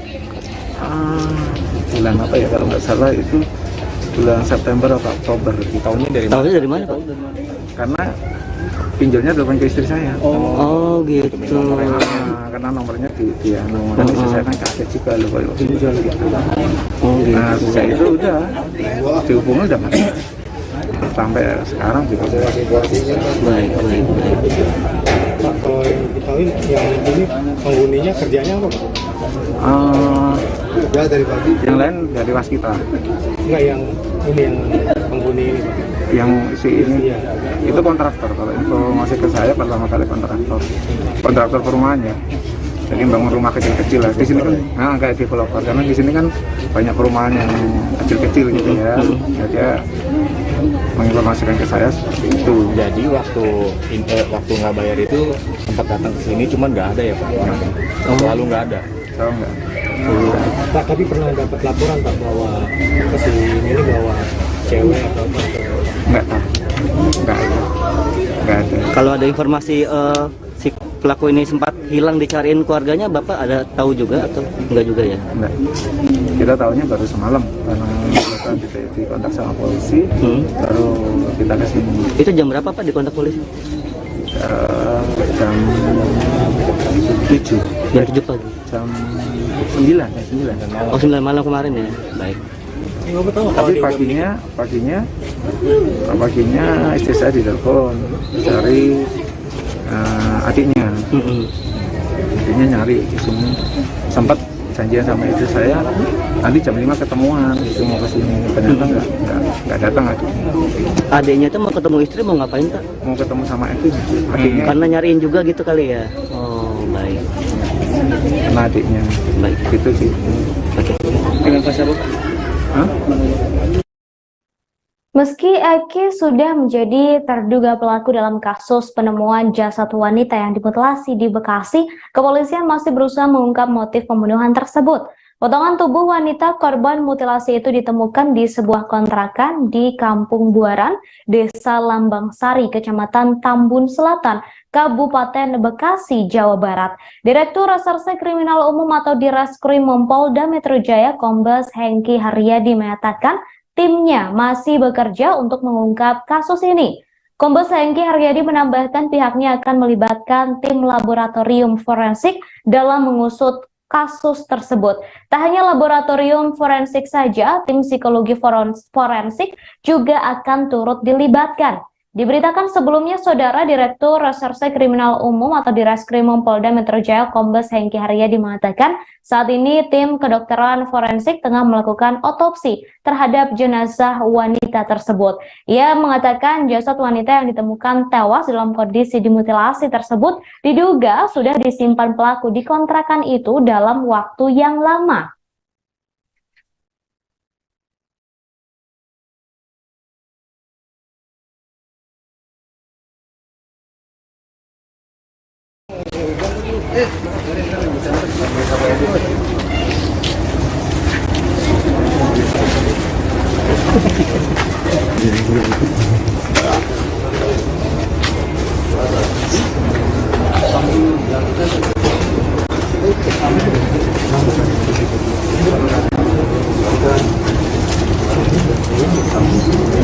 Maju.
Sebenarnya juga kenapa nggak tinggal di perumahan, di kontraknya situ, kok malah kontrak di sini? Iya Pak, karena keluarga saya di Bandung.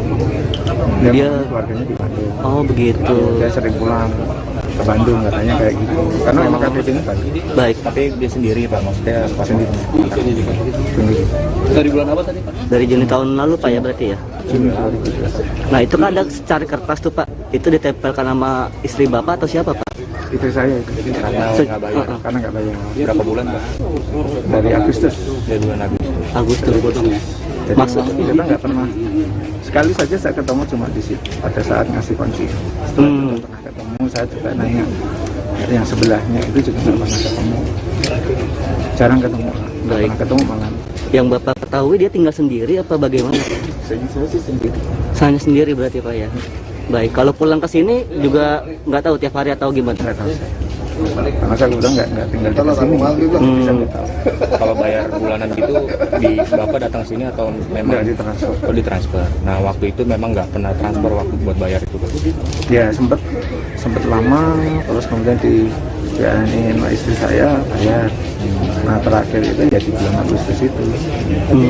Masih aktif Pak, nomor sudah aktif. Terakhir kalau tidak salah itu sejak dia dikejar pinjol. Oh pernah Pak? Kapan Pak? Bulan apa ya kalau nggak salah itu bulan September atau Oktober. Tahunnya dari mana? Tahunnya dari mana Pak? Karena pinjolnya telepon ke istri saya. Oh gitu. Karena nomornya dia nomor istri saya kan kaget juga loh kalau pinjol gitu. Oh gitu. Nah sejak itu udah dihubungin udah nggak ada. Sampai sekarang juga. Baik. Kalau yang diketahui yang ini penghuninya kerjanya apa Pak? Kerja dari pagi. Yang lain dari waskita. Enggak, yang ini yang penghuni ini Pak. Yang si ini itu kontraktor. Kalau itu masih ke saya pertama kali kontraktor perumahannya. Jadi bangun rumah kecil-kecil lah. Di sini kan kayak developer, karena di sini kan banyak perumahan yang kecil-kecil gitu ya. Dia menginformasikan ke saya seperti itu. Jadi waktu nggak bayar itu sempat datang ke sini, cuman nggak ada ya Pak? Selalu nggak ada. Selalu nggak. Pak, tapi pernah dapat laporan Pak bahwa si ini bawa cewek atau apa? Nggak tahu. Nggak ada. Kalau ada informasi si pelaku ini sempat hilang dicariin keluarganya, Bapak ada tahu juga atau enggak juga ya? Enggak. Kita tahunya baru semalam karena kita dikontak sama polisi, baru kita ke sini. Itu jam berapa Pak dikontak polisi? Jam 7. Jam 7 pagi. Jam 9. Oh 9 malam kemarin ya. Baik. Tapi paginya istri saya ditelepon cari adiknya. Adiknya nyari di sini.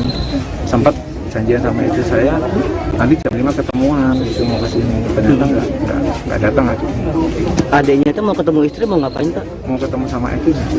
Karena nyariin juga gitu kali ya. Oh baik. Karena adiknya. Baik. Itu sih. Oke.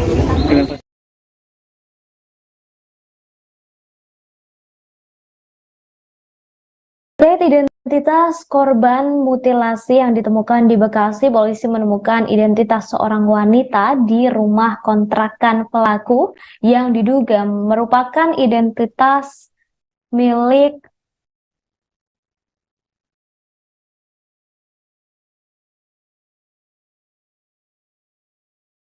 Baik, saudara, terkait kasus penemuan jenazah perempuan yang dimutilasi di sebuah kontrakan di Bekasi, saat ini sudah terhubung dengan jurnalis dari Warta Kota, sudah ada Rangga Baskoro di sana. Selamat sore, Rangga. Selamat sore rekan Ratu, selamat Meski sore mengatakan Tribuners. pihaknya tak hanya menyelidiki. Baik, Rangga bisa disampaikan seperti apa awal mula kasus ia menyebut ini penyidik masih terungkap. akan bekerja berdasarkan. Baik, rekan Ratu bisa diinformasikan bahwa pengungkapan kasus mutilasi wanita misterius di Tambun Selatan memang tidak diduga dan tidak direncanakan oleh kepolisian dikarenakan pengungkapannya berawal dari laporan orang hilang. Jadi ada seorang wanita yang belakangan diketahui merupakan istri terduga pelaku berinisial MEL. Istri terduga pelaku tersebut melaporkan orang hilang di Mapolsek Bantar Gebang pada tanggal 23 Desember 2022 untuk mencari tahu keberadaan MEL yang hilang sejak saat itu. Kemudian dari laporan tersebut, kemudian kepolisian menindaklanjuti dan menelusuri keberadaan MEL yang diduga kuat diketahui memiliki sebuah kontrakan di sekitar Kampung Buaran, Kecamatan Tambun Selatan, Kabupaten Bekasi. Kepolisian kemudian menghampiri kontrakan tersebut untuk mencari tahu keberadaan MEL pada tanggal 30 Desember, hari Kamis malam. Kemudian ketika ditanyakan kepada warga, ternyata tidak ada warga yang mengenal sosok MEL. Namun di dekat lokasi tersebut, kepolisian melihat 4 kontrakan yang tidak ada penghuninya begitu. Namun di situ di satu kamar terdapat secarik kertas berisi pesan dari pemilik kontrakan yang ditujukan kepada MEL. Dikarenakan MEL ini belakangan diketahui bahwa dia tidak membayar kontrakan begitu. Kemudian kepolisian meminta kepada warga untuk menghubungi pemilik kontrakan dikarenakan di kertas tersebut tercantum nomor pemilik kontrakan. Hingga kemudian pemilik kontrakan datang untuk memberitahu keberadaan MEL, lalu kepolisian meminta membuka pintu kontrakan. Ketika dibuka memang tidak ada satu orang pun yang ada di dalam, namun baik petugas maupun warga sekitar hanya menemukan 2 buah koper berisi pakaian wanita dan pakaian pria. Namun ketika beranjak ke kamar mandi, betapa kagetnya bahwa kepolisian dan warga malah melihat 2 box yang berisi potongan tubuh wanita. Dari situlah kemudian tiba-tiba memang dalam kasus ini semuanya terjadi tidak sesuai dengan rencana begitu.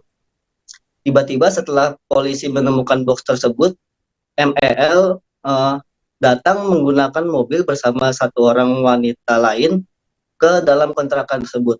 Namun dikarenakan kontrakan berada di gang sempit, mobil tersebut jadi susah untuk kabur, karena MEL juga sempat ingin kabur begitu ketika melihat banyak petugas kepolisian, namun gagal. Dan ketika ditarik keluar, ditemukan bahwa MEL malah berada di dalam mobil tersebut, dan kemudian dia akhirnya diamankan oleh petugas kepolisian bersama teman wanitanya untuk dimintai keterangannya, dan hingga kini masih belum diketahui secara pasti isi hasil interogasi dari kepolisian karena masih diperiksa begitu. Dan kasusnya kini masih ditangani oleh Unit Resmob Polda Metro Jaya. Rekan Roti. Baik, kemudian Rangga, ini terkait dengan penangkapan MEL dan juga seorang wanita begitu. Ini apakah sudah diketahui siapa sosok wanita yang ditangkap bersama MEL, dan apakah sudah ada tersangka yang ditetapkan oleh kepolisian dalam kasus ini, Rangga? Baik rekan Ratu, bisa diinformasikan Tribuners dikonfirmasi secara terpisah. Dirkrimum Polda Metro Jaya Kombes Hengki menjelaskan bahwa memang pihaknya sendiri belum menetapkan MEL sebagai tersangka karena statusnya sekarang masih sebagai saksi terperiksa begitu. Hal itu dijelaskan oleh Kombes Hengki dikarenakan kepolisian ingin berhati-hati dalam menetapkan tersangka dalam kasus ini dikarenakan belum cukup alat bukti yang faktanya bahwa yang hanya diketahui di lapangan terdapat 2 box berisi potongan tubuh wanita yang disimpan di dalam kamar yang disewa MEL. Terkait wanita lain yang turut diamankan petugas kepolisian, Kombes Hengki juga menjelaskan bahwa pihaknya masih melakukan penyelidikan terhadap wanita tersebut. Rekan Ratu. Baik, berarti hingga saat ini MEL masih belum ditetapkan sebagai tersangka, begitu ya Rangga. Kemudian juga terkait dengan identitas korban sendiri, ini apakah sudah diketahui karena kabar yang saya dapatkan, kepolisian ini menemukan KTP begitu atau kartu identitas milik seorang perempuan yang diduga milik korban. Seperti apa, Rangga? Baik rekan Ratu, bisa diinformasikan juga Tribuners bahwa saat ini potongan tubuh korban yang diduga wanita telah dibawa ke RS Polri Kramat Jati untuk dilakukan pemeriksaan oleh tim DVI bersama Puslapfor Mabes Polri. Kepolisian sendiri hingga kini belum memastikan identitas korban dikarenakan kepolisian ingin mengutamakan penyelidikan berdasarkan pemeriksaan menggunakan teknologi saintifik sehingga tidak terpaku pada keterangan yang diberikan oleh para saksi, begitu rekan Ratu. Baik, kemudian untuk perkembangan kasusnya hingga saat ini seperti apa? Apakah hasil otopsi dari korban sudah keluar begitu atau mungkin kabar mengenai hasil interogasi dari terduga pelaku yakni MEL dan seorang wanita yang ditangkap bersamanya? Rangga? Baik rekan Ratu, terkait hasil pemeriksaan sejauh ini Kombes Eki menjelaskan bahwa memang membutuhkan proses dan membutuhkan waktu dikarenakan memang kondisi potongan tubuh wanita tersebut telah membusuk dan bahkan mengering. Kepolisian juga menduga bahwa korban telah telah dimutilasi sejak 2 bulan lalu sehingga kondisi jasadnya sendiri ada yang berupa terdapat hanya tulang belulangnya saja sehingga membutuhkan waktu lebih lama untuk dilakukan pemeriksaan. Kombes Eki dalam konfirmasinya menjelaskan bahwa kemungkinan besar kasus ini akan bisa diungkap pada Januari mendatang begitu, dikarenakan saat ini juga kepolisian Polda Metro Jaya sedang mempersiapkan pengamanan terkait tahun baru 2023 di malam ini begitu. Dan kemudian bisa ditambahkan rekan Ratu bahwa potongan tubuh wanita tersebut diduga dipotong oleh terduga pelaku berinisial MEL menggunakan gergaji besi. Hal itu berdasarkan pemeriksaan awal yang dilakukan oleh kepolisian dari RS Polri Kramat Jati. Demikian rekan Ratu. Baik, kemudian terkait dengan sosok terduga pelaku atau MEL ini sendiri, ini mungkin bisa dijelaskan seperti apa, Rangga? Baik rekan Ratu, sosok MEL sendiri dikenal oleh para tetangganya, tidak begitu dikenal oleh para tetangganya dikarenakan para tetangga mengaku jarang sekali melihat MEL pulang ke kontrakan begitu. Pemilik kontrakan berinisial AS bahkan menjelaskan ia hanya bertemu dengan MEL pada pertama kali saat MEL hendak menyewa kontrakan pada 1 tahun lalu, tepatnya di bulan Juni 2021. Saat itu pula MEL mengaku bahwa dirinya tinggal di Bandung dan berprofesi sebagai seorang kontraktor kecil yang mengerjakan perumahan-perumahan di sekitar Tambun Selatan begitu. Pengakuan alamat MEL sendiri berbanding terbalik dengan laporan istri korban yang dilayangkan ke Mapolsek Bantar Gebang yang dituliskan bahwa di sana alamat MEL sendiri ternyata berada di Kota Bekasi bukan di Bandung. Untuk hal ini saya belum bisa memastikan mana yang benar dan masih menunggu keterangan dari kepolisian sendiri. Kemudian rekan Ratu bisa ditambahkan juga bahwa MEL ini menunggak kontrakan yang disewanya sejak Agustus 2022. Saat itu pula MEL sulit sekali dihubungi oleh pemilik kontrakan dikarenakan selalu mangkir ketika ditagih uang kontrakan. Beberapa bulan setelah itu, ternyata pemilik kontrakan juga mengetahui bahwa MEL ini terjerat hutang oleh salah satu aplikasi pinjaman online atau pinjol, dikarenakan istri dari pemilik kontrakan dihubungi oleh pinjol dan memberitahukan bahwa MEL telah mengutang sejumlah uang kepada pihaknya seperti itu. Dan kemudian MEL sendiri memang diketahui jarang pulang dan hal itu dikonfirmasi tidak hanya dari pemilik kontrakan namun juga beberapa tetangga sekitar yang tidak pernah mengaku tidak pernah melihat sosok MEL. Sementara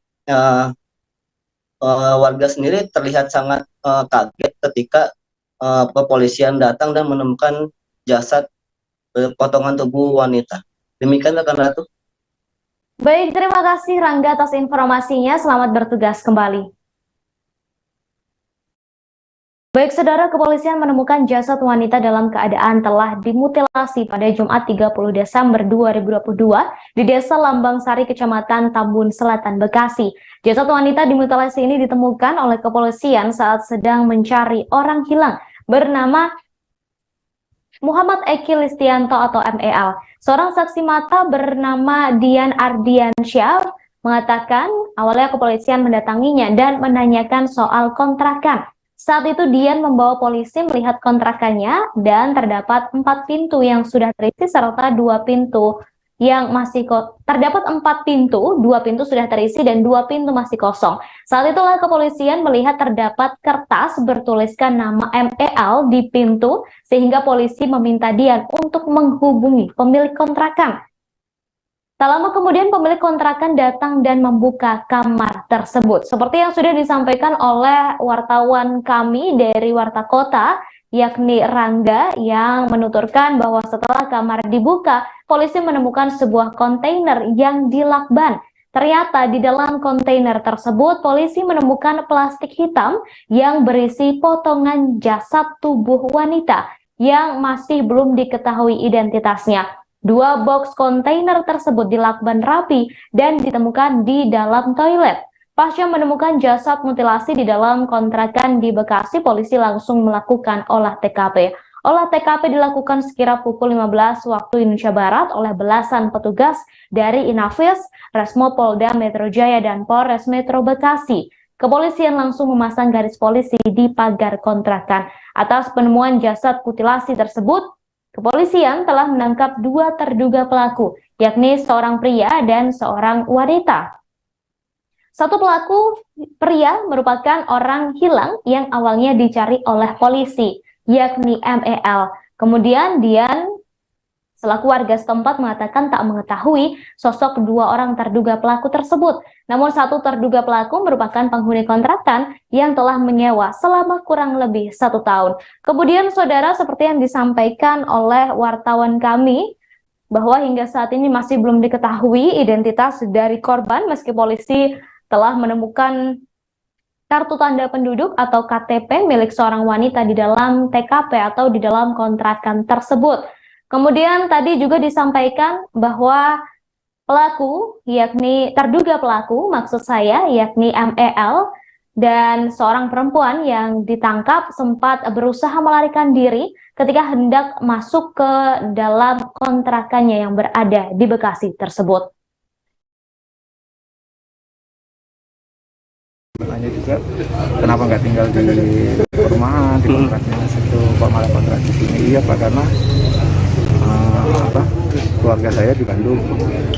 Dia keluarganya di Bandung. Oh begitu. Saya sering pulang ke Bandung, katanya kayak gitu. Karena memang KTP-nya Bandung. Baik. Tapi dia sendiri Pak, maksudnya sendiri. Sendiri. Dari bulan apa tadi Pak? Dari Juni tahun lalu Pak ya berarti ya? Juni 2012. Nah itu kan ada secari kertas tuh Pak, itu ditempelkan nama istri Bapak atau siapa Pak? Itu saya. Karena nggak bayar. Karena nggak bayar. Berapa bulan Pak? Dari Agustus. Dari bulan Agustus. Jadi maksudnya kita nggak pernah, sekali saja saya ketemu cuma di situ pada saat ngasih kunci. Setelah itu nggak pernah ketemu. Saya juga nanya yang sebelahnya itu juga nggak pernah ketemu, jarang ketemu. Baik. Pernah ketemu malam. Yang Bapak ketahui dia tinggal sendiri apa bagaimana? Saya sih sendiri. Hanya sendiri berarti Pak ya. Baik, kalau pulang ke sini juga nggak tahu tiap hari atau gimana? Nggak tahu saya. Karena saya udah nggak tinggal di sini. Kalau bayar bulanan gitu, di Bapak datang sini atau memang ditransfer? Oh, ditransfer. Nah waktu itu memang nggak pernah transfer waktu buat bayar itu Pak? Ya sempat lama, terus kemudian di ingin istri saya bayar. Nah terakhir itu ya di bulan Agustus itu. WA masih aktif Pak? Nomor sudah aktif? Terakhir kalau tidak salah itu sejak dia dikejar pinjol. Oh pernah Pak? Kapan Pak? Bulan apa ya kalau nggak salah itu bulan September atau Oktober. Tahunnya dari mana Pak? Karena pinjolnya telepon ke istri saya. Oh gitu. Karena nomornya dia, makanya istri saya kan kaget juga loh kalau pinjol gitu. Nah sejak itu udah dihubungi udah kan. Sampai sekarang juga. Baik. Pak, kalau yang diketahui yang ini penghuninya kerjanya apa, Pak? Dari pagi. Yang lain dari waskita. Enggak, yang ini yang penghuni ini, Pak. Yang si ini itu kontraktor. Kalau informasi ke saya pertama kali kontraktor perumahannya. Jadi bangun rumah kecil-kecil lah. Di sini kan kayak developer, karena di sini kan banyak perumahan yang kecil-kecil gitu ya. Nah, dia menginformasikan ke saya seperti itu. Jadi waktu nggak bayar itu sempat datang ke sini, cuman nggak ada ya Pak? Selalu nggak ada. Tahu nggak? Pak, tapi pernah dapat laporan Pak bahwa si ini bawa cewek atau apa? Nggak tahu. Nggak ada. Kalau ada informasi si pelaku ini sempat hilang dicariin keluarganya, Bapak ada tahu juga atau enggak juga ya? Enggak. Kita tahunya baru semalam karena di kontak sama polisi, baru kita kesini. Itu jam berapa Pak di kontak polisi? Jam 7. Jam 7 pagi? Jam 9 malam. Oh 9 malam kemarin ya? Baik. Tapi paginya istri saya ditelepon cari. Kepolisian menemukan jasad wanita dalam keadaan dimutilasi pada Jumat 30 Desember 2022 di Desa Lambang Sari, Kecamatan Tambun Selatan, Bekasi. Jasad wanita dimutilasi ini ditemukan oleh kepolisian saat sedang mencari orang hilang bernama Muhammad Eki Listianto. Seorang saksi mata bernama Dian Ardiansyah sekaligus pemilik kos mengatakan awalnya kepolisian mendatanginya dan menanyakan soal kontrakan. Saat itu Dian membawa polisi untuk melihat kontrakannya dan terdapat 4 pintu yang sudah terisi serta 2 pintu masih kosong. Saat itulah kepolisian melihat terdapat kertas bertuliskan nama Eki di pintu sehingga polisi meminta Dian untuk menghubungi pemilik kontrakan. Tak lama kemudian pemilik kontrakan datang dan membuka kamar tersebut. Setelah kamar dibuka, polisi menemukan sebuah kontainer yang dilakban. Ternyata di dalam kontainer tersebut, polisi menemukan plastik hitam yang berisi potongan jasad tubuh wanita yang belum diketahui identitasnya. 2 kotak kontainer tersebut dilakban rapi dan ditemukan di dalam toilet. Pasca menemukan jasad mutilasi di dalam kontrakan di Bekasi, polisi langsung melakukan olah TKP. Olah TKP dilakukan sekira pukul 15.15 waktu Indonesia Barat oleh belasan petugas dari Inafis, Resmob Polda Metro Jaya, dan Polres Metro Bekasi. Kepolisian langsung memasang garis polisi di pagar kontrakan. Atas penemuan jasad mutilasi tersebut, kepolisian telah menangkap 2 terduga pelaku, yakni seorang pria dan seorang perempuan. Satu pelaku pria merupakan orang yang hilang yang awalnya dicari oleh polisi, yakni Eki. Dian mengaku tak mengetahui sosok 2 orang terduga pelaku tersebut. Namun satu terduga pelaku merupakan penghuni kontrakan yang telah menyewa selama kurang lebih 1 tahun.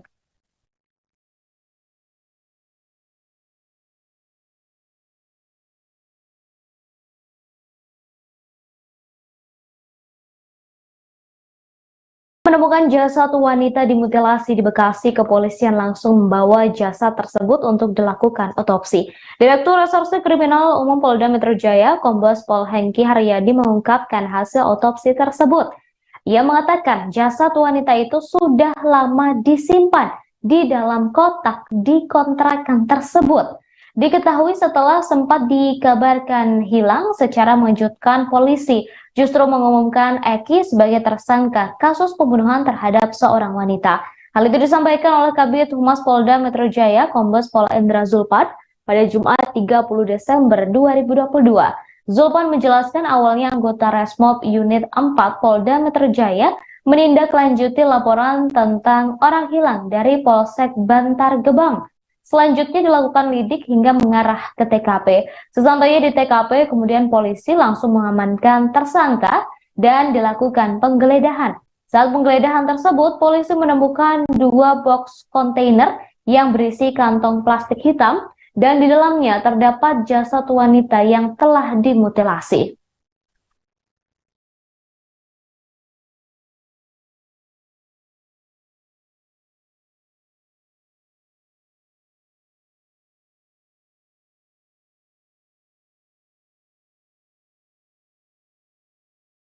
Listianto 34 tahun dikabarkan telah menjadi tersangka mutilasi jasad wanita yang ditemukan di dalam kontrakannya. Sebelumnya ia menjadi orang yang dilaporkan hilang ke polisi.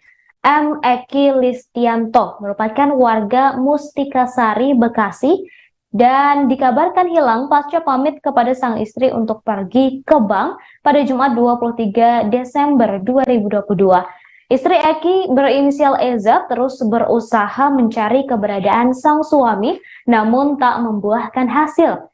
EZ bahkan sudah mencari informasi kepada pihak keluarga lainnya. EZ juga sudah menelusuri keberadaan Eki dari jejak transaksi bank hingga taksi online yang ditumpangi oleh sang suami. Menurut EZ, sebelum menghilang, suaminya sempat dirawat di rumah sakit karena pendarahan di bagian lambung. Setelah keluar dari rumah sakit, dokter berpesan agar Eki istirahat total selama sepekan. Kemudian pada Jumat 23 Desember 2022 lalu, Eki pamit kepadanya untuk pergi ke bank.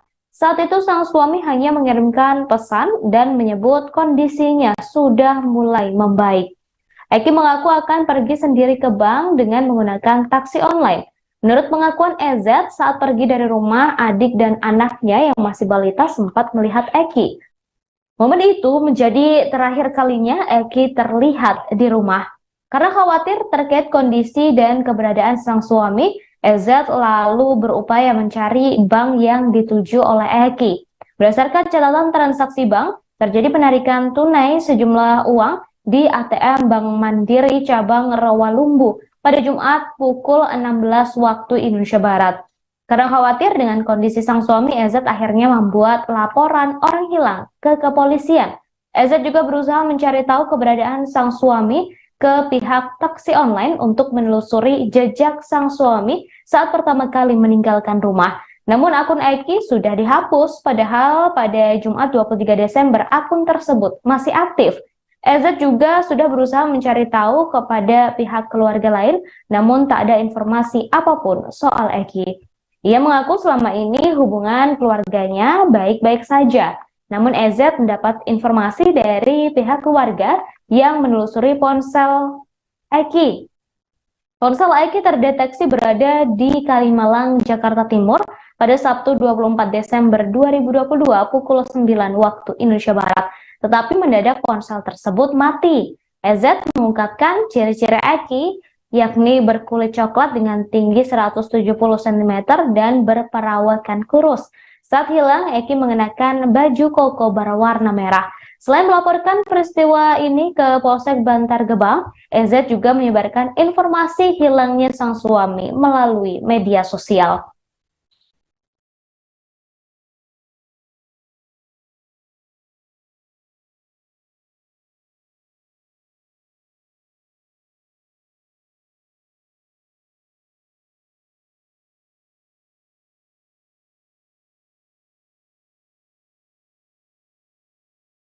Yang hilang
Halo Tribuners, jumpa lagi bersama dengan Mutiara di podcast Tribun Lampung. Tribuners, seperti yang kita ketahui, tiap minggunya Tribun Lampung selalu menyajikan podcast dengan tema yang berbeda-beda dan tentunya menarik untuk ditonton bagi Tribuners di rumah. Kali ini Mutiara akan membahas podcast terkait dengan tema UMKM. Ya, seperti kita ketahui nih Tribuners, di Provinsi Lampung UMKM itu sudah merajalela, bahkan jumlahnya sudah banyak, udah ratusan UMKM mungkin ya sudah ada di Provinsi Lampung. Dan saat ini kita akan ngobrol lebih jauh tentang salah satu komunitas UMKM dan juga UMKM yang dikelolanya sendiri.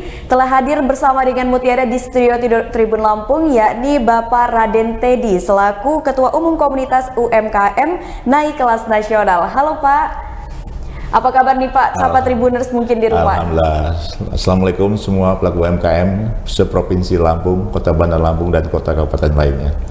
Oke, jadi Tribuners, Pak Raden Teddy ini adalah bukan salah satu ya, tapi merupakan ketua umum dari salah satu komunitas UMKM yang ada di Indonesia ya Pak, udah tingkat nasional nih ya Pak ya. Nah, berbicara tentang salah satu komunitas ini, kayaknya langsung aja nih kita ngobrol dengan Pak Raden Teddy selaku ketua umumnya. Kita akan mengulik lebih jauh apa sih itu komunitas UMKM Naik Kelas. Nah, bisa dijelasin nih Pak, gimana sih awal inisiasi terbentuknya komunitas UMKM Naik Kelas? Oke, Bu Mutiara, atau Mbak aja ya. Iya. Lebih akrab ya. Jadi pandemi COVID-19 ini asal muasal atau latar belakang dari terbentuknya komunitas UMKM Naik Kelas. Akhir Desember 2019 kita luncurkan program UMKM Naik Kelas sebenarnya. Nah, kita buka dan disiarkan nasional oleh berbagai media. Kemudian kita buatlah acara offline dalam bentuk seminar nasional. Tepatnya di bulan Maret. Nah, sayangnya seminar tersebut hampir gagal. Karena apa? COVID-19 masuk Indonesia, udah heboh, udah beberapa kegiatan di stop. Tapi alhamdulillah kita tetap berhasil menyelenggarakan seminar nasional tersebut dengan tajuk UMKM Naik Kelas. Kemudian seiring waktu akhirnya kita berpikir kenapa nggak kita bentuk saja wadah organisasi kewirausahaan yang namanya komunitas UMKM Naik Kelas. Nah, bersama tokoh-tokoh nasional saya sebagai pelopor untuk mendirikan komunitas UMKM Naik Kelas mengajak Dewan Pendiri yang merupakan tokoh-tokoh nasional yang akhirnya pada 10 Oktober 2020 kami resmikan terbentuknya komunitas UMKM Naik Kelas dengan akte pendirian notaris dan surat keputusan Menteri Hukum dan HAM. Jadi 10 Oktober 2020. 10/10/2020. Oke, tanggal yang bagus ya gitu ya Pak ya, 10/10/2020. Jadi ini Tribuners, awal mulai terbentuknya tadi udah diceritakan sama Pak Raden Teddy gimana sih awal terbentuknya komunitas UMKM Naik Kelas. Nah, sebenarnya nama Naik Kelas ini kan unik gitu ya Pak. Nah, itu bisa kasih tahu nggak nih kenapa sih namanya komunitas Naik Kelas gitu? Oke. Jadi kalau kita dengar naik kelas ini paling kan saat sekolah nih. Iya, betul. SD, SMP, SMA. Nah, syarat naik kelas tentu nilainya angka ya. Angka, betul sekali. Bagus. Nah, begitu juga UMKM. UMKM ini kan singkatan dari usaha mikro, kecil, dan menengah. Nah, masing-masing mikro itu ada nilainya, syaratnya. Kecil juga ada kriterianya dan juga menengah. Nah, sesuai dengan Undang-Undang Cipta Kerja yang terbaru dengan PP 7 tahun 2021 bahwa usaha mikro itu dengan omset maksimum, ini maksimum ya, 2 miliar setahun. Jadi kalau di bawah 2 miliar, ada yang tanya Pak Teddy, kami cuma 10 juta. Iya, di bawah 2 miliar, masuk mikro dong. Sepanjang penjualannya 2 miliar ke bawah dalam 1 tahun, atau modalnya di bawah 1 miliar per tahun, itu usahanya mikro.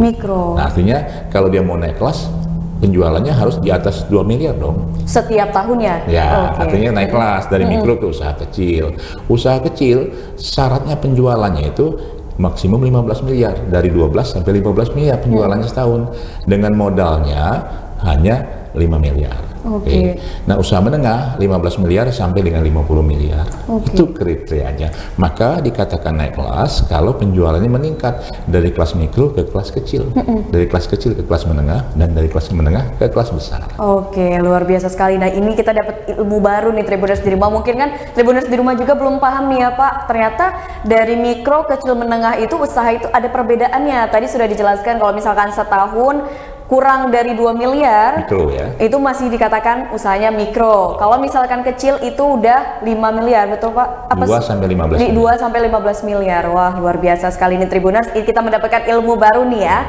Nah, terkait dengan tujuan dari komunitas UMKM naik kelas ini, tujuannya itu sebenarnya apa Pak? Bisa dijelaskan ke Tribuners? Oke, jadi data UKM ini dulu namanya UKM ya, baru ada di tahun 97.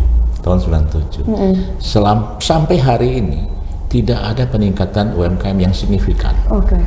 Sementara hasil survei komunitas UMKM naik kelas secara nasional mengatakan 80% UMKM di Indonesia ini memberikan apresiasi positif kepada pemerintah. Oke, luar biasa. Kok nggak meningkat? Berarti kan pemerintah sudah melakukan banyak hal, tapi UMKM-nya nggak meningkat. Nggak meningkat, betul. Nah, itulah dasar kami kenapa kami akan menciptakan, merealisasikan bagaimana UMKM ini bisa berkembang naik kelas sesungguhnya. Naik kelas dalam arti kata berdasarkan kriteria omset dan aset atau modal. Penjualannya meningkat, modalnya juga meningkat. Nah, ini harus terrealisasi. Karena apa?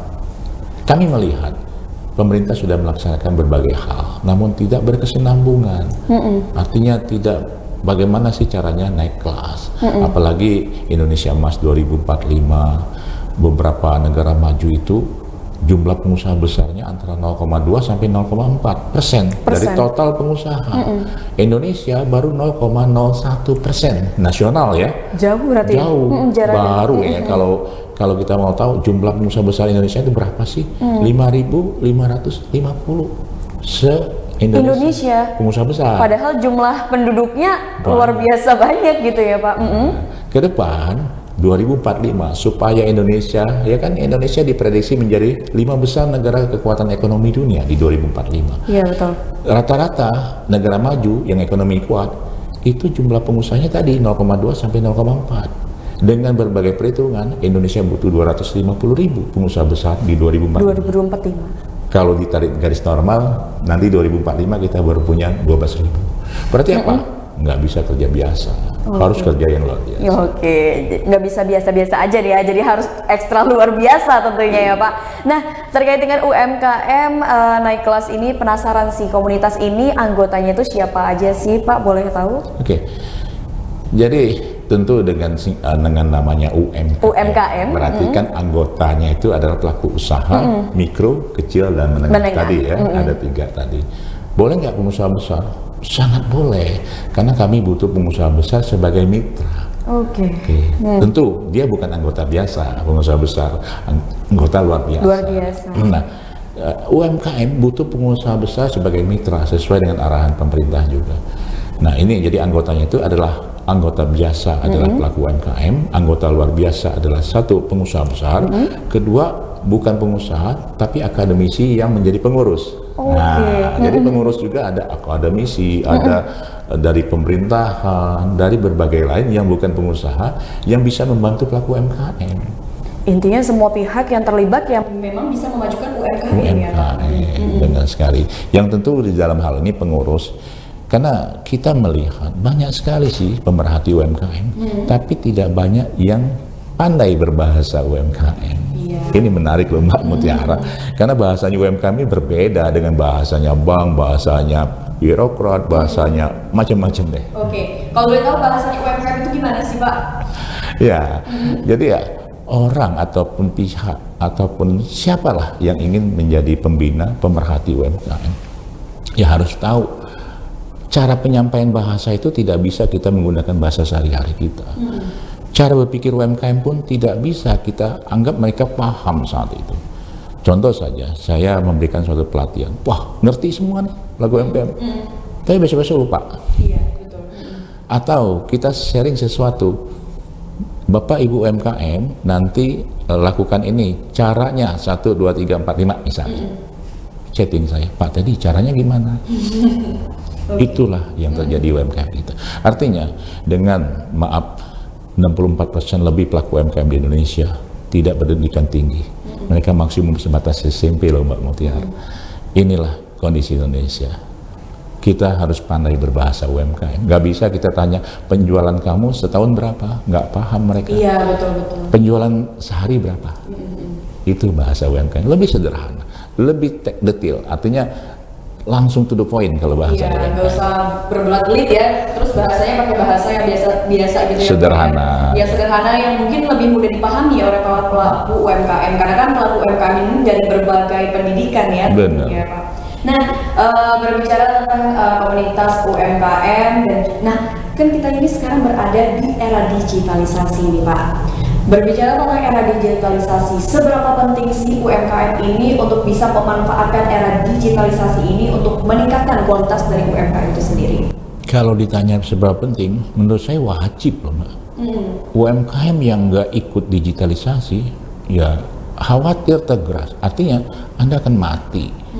Di berbagai kesempatan saya komunitas UMKM naik kelas dan juga pemerintah selalu mengatakan UMKM hari ini wajib digitalisasi. Berarti kalau misalkan berbicara tentang digitalisasi, tadi sudah dijelaskan oleh para Dentedi, katanya bukan hanya penting tapi memang wajib untuk diterapkan semua pelaku UMKM untuk bisa meningkatkan kualitas dari UMKM-nya. Nih masih ada penasaran juga nih tentang komunitas UMKM naik kelas ini. Boleh tahu nggak sih Pak kegiatannya apa saja sih yang biasanya dilakukan? Oke. Secara umum tiga kegiatan atau 3 pembinaan yang kita lakukan ya dalam hal pembinaan dan pelatihan ya Mbak Mutiara. Pertama dari sisi kompetensi. Nah kompetensi kan banyak ya, banyak 75% UMKM kita nggak bisa buat laporan keuangan. Nah, kami ajari secara sederhana. Ya alhamdulillah banyak yang ngerti sih akhirnya. Itulah kenapa banyak sekali UMKM nggak dapat kredit bank karena nggak punya laporan keuangan. Ini pelan-pelan. Kalau di YouTube komunitas UMKM naik kelas itu ada beberapa tayangan tentang cara 30 menit membuat laporan keuangan, Anda paham. Nah saat itu paham, saya besok lupa. Besok lupa kalau nggak diterapin. Terus aja kan. Kedua tentang jaringan pasar. Berdasarkan survei komunitas UMKM naik kelas bahwa 40% pelaku UMKM di Indonesia ini jaringan pasarnya sebatas kota dan kabupaten. Ada sekitar 6% yang sebatas RT. Nah ini biasanya warung-warung ya, warung-warung kayak gitu ya. Nah, juga berdasarkan survei 77% pelaku UMKM di Indonesia ini usahanya dari rumah. Nah ini ya, artinya memang kami memberikan pelatihan-pelatihan. Yang kedua tadi jaringan, jaringan pasar. Bagaimana UMKM ini mengembangkan jaringan pasar dengan digitalisasi. Dan yang ketiga adalah permodalan. Permodalan tadi saya sampaikan 75% lebih pelaku UMKM di Indonesia ini belum terakses oleh perbankan. Pemerintah mentargetkan di 2024 nanti setidaknya 30% kredit nasional itu untuk UMKM. Hari ini baru 20%. 20%. Ya. 20%. Targetnya 2024 harus 30%. Ya, kita doakan semoga bisa mencapai dengan targetnya. Saya pesimis loh. Saya nggak yakin tercapai. Kenapa itu Pak? Nah ini kan menarik. Ini yang jadi pertanyaan. Kenapa Bapak merasakan pesimis itu? Saya statement ke beberapa media. Pemerintah mentargetkan 30% rasio kredit UMKM di 2024. Saya pesimis. Saya tidak yakin kalau bank bekerja dengan cara biasa. Tapi kalau bank merubah cara kerjanya, insya Allah berhasil. Cara kerjanya. Coba bayangkan, KUR pertama kali, saya lupa persisnya kalau nggak salah 2007 ya, diluncurkan sampai hari ini, adakah perubahan signifikan? Hanya berubah bunga subsidinya saja. Ya. Tidak seperti pengusaha yang lain dapat kredit hanya bayar. Kalau bahasa sederhananya bayar bunga aja deh. Kalau KUR kan bunga plus pokok. Oke lah, mungkin 100 juta ke bawah bunga plus pokok, 100 juta ke atas sampai 500 mungkin UMKM bisa bayar bunganya seperti kredit besar lainnya. Polanya itu PRK ya, bahasa pasarnya itu. Ini pun tidak ada perubahan. Dan saya sempat usulkan dengan pandemi after atau pasca pandemi ini banyak sekali pelaku UMKM yang jatuh, yang BI checking yang jelek dan lain-lain. Boya dibuatlah suatu semacam apa ya, produk kredit berbasis resiko. Gitu. Luar biasa sekali ya. Jadi banyak sekali sebenarnya saran oleh Pak Raden tadi ini untuk kemajuan dari UMKM, di mana ada keterlibatan dari berbagai pihak. Salah satunya adalah keterlibatan bank ya sebagai pemberi modal mungkinnya untuk para pelaku UMKM, dan juga pemerintah untuk memberi kebijakan yang bisa saling menguntungkan bagi para pelaku UMKM. Berbicara tentang pelaku UMKM, nah menurut Pak Raden tadi sendiri bagaimana sih kondisi UMKM di Provinsi Lampung? Wah, ini saya melihat beberapa kali karena saya dulu pernah lama di Lampung. Berapa tahun itu Pak? Ada 9 tahun. Saya dulu sempat kerja di Bank BUMN bagian analis kredit. Nah, bersyukurnya saya di situ, dan Lampung ini luar biasa. Hampir seluruh sektor ada. Saya beruntungnya ditempatkan pernah di Lampung, saya pernah belajar hampir seluruh sektor bisnis. Nah, beberapa kali saya melihat dengan akses tol, ini teman-teman, ini infrastruktur ya, akses tol yang saat ini ada di Bandar Lampung di Provinsi Lampung, dampaknya sangat positif. Iya, karena memudahkan ya. Tapi negatifnya apa? Macet. Tapi macet itu tanda ekonominya meningkat loh teman-teman. UMKM. Macet, tinggal nanti pemerintah memperbaiki bagaimana. Wisata Lampung luar biasa, saya lihat dari Palembang, dari Jambi, Bengkulu, banyak nih plat-platnya di kota Bandar Lampung. Betul. Di pantai-pantai dari Jakarta, Banten, rame nih Bandar Lampung. Sekarang udah nggak susah ke Bandar Lampung, tinggal kesiapan kawan-kawan UMKM. Iya, betul. Siap-siap omset Anda meledak. Iya. Nah, artinya prospek Bandar Lampung, Provinsi Lampung sangat bagus saat ini, Mbak Mutiara. Tinggal bagaimana inovasi produk-produk UMKM. Ya, oleh-oleh, bukan hanya makanan minuman, tapi kerap, lain-lain lah. Lampung terkenal dengan tapisnya, ada sulaman khusus, gajah dan lain-lain ya, banyak. Ikon-ikon yang bisa dijadikan sebagai oleh-oleh khas dari Lampung. Benar sekali. Oke, dan saya juga agak penasaran nih, kan di sini Pak Raden ini selaku ketua umum dari komunitas UMKM Naik Kelas. Nah, sebenarnya Pak Raden sendiri punya nggak sih Pak usaha yang dikelola sendiri atau UMKM yang dikelola sendiri? Ya, saya dulu saat saya jadi karyawan, kenapa akhirnya saya tidak lagi jadi karyawan? Karena saya punya usaha. Oke, usaha apa itu kalau boleh tahu Pak? Kalau dulu di bidang jasa konstruksi, saya kembangkan di perdagangan, reseller, dan hari ini juga saya punya usaha di bidang training dan consulting. Jadi ya, saya semua masih UMKM loh, semuanya masih UMKM. Jadi ya, saya kembangkan itu, akhirnya saya fokus menjadi pelaku usaha. Karena pada dasarnya nanti juga saya sebagai karyawan, saya juga pensiun, kenapa tidak? Dari umur saya mungkin saat itu 42 tahun saya 2 tahun saya fokus. Sebelumnya memang tahun 2001 saya mulai buka usaha. Oke. Nah, saya kembangkan, akhirnya di 2012 saya fokus kepada usaha saja. Jadi udah nggak kerja lagi nih ya sebagai karyawan ya. Walaupun kecil-kecilan jadi bos di Oke, tempat usaha. iya benar banget. Kan biasanya di sini banyak yang nggak betah lah. Maaf kalau misalkan jadi karyawan katanya kan disuruh-suruh gitu, ada aja tuntutan. Tapi kalau misalkan kita punya usaha, walaupun itu kecil, kita bisa jadi bosnya gitu ya Pak ya. Nah, tadi kan Bapak punya berbagai macam usaha. Ada nggak sih Pak kendalanya dalam menjalankan usaha itu dan seperti apa kendalanya? Tentu proses ya. Jadi teman-teman UMKM ini pembelajaran yang sangat berarti, dan ini bukan hanya saya, mungkin hampir semua pengusaha yang sudah lama berkecimpung akan mengatakan tidak serta-merta kita itu memulai usaha langsung kaya, langsung jadi orang hebat. Iya betul. Semuanya butuh proses. Nah, proses ini tentu ada jatuh, ada naik terus. Begitu selanjutnya, dan tidak akan stop proses itu seiring kita meningkat.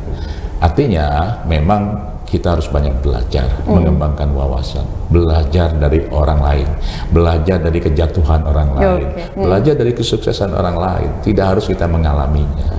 Jadi ya itu belum lagi regulasi yang berubah, belum lagi kondisi alam dan sebagainya ya, dan juga dunia. Jangan kita merasa Indonesia ini tidak terpengaruh oleh misalkan negara orang perang, kita nggak pengaruh, ada pengaruhnya. Gitu loh. Oke. Nah tadi kan salah satu usahanya adalah di bagian jasa ya, konsultasi untuk terkait masalah perbankan, betul sekali Pak. Nah kenapa sih Pak memilih usaha tersebut? Apa karena background pernah pengalaman nih kerja di salah satu usaha BUMN perbankan, apa bagaimana Pak? Ini berkaitan, ada salah satu pertanyaan dari, biasanya kayak saya ngajar karyawan yang menjelang pensiun ya, Pak Teddy, apa sih bisnis yang bagus? Saya tanya ke dia, coba sebutkan satu saja bisnis yang jelek. Bingung kan? Iya. Tapi kalau pertanyaan diubah, bisnis yang cocok untuk saya apa sih Pak? Nah, itu bisa saya jawab. Bisnis yang cocok mulailah dari hobi atau dari kemampuan yang kita miliki. Nah, saya memulai bisnis dari kemampuan. Saya mantan perbankan 17 tahun di bidang kredit. Saya membuka usaha training mengajar menjadi instruktur perbankan di bidang kredit. Nah, kan itu sesuai dengan kompetensi dan juga saya hobi. Kalau sharing itu saya hobi. Nah, ini dua hal yang saya adopsi. Hobi saya sharing, berbagi, kompetensi saya di bidang perkreditan. Sehingga saya mengarang buku, alhamdulillah bestseller di Gramedia, strategi pengajian kredit. Wah, luar biasa sekali. Masih ada nih Pak ya bukunya sampai sekarang ya. Masih Mungkin ada, Tribuners juga. di rumah yang pengen banget belajar, boleh langsung dibaca, dibeli di salah satu toko buku yang terkenal ya di berbagai provinsi nih ya. Ada buku dari Pak Raden Teddy yang tentunya akan memberikan informasi dan juga wawasan bagi Tribuners di rumah. Nih Pak, terkait dengan usaha Bapak, apakah Bapak memanfaatkan transformasi digital ini untuk diusaha, untuk memperkenalkan usahanya secara lebih luas kepada khalayak? Ya, pasti.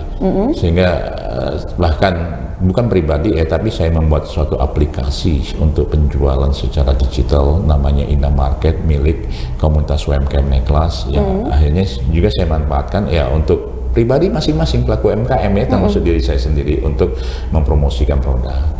Tentu mempromosikan produk kita melalui dunia digital, melalui online, melalui aplikasi, media sosial dan lain-lain. Kita manfaatkan semuanya. Hanya saja memang khusus untuk training center atau training and consulting itu case-case khusus ya. Karena saya juga bergabung dengan beberapa training besar lainnya. Salah satunya misalkan Infobank. Itu adalah training yang besar untuk perbankan. Saya juga tergabung di sana, tergabung di beberapa kawan-kawan training yang lainnya. Jadi saya nggak bisa berdiri sendiri juga. Sinergi. Sinergi artinya berkolaborasi juga dengan para pelaku usaha yang lainnya ya Pak ya. Yang terkait. Mereka bukan saingan kok, sinergi. Iya betul. Malah kita bisa saling memanfaatkan satu sama lain ya Pak ya, informasi terus akhirnya bisa maju bersama gitu.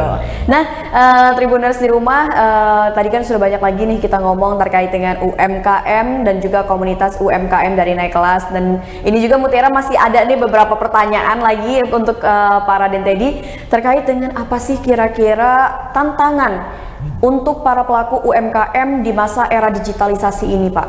Oke. Program komunitas UMKM Neklas ke depan salah satunya adalah transformasi UMKM menuju Indonesia Emas 2045. Program pertama itu digitalisasi. Tantangannya, ini nih.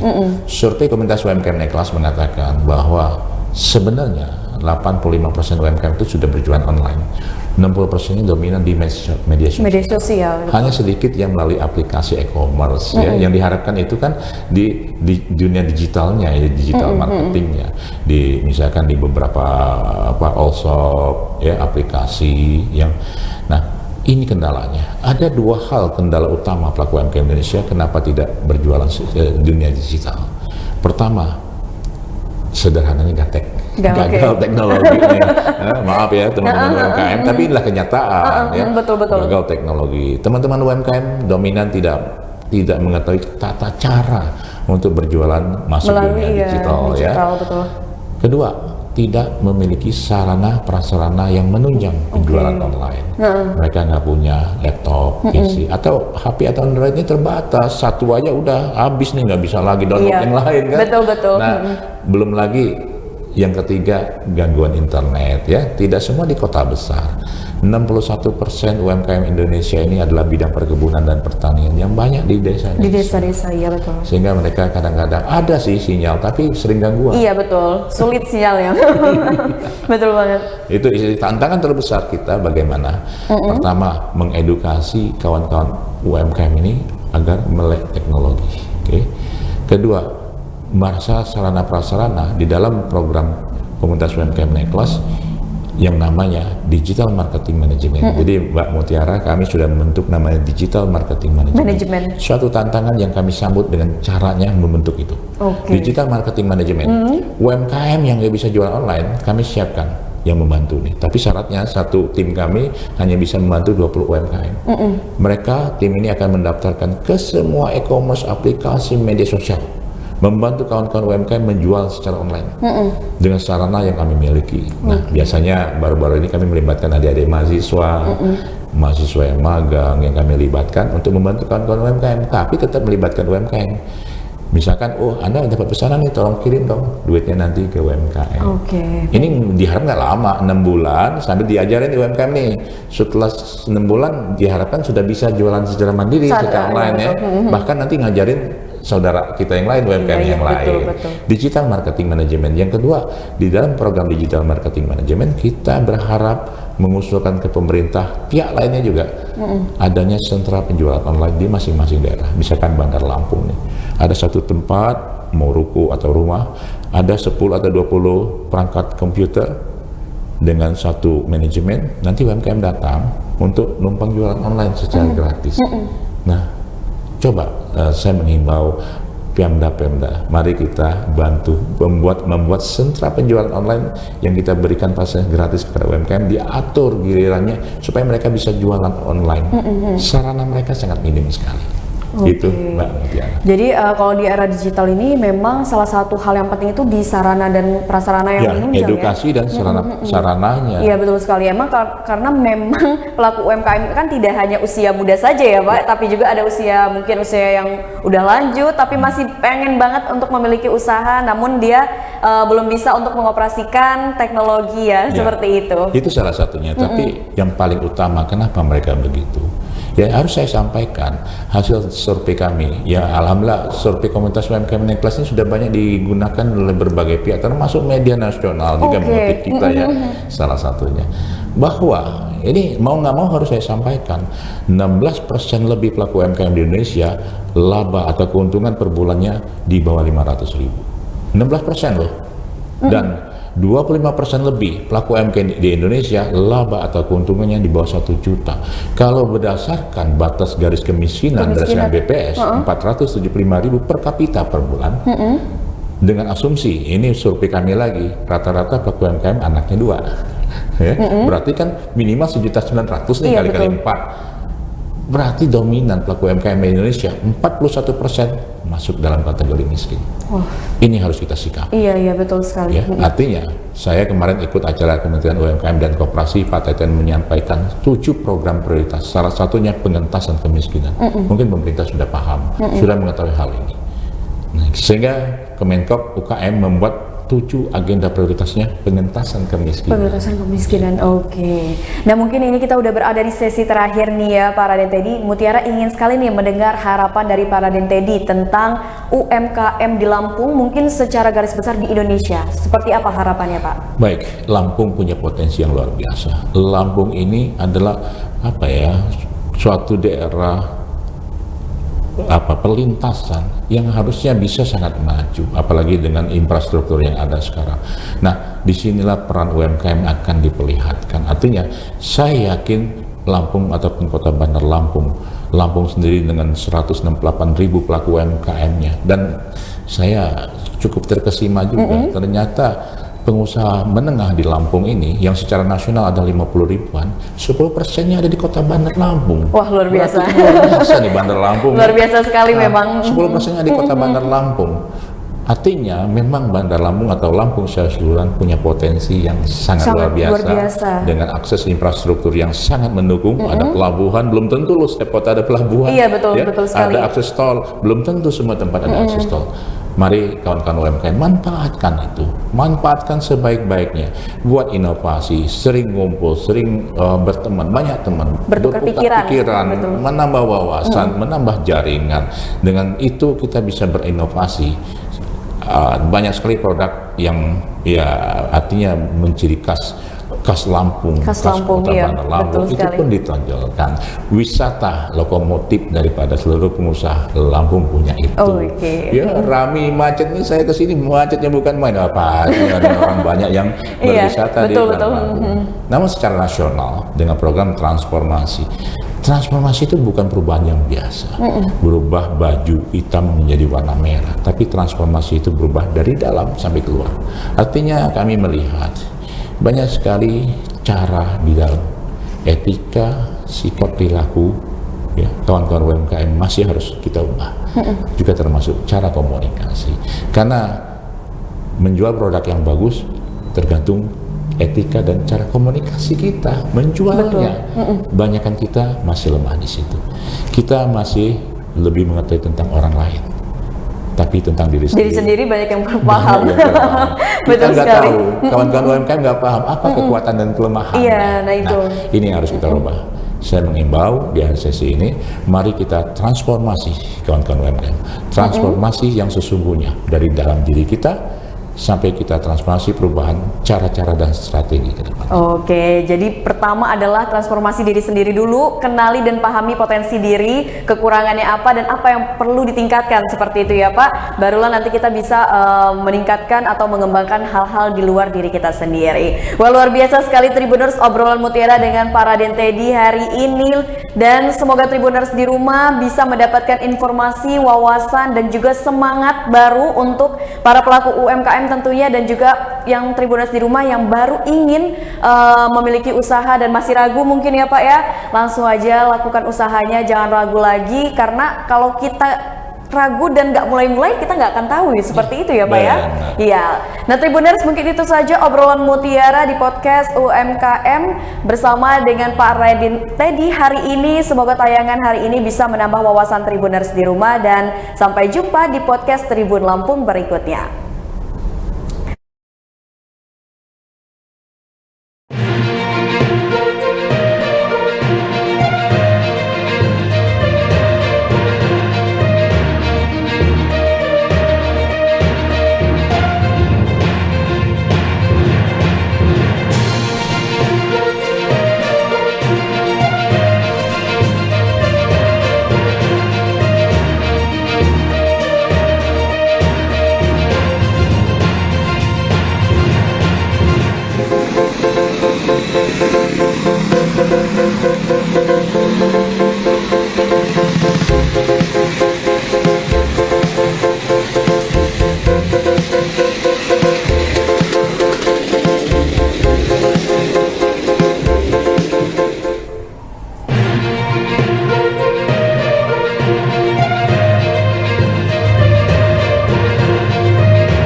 Selamat malam Tribuners, jumpa lagi bersama dengan saya Mutiara dalam tayangan berita terkini Lampung di Tribun Lampung.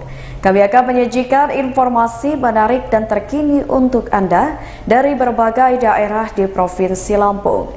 Dan inilah berita terkini selengkapnya. Kecelakaan beruntun 3 kendaraan akibatkan 1 pengemudi motor meninggal dunia. Peristiwa kecelakaan beruntun terjadi di Jalan Lintas Sumatera, Kecamatan Raja Basa, Kota Bandar Lampung pada Sabtu 31 Desember 2022. Kejadian kecelakaan di Jalan Sum, Kecamatan Raja Basa, Bandar Lampung ini melibatkan 3 kendaraan sekaligus. Atas kecelakaan beruntun di ruas Jalan Sum Raja Basa Bandar Lampung mengakibatkan seorang pengendara motor Honda Beat putih biru dengan nomor polisi BE7555AH meninggal dunia. Korban meninggal adalah Rodian berusia 35 tahun, warga desa Sumberjaya, Kecamatan Jati Agung, Kabupaten Lampung Selatan.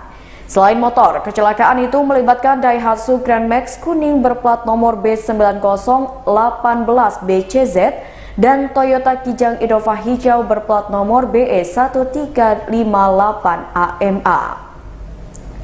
Kepala Unit Penegakan Hukum atau Kanit Gakum Ibda Gunawan mewakili Kasat Lantas Polresta Bandar Lampung, AKP M. Rohmawan mengatakan pemotor Rodian menjadi korban meninggal dalam kecelakaan beruntun tersebut. Ibda Gunawan menceritakan, kecelakaan itu bermula dari Yoga Irawan, pengemudi mobil Daihatsu Grand Max kuning dengan nomor polisi B9018BCZ bersama penumpang menuju ke Kabupaten Pringsewu. Ia mengatakan pengemudi Grand Max di tengah jalan hendak ingin mengecilkan volume suara tip radio. Penumpang mobil Grand Max atas nama Purwanto di dalam mobil jasa pengantaran uang tersebut tiba-tiba mengatakan awas. Ibda Gunawan mengatakan dari keterangan pengemudi Grand Max bahwa sadarnya kendaraan sudah naik pembatas jalan. Ia mengatakan mobil Grand Max tersebut terguling dan jatuh dengan posisi menyerong lawan arah. Korban Rodian ini terjatuh dan terpental terpisah dari motornya. Ia mengatakan setelah itu bagian belakang mobil Daihatsu Grand Max di bagian sudutnya juga ditabrak mobil Toyota Kijang Innova hijau dengan nomor polisi BE1358AMA yang dikendarai oleh Juraidi Nasution. Pasca kejadian, korban dibawa ke rumah sakit Bayangkara dan akhirnya korban meninggal dunia. Ia mengatakan berdasarkan analisa dari dokter bahwa korban mengalami luka di bagian wajah.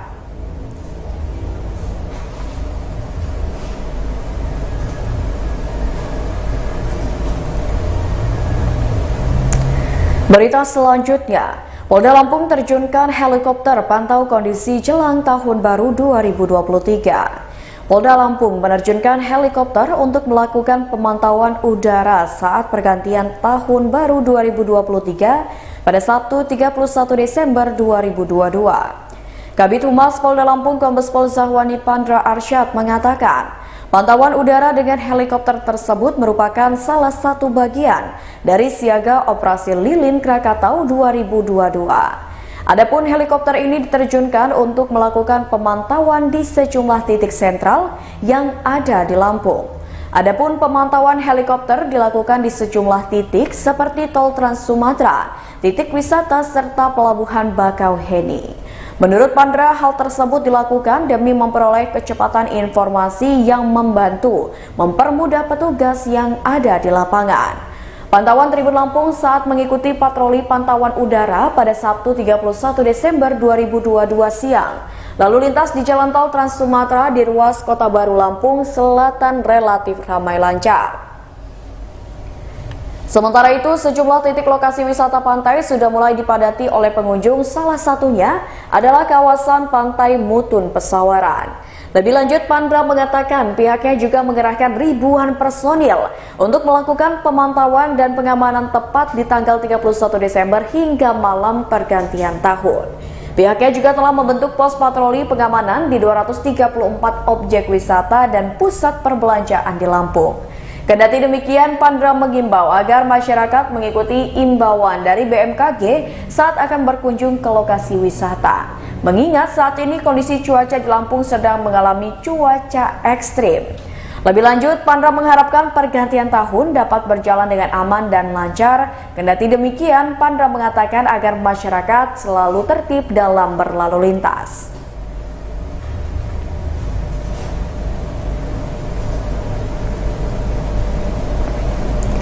Berita selanjutnya, jelang pergantian Tahun Baru 2023, Pelabuhan Bakauheni terpantau sepi. Menjelang pergantian Tahun Baru 2023, Pelabuhan Bakauheni Lampung Selatan Lampung terpantau lengang atau sepi dari penumpang pada Sabtu 31 Desember 2022. Menurut data Posko Nataru tahun 2022-2023 cabang Bakauheni, pertanggal 30 hingga 31 pukul 8 waktu Indonesia Barat, jumlah kapal yang beroperasi sebanyak 27 kapal atau lebih sedikit dari hari lalu, yakni 29 kapal. Selain itu, jumlah penumpang dalam kendaraan berjumlah 24.628 orang atau lebih sedikit dari hari lalu, yaitu sebanyak 29.638 orang. Kemudian untuk jumlah penumpang pejalan kaki sebanyak 1.788 orang atau lebih banyak dari hari lalu, yakni 1.650 orang. Penurunan jumlah juga terjadi pada angkutan bus, yakni berjumlah 260 unit atau lebih sedikit dari hari sebelumnya, yakni 355 unit. Lalu kendaraan truk juga mengalami penurunan, yakni sebesar 1.913 unit yang di hari sebelumnya berjumlah 2.999 unit. Kemudian kendaraan roda 2 682 unit atau lebih sedikit dari hari sebelumnya, lebih banyak dari hari sebelumnya, yakni 564 unit. Pantauan Tribun Lampung sekitar pukul 10:23 waktu Indonesia Barat, pintu masuk reguler ASDP Indonesia Ferry terlihat lenggang. Hal serupa juga terlihat di pintu menuju Dermaga 1 dan Dermaga 2. Hanya ada beberapa porter dan beberapa orang penumpang berjalan di jembatan yang biasa digunakan oleh pejalan kaki. Pada pukul 11 waktu Indonesia Barat juga terlihat satu kapal KMP bersandar di Dermaga 2. Terlihat puluhan penumpang yang berjalan kaki keluar dari kapal menuju pintu keluar. Sementara itu di pintu keluar kendaraan pribadi, sekitar 25 mobil pribadi keluar dari pintu tersebut. Juga terlihat puluhan unit mobil bermuatan keluar dari pintu keluar kapal. Suasana ramai kembali terlihat sekitar pukul 11:31 waktu Indonesia Barat.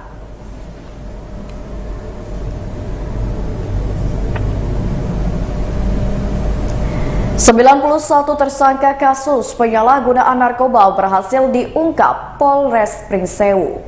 Polres Pringsewu Polda Lampung mengungkap 66 kasus penyalahgunaan narkoba sepanjang tahun 2022. Dari 66 kasus penyalahgunaan narkoba di Pringsewu, Lampung ini semuanya terungkap. Rio menyebut kasus penyalahgunaan narkoba tahun ini menurun dibandingkan tahun sebelumnya. Sementara itu, Kasat Narkoba Polres Pringsewu Ibtu Yudi Raymond mengatakan, dari 66 kasus penyalahgunaan narkoba, pihaknya menetapkan 91 tersangka.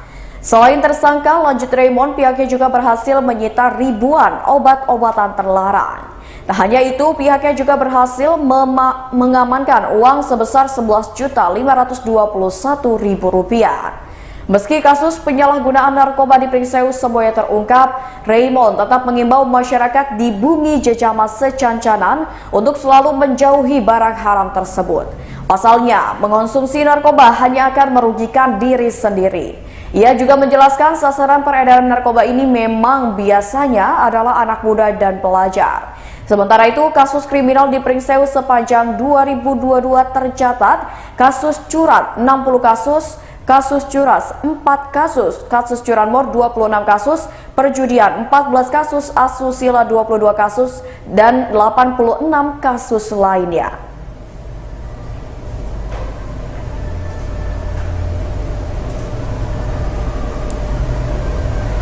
Didominasi kasus curat, angka kriminalitas di Pesawaran tahun 2022 naik. Angka kriminalitas di Kabupaten Pesawaran Lampung naik menjadi 21,55% di tahun 2022 dengan didominasi kasus pencurian dengan pemberatan atau curat sebanyak 58 kasus. Hal tersebut diungkapkan oleh Kapolres Pesawaran Polda Lampung AKBP Pratomo Widodo dalam konferensi pers akhir tahun 2022 pada Sabtu 31 Desember 2022 di Mapolres Pesawaran Polda Lampung. Pratomo mengatakan dibandingkan dengan tahun 2021, angka kejadian kriminalitas sebanyak 232 kasus dan tahun 2022 meningkat menjadi 282 kasus.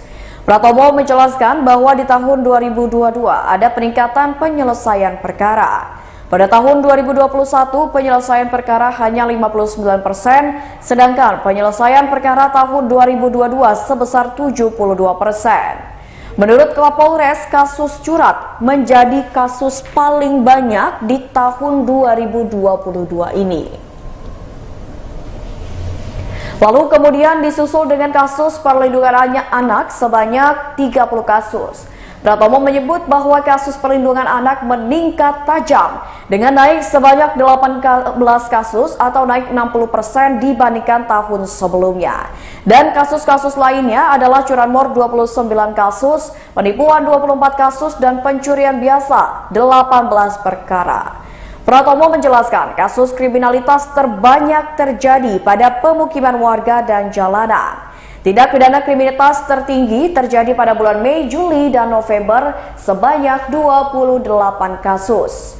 Dari banyaknya kasus tindak pidana curat yang terjadi pada 3 bulan tersebut, Pratomo mengungkap hal itu dikarenakan kondisi ekonomi yang menurun akibat tingginya harga barang mendekati perayaan hari besar. Untuk mengurangi angka kriminalitas yang tinggi di tahun 2023 mendatang, Polres Pesawaran Polda Lampung akan menerapkan patroli desa serta melakukan sosialisasi bersama masyarakat untuk mengedukasi agar tidak terjadi tindakan kejahatan terutama di pemukiman.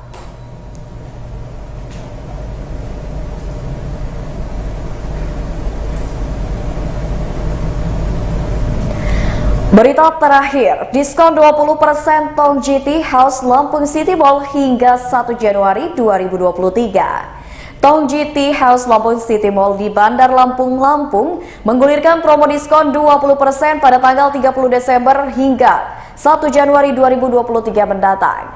Operasional Manager Tongji Tea House Lampung City Mall Stasia Tobing mengatakan, promo diskon 20% ini diberikan untuk menyambut grand opening Tongji Tea House Lampung City Mall.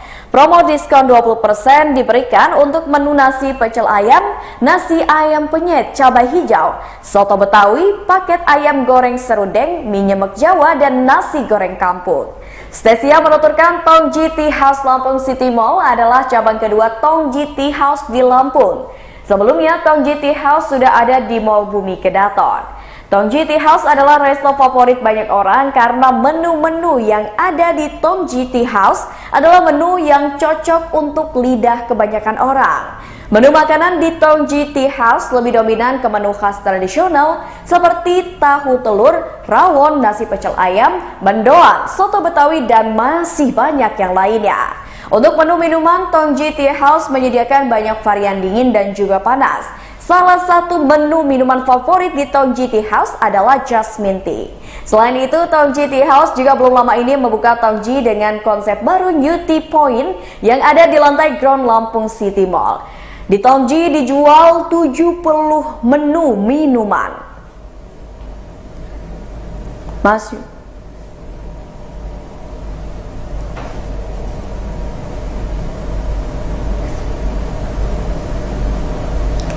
Baiklah Tribuners, itulah berita terkini Lampung bersama dengan saya Mutiara. Jangan lupa untuk terus saksikan YouTube Tribun Lampung News Video, Facebook Tribun Lampung, Instagram @tribunlampung, dan TikTok @tribun Lampung untuk informasi terupdate lainnya. Selamat malam dan sampai jumpa.